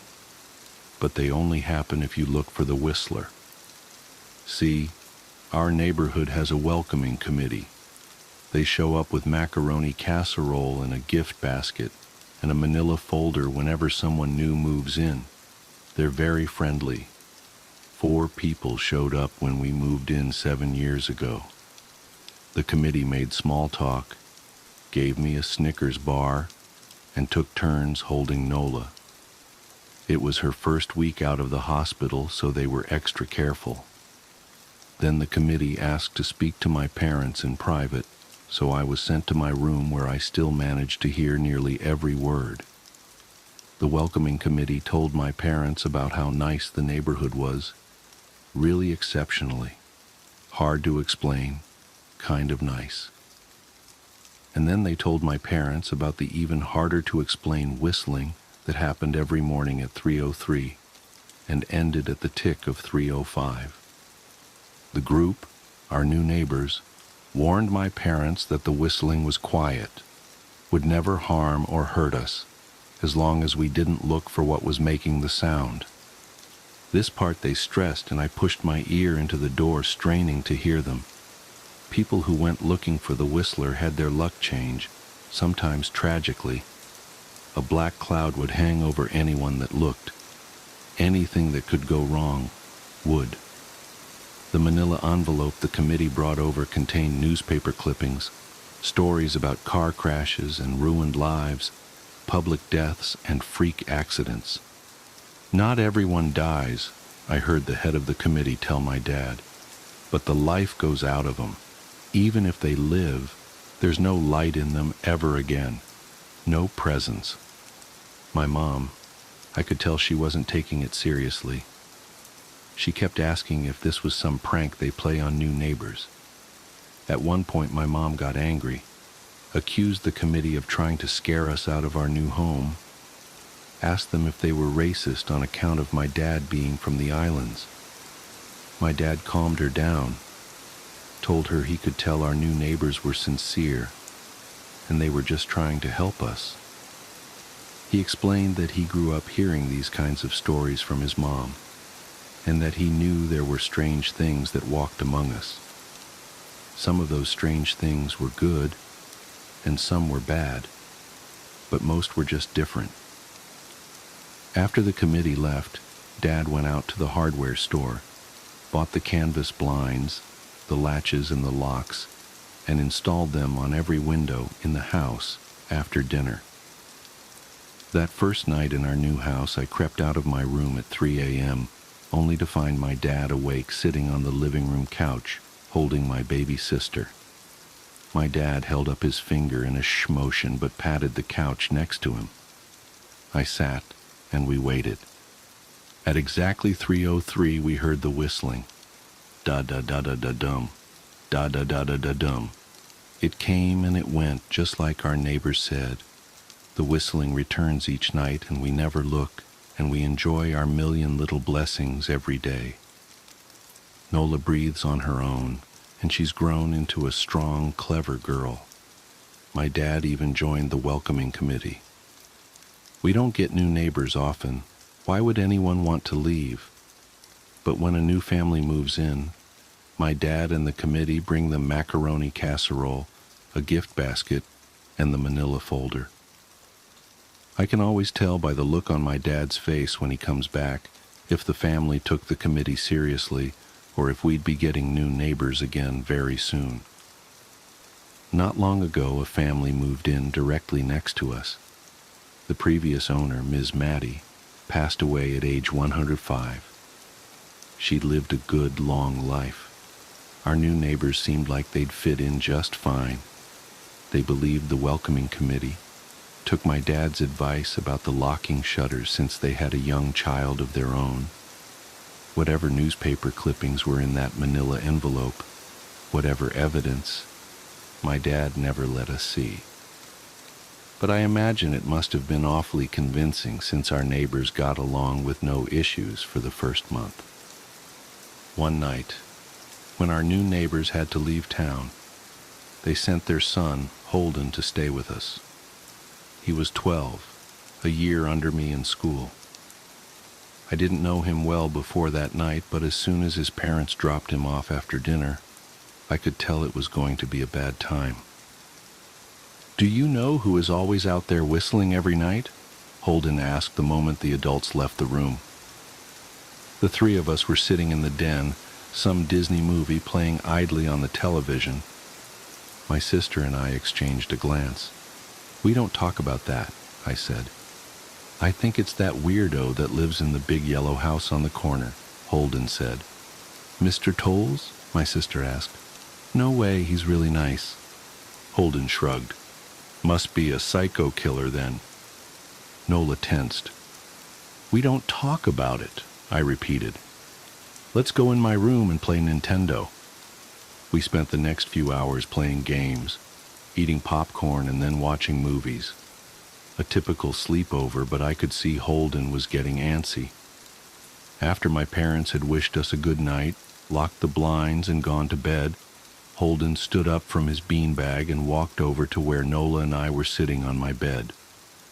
"Have you ever even tried looking?" he asked. "It's nearly time." Like most sleepovers, we'd conveniently ignored any suggestion of a bedtime. I was shocked to see he was right. It was almost 3 a.m. I sighed. "We don't..."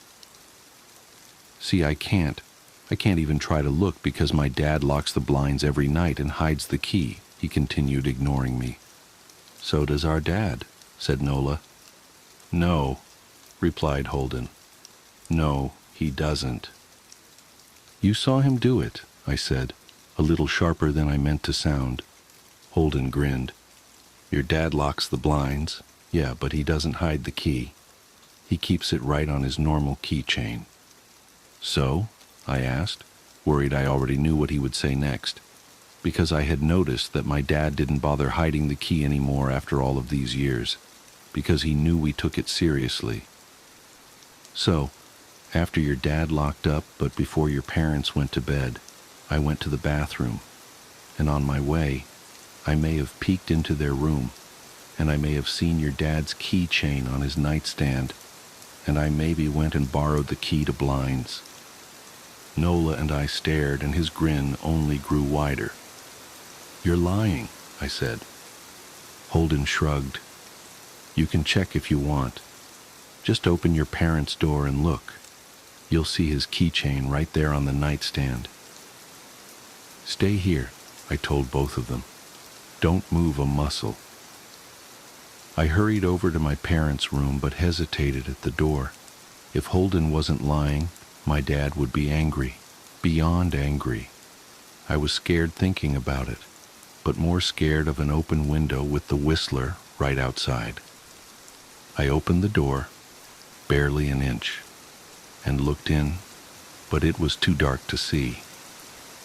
Taking a deep breath, I walked into the room. 2 steps into the dark, I froze. The whistling started, and I could hear it clearly from my parents' room. I never realized, but they must have heard the sound every night since we moved into the house. They never told us. I don't think I could have slept through it. I stood there, listening to the whistling come closer, unsure whether I should turn on a light or call out for my dad. Soft sounds from the living room brought me back to reality. "Nola!" I yelled, running out of my parents' room. Holden and Nola were standing near the front door next to a window. Holden wasn't lying. I could see him fumbling with the lock on one of the blinds. I heard a click. He did have the key. Holden let out a quick laugh. Nola stood next to him, hunched up, afraid but maybe curious.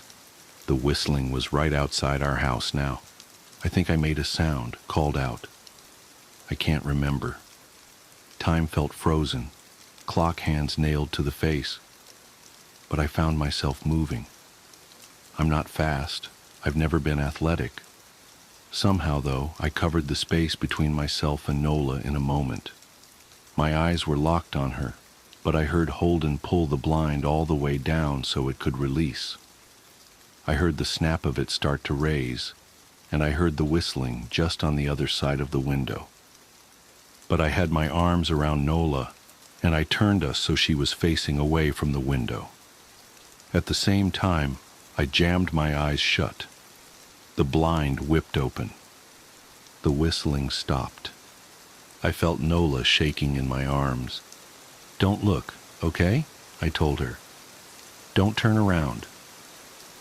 We were positioned so that she was facing back towards the hallway and I was facing the window. My eyes were still closed. I felt her nod into my shoulder. I reached out with the arm not holding Nola and tried to touch Holden. My hand brushed against his arm.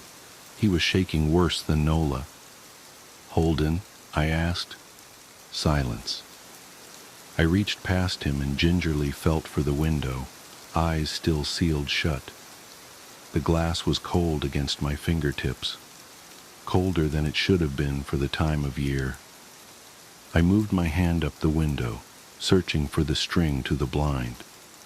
The glass began to get warmer the further I reached, and there was a gentle hum feeding back into my fingertips. I tried not to think about what might be on the other side of the window. Finally, I touched the string and yanked the blinds shut. I opened my eyes. In the dim light leaking out from the kitchen, I could make out Holden, pale and small, staring at the now closed window. "Holden?" I asked again. He turned towards me and he screamed. Everything became a flurry of motion.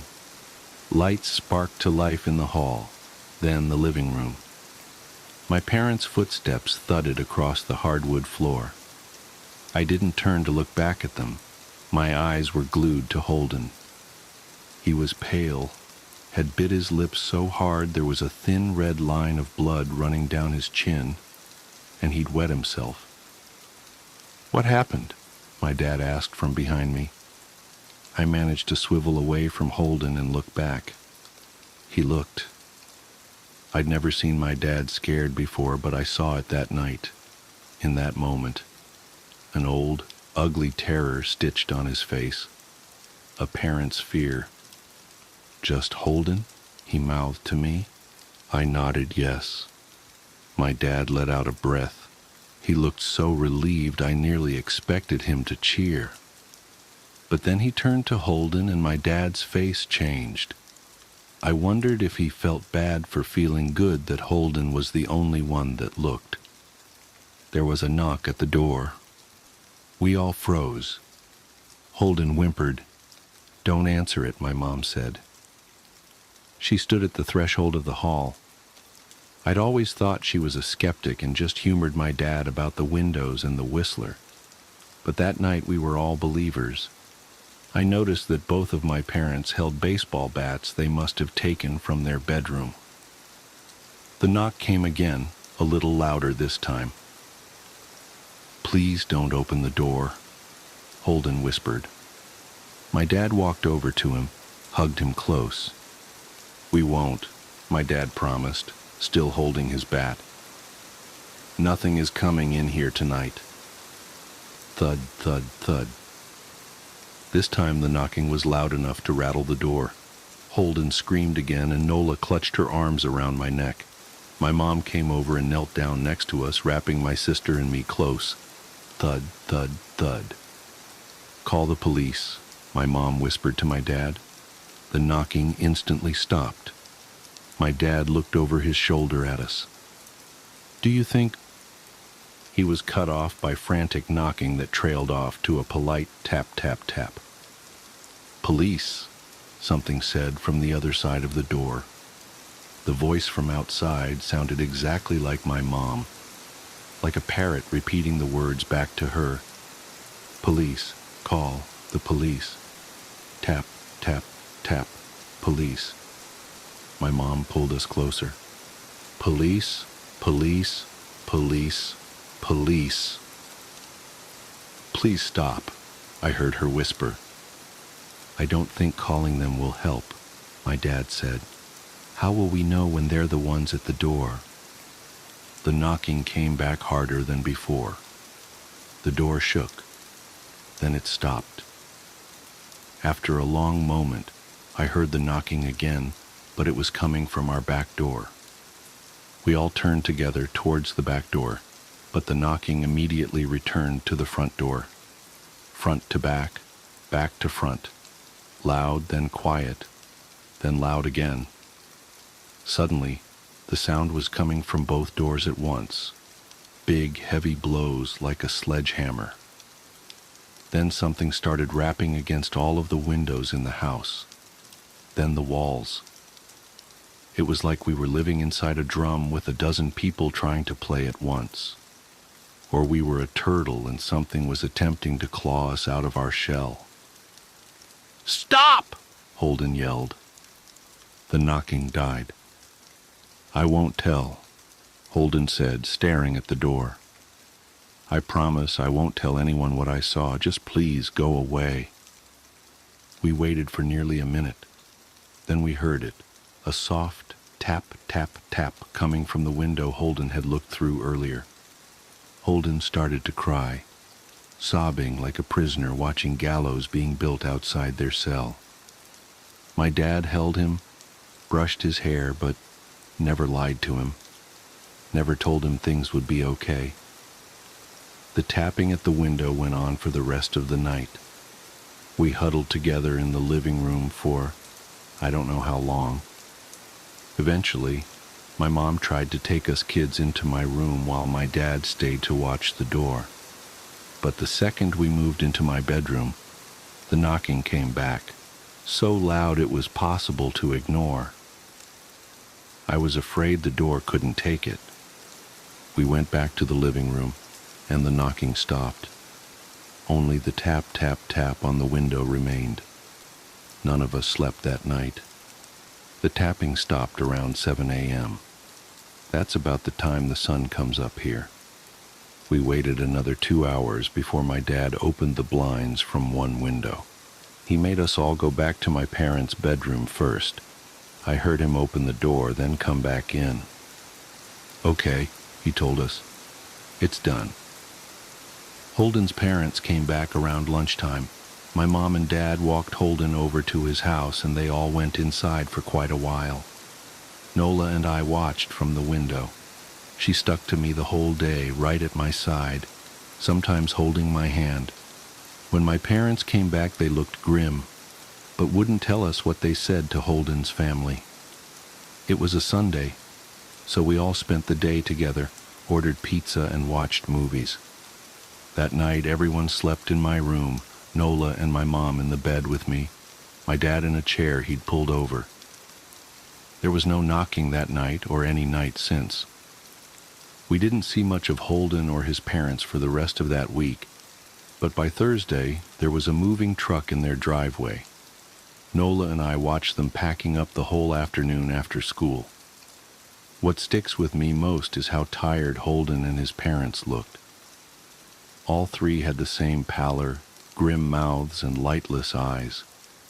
Even from across the street, I could tell something was very wrong. Holden and his family were gone before sunset. I remember what the original welcoming committee said to my parents when we moved in. "Not everyone who looks at the Whistler dies." But even those that live have the light go out of them, and the rest of their lives are full of misfortune, a million little tragedies. I think Holden's parents must have looked, either to comfort him if they didn't believe or share the burden if they did. I watch Nola some days, happy and young and alive, and I wonder if I'd been slower. If she'd looked out the window that night, would I have looked too? To comfort her? To share that burden?